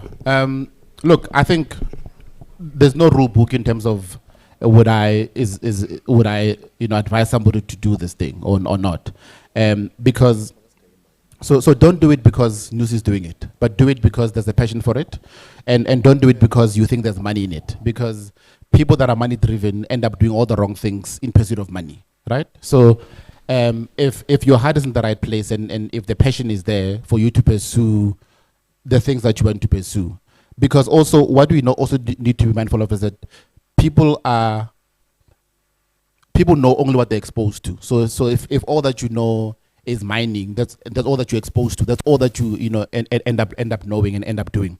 So expand your horizons, research and find out other things that you are passionate about. So the biggest question that people confuse is, so what's the difference between your passion and your gift? Right? So there's always a very thin line between the two. Because Thabo dlala bolo, le nna ke dlala bolo because I saw it got up. But that might not be my talent, right? So my simple explanation of the difference between the two is that your gift is that thing that you do with the least amount of effort, right? Example, guys, I've been sitting and I've been talking. Brian asked me 2 questions and I've been talking for a good 40 minutes. One man, right? So my gift is in storytelling. So I can paint the picture and tell you stories for days, right? So that's my gift. That's what I'm good at. And that's why the decision to follow PR was a simple one, because I'm a storyteller by profession or by nature. That's what I do. I tell stories. So whereas I went and studied something that I was passionate about, which was computer sciences. It was not my gift, but it was my passion. So it's about understanding that thin line between those two things of what is my passion and what is my gift. And don't do it because another person who's sitting next to you is doing it. So, Lethabo, to answer your question, if your heart is in the right place, if the desire and the passion is there, do it. And don't do it because a drive a Maserati, because you don't know exactly why they drive that Maserati and where they got it from. And you don't know if they got that money from doing what they're doing. Did I answer both questions? I think I tried to answer them all in one. Okay. Dumelang, Lila Lakake Tlhabane, and I run Lindsay Digital. My question is, when you were speaking, more especially Khanobuaka, your story from Cape Town, you moved to Cape Town and you came back. It's something which I could identify with, more especially as an entrepreneur. But what I want to ask you is, during the course of your entrepreneurship, there's a lot of delusion that comes with being an entrepreneur. There's a lot of false ideologies which we have as entrepreneurs. How then do you segregate those two delusion from delusion, and then entrepreneurial delusion that I know my business is going to make it, even if it takes around 10 to 15 years, right? So that's my first question. The second question is, I hear you mentioning a lot Kamjolo, and I read a book from Leanne Sandberg that says that a woman's partner states how they are going to do in business.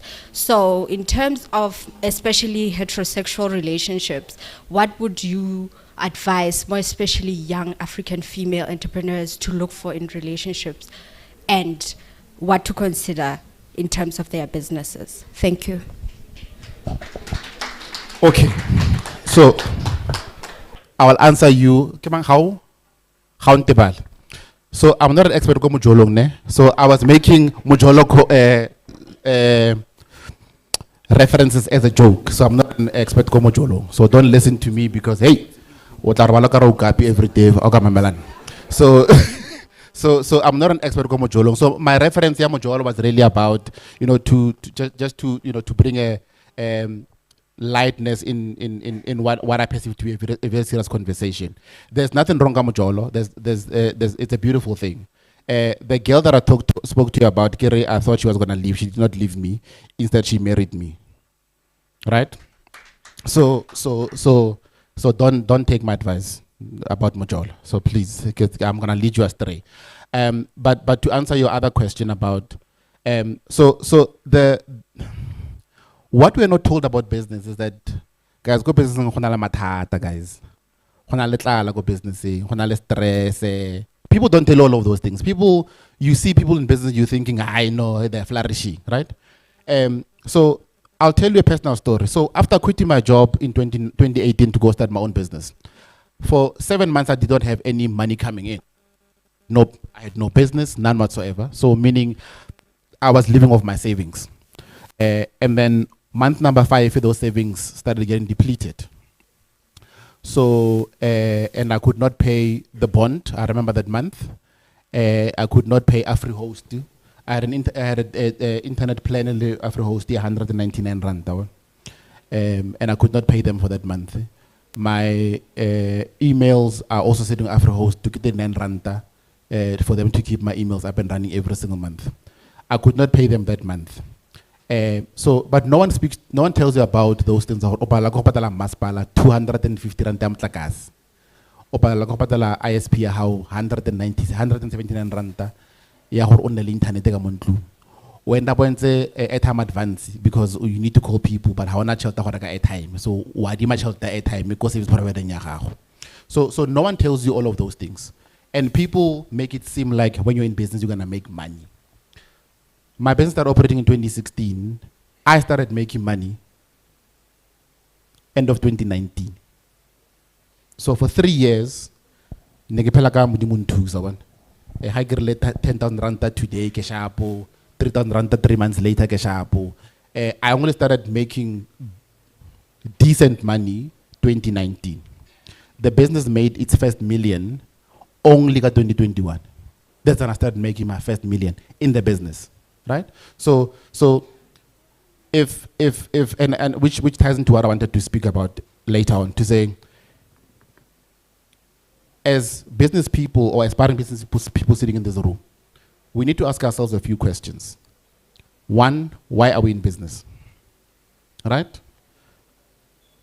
If you're in business because you want to make money, let me wake you up from this dream, woman. If you're in business because you want business to fund your lifestyle, right? Because your business is not there to fund your lifestyle. I am not self-employed. I have a business that has employed me. I draw a salary from the business. Can I pay sleepy from my own business? Can I meeting with the shareholder to speak about my increase, if eating. Who are the shareholders? Rashid. So I'm employed by the business. I'm not self-employed. So in the business, I pay myself X amount of money. When that money has run out, it is my problem as an employee of the business of how I'm going to do this thing. It's not the business problem that I've run out of money. My inability to budget my own money should not affect the running of the business. So if you're in business because you want a business to fund your lifestyle, you go buy chase because you're in it for the wrong reasons, right? So I'll tell you why I'm in business, right? In the interest of time. One, I'm in business because there's a need for what I do. There's a market for what I do. That's the first reason why I'm in business. Number two, I'm in business because I need to play my part in addressing the unemployment issue that this country is facing. Right? So we hear people speaking about, no, you know, the problem or the solution to our problem lies in entrepreneurship. That is very true. But the same people who are saying that they're not doing anything to empower these businesses that must employ other people, right? So mine is to make sure that every single year I employ at least 2 people in my business. So in the long run, so over the past 5 years, I've been able to employ 7 people in my business. So I've contributed towards 7 people not being out of a job. My plan is every year I must bring in 2 other people to come into the business. So 5 years from now, I should have at least about 17 employees in my business. So I'm not in business because right? My life has not changed. My business has made millions over the years. My lifestyle has remained the same. I still drive the smallest car, live in the smallest house, and the same salary that I've earned 2 years ago. So I've not had a salary increase in 2 years from my own business.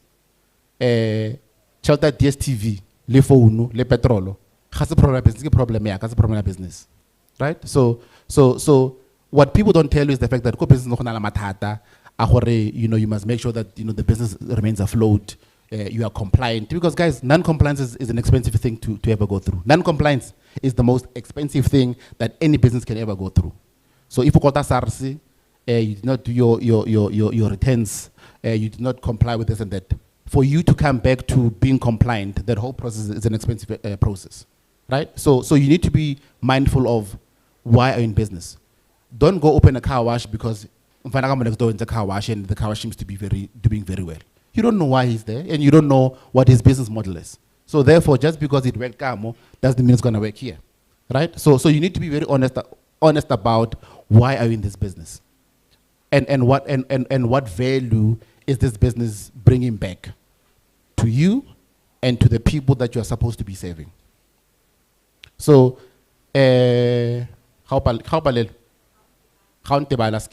so the delusion here is that there's money in business. The delusion is that as soon as you start, you're going to start making truckloads of money. The delusion here is the fact that I know it's easy to do all of those things.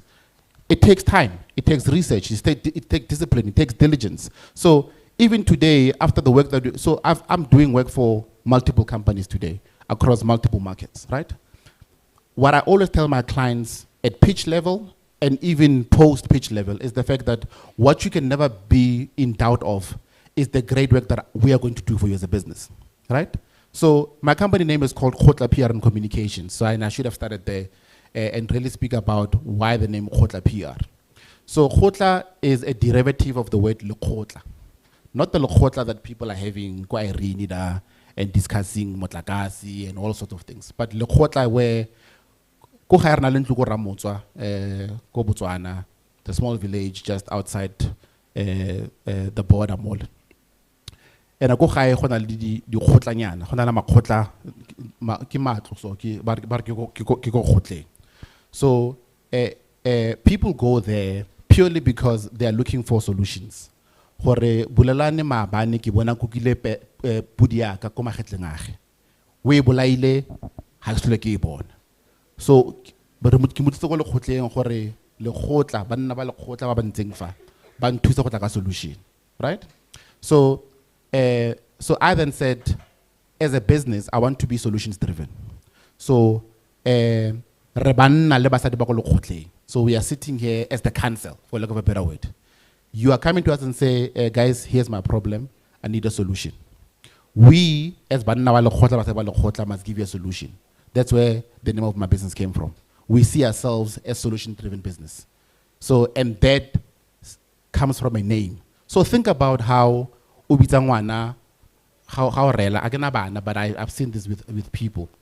How Hodisabana, Ubiza Bolrato, bomamang. So because they hear this thing on a regular basis, they then end up living out that which they are called, right? So the more people call us as Batubakolo Khotleng, the more people say that, the more we start believing that we can actually give you the solutions that you're asking for. So we are then, when you call us, we answer. So we are affirming that which you are calling us. Eventually, this then becomes the blueprint of what we do. This then becomes a part of our DNA, that we see ourselves as Batubakolo who are there to give you solutions. And we see ourselves as solutions-driven business. So that's where the madness behind the name came from, to say, how then do you want to see yourself as a business? How then do you want people to remember you? So when people mention your name, what is the first thing that you want them to remember? What is that value proposition? And that is, we are solutions driven. Ladies and gentlemen,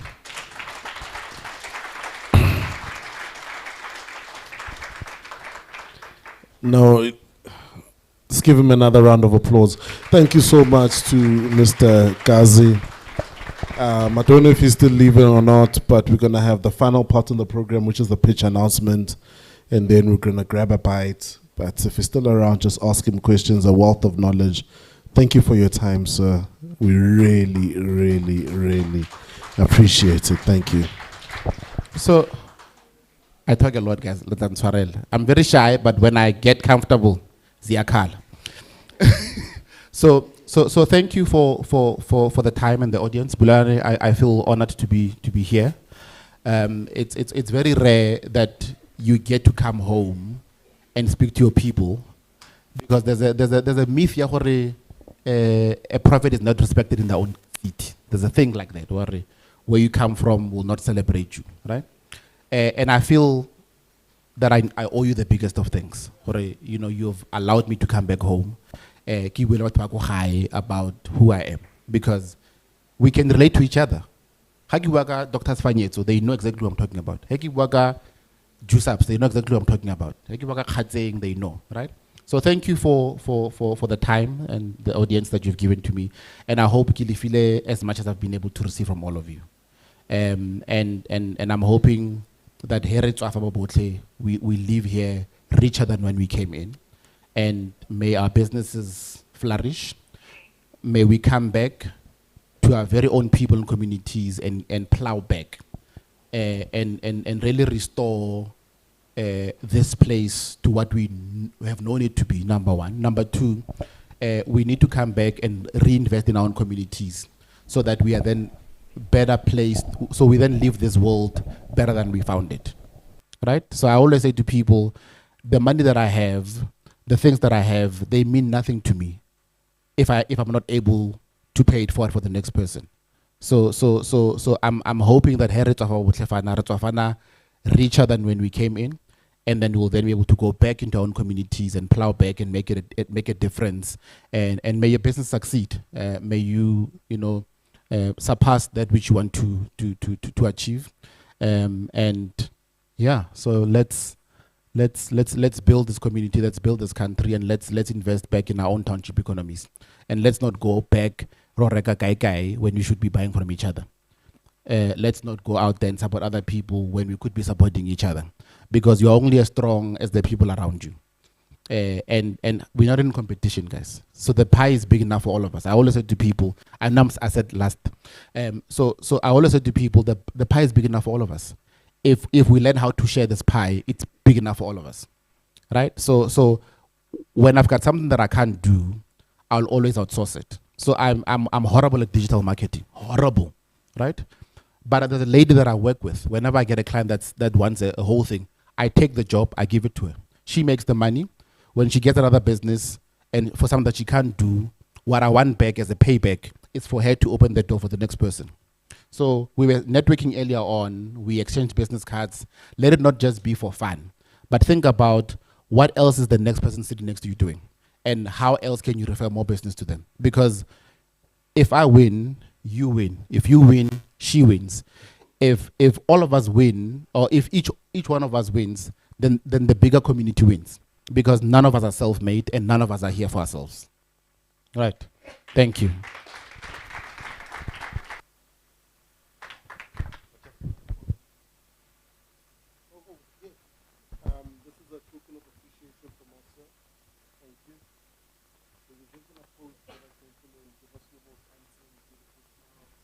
Without the gift. Thank you so much, gentlemen. Thank you. Give it up for 1, 2. Thank you, gentlemen. All good. This is for you, sir. Thank you.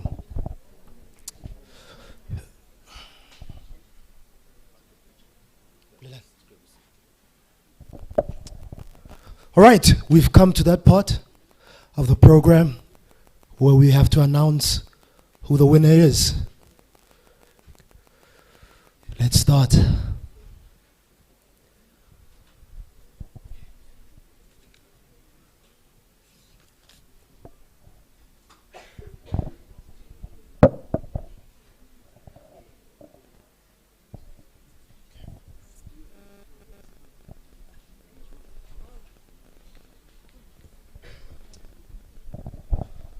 All right, so, please come.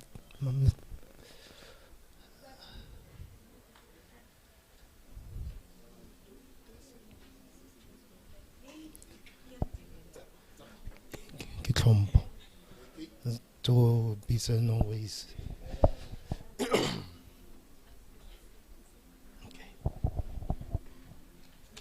right, so we'll start with position number 7. Can we get a drum roll, please?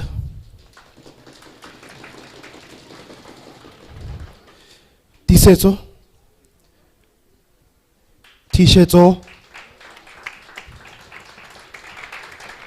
Please, can we just give him a round of applause? Short and sweet.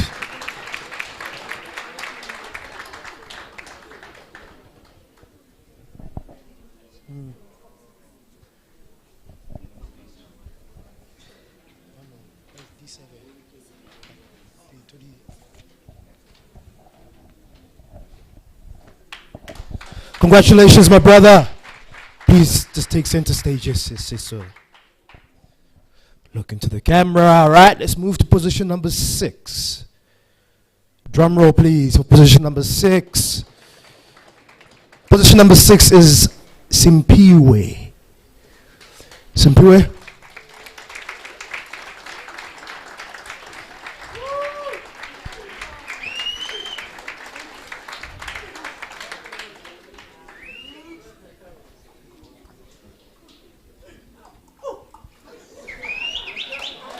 Please stand in the center. It's the walk, it's the confidence, it's the click, it's the dress, it's the blazer. Thank you so much, my brother. All right, we'll go now to position number 5. Drum roll, please. Position number 5 is Lesego. Lesego.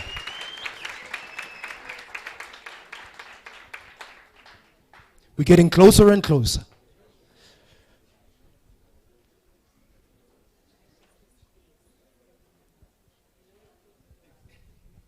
All right, congratulations, my brother. Congratulations, Chapelo Matsoho. All right, now we're down to position number 4. Position number 4 is Matepo. Matepo.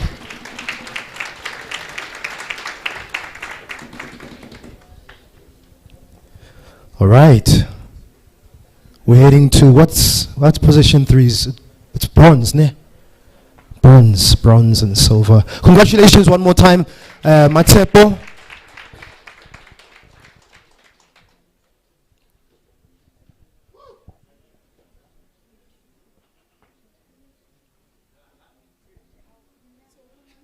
All right. Position number 3. Position number 3 is Llewellyn.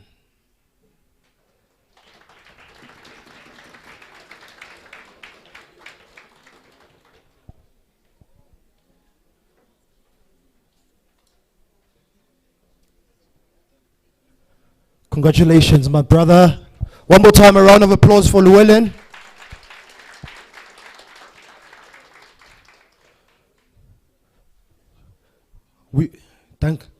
We're good. All right. Please, could I have the envelope for position number 1 and 2?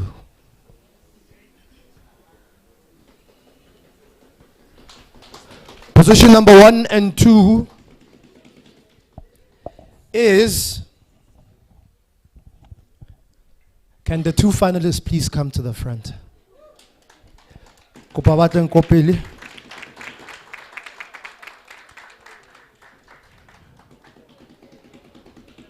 Neo and Moreki Lodi. As they coming, let's show them love,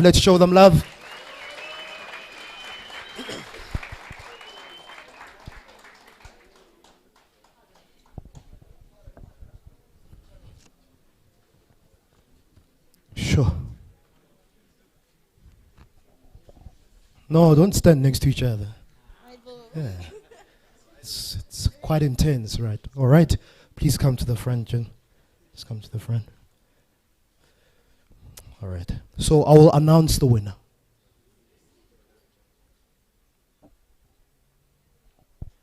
All right. Speakers as well, please. Once we're done announcing, please come to the stage, yeah? No. Okay.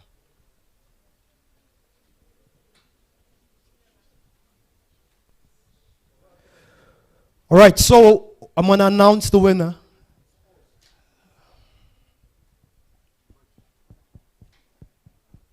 And once I'm done announcing the winner, I'm going to ask the winner to just go back there so that whoever is number 2 can take a picture, and then you come back. But you must act like you don't know that you won if you win, like it didn't happen, you know.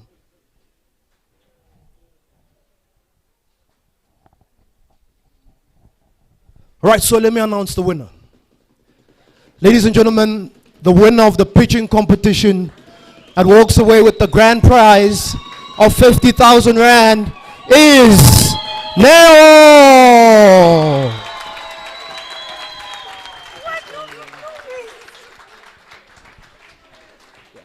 We're going to bring you back on. No, come through, my friend. Come through. Come through. Come through.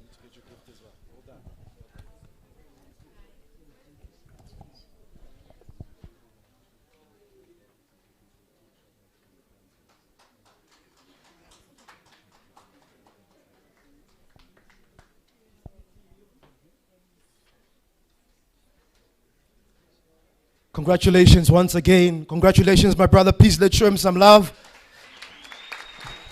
A big thank you once again to Brand South Africa for making this possible. Really, really, really appreciate it. All right.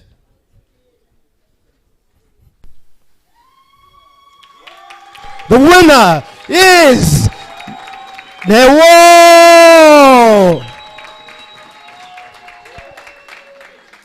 All right, I've been given an instruction from the team to please do a drum roll for her, for the winner, as I announce it again.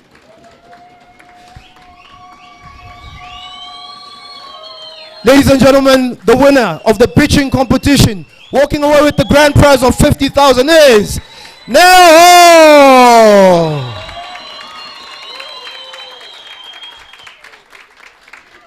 Thank you so much.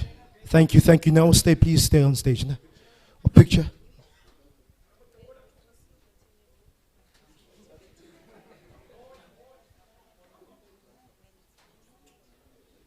A big thank you once again to Brand South Africa for making this possible. And the gifts that came out to all the finalists. I want to tell you an interesting story, actually. Are we done with anyone? Yeah, okay, please come to the front. Just you alone. I think are we done with photos? Can our speakers and our VIPs go off stage? We're done. Okay, we're done now. Wanna stay. No, that's my. Okay. Come down. Stand up. So she came late. And she said to me, I am not confident. I don't want to do this today. I said, go for it. She said, no. Akbatlu peach. And then she moved and she went there. I na peach. I would the peach says it into to Ario. Ha. But she took up the courage. And she did it. The inner voice was saying, don't do it.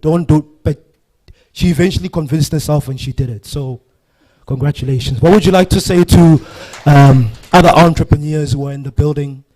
Words of encouragement? The only thing I can say right now is to never give up. That's it.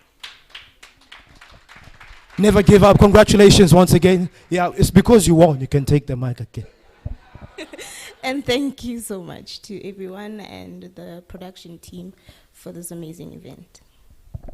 Thank you. Appreciate you. Thank you very much. Okay. We good. Let me.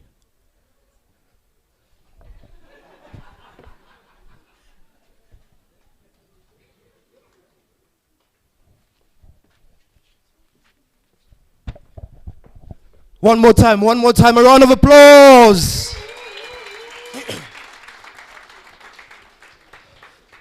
All right, did we enjoy? Was it worthwhile? Hey? Inverter. No, I give him like a susa mail so rinkile yona re tlileng ka yona ra plaka yona.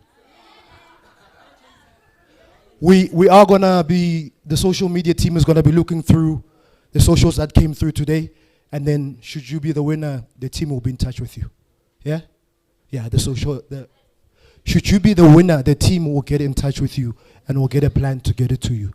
All right, should we come back again? Real? Come back again? When? Tomorrow?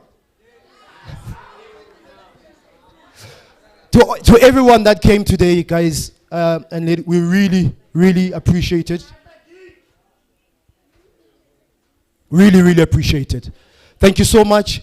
We'll be back. So we're going to have food now. The arrangement is, can I please have an usher at the back? So Dijo are there by the youth banner. There's Hope that's waving her hand. How we're going to work so that we just have some order is we're going to start with, just go row by row. Ne? We're going to start with the row on the right hand side, and then I'll tell you this row, and this row. So we can just all go out, move this way. You'll get something to drink, a cold drink as well, and then we're done. All right, so can I start with this row, please? Yes.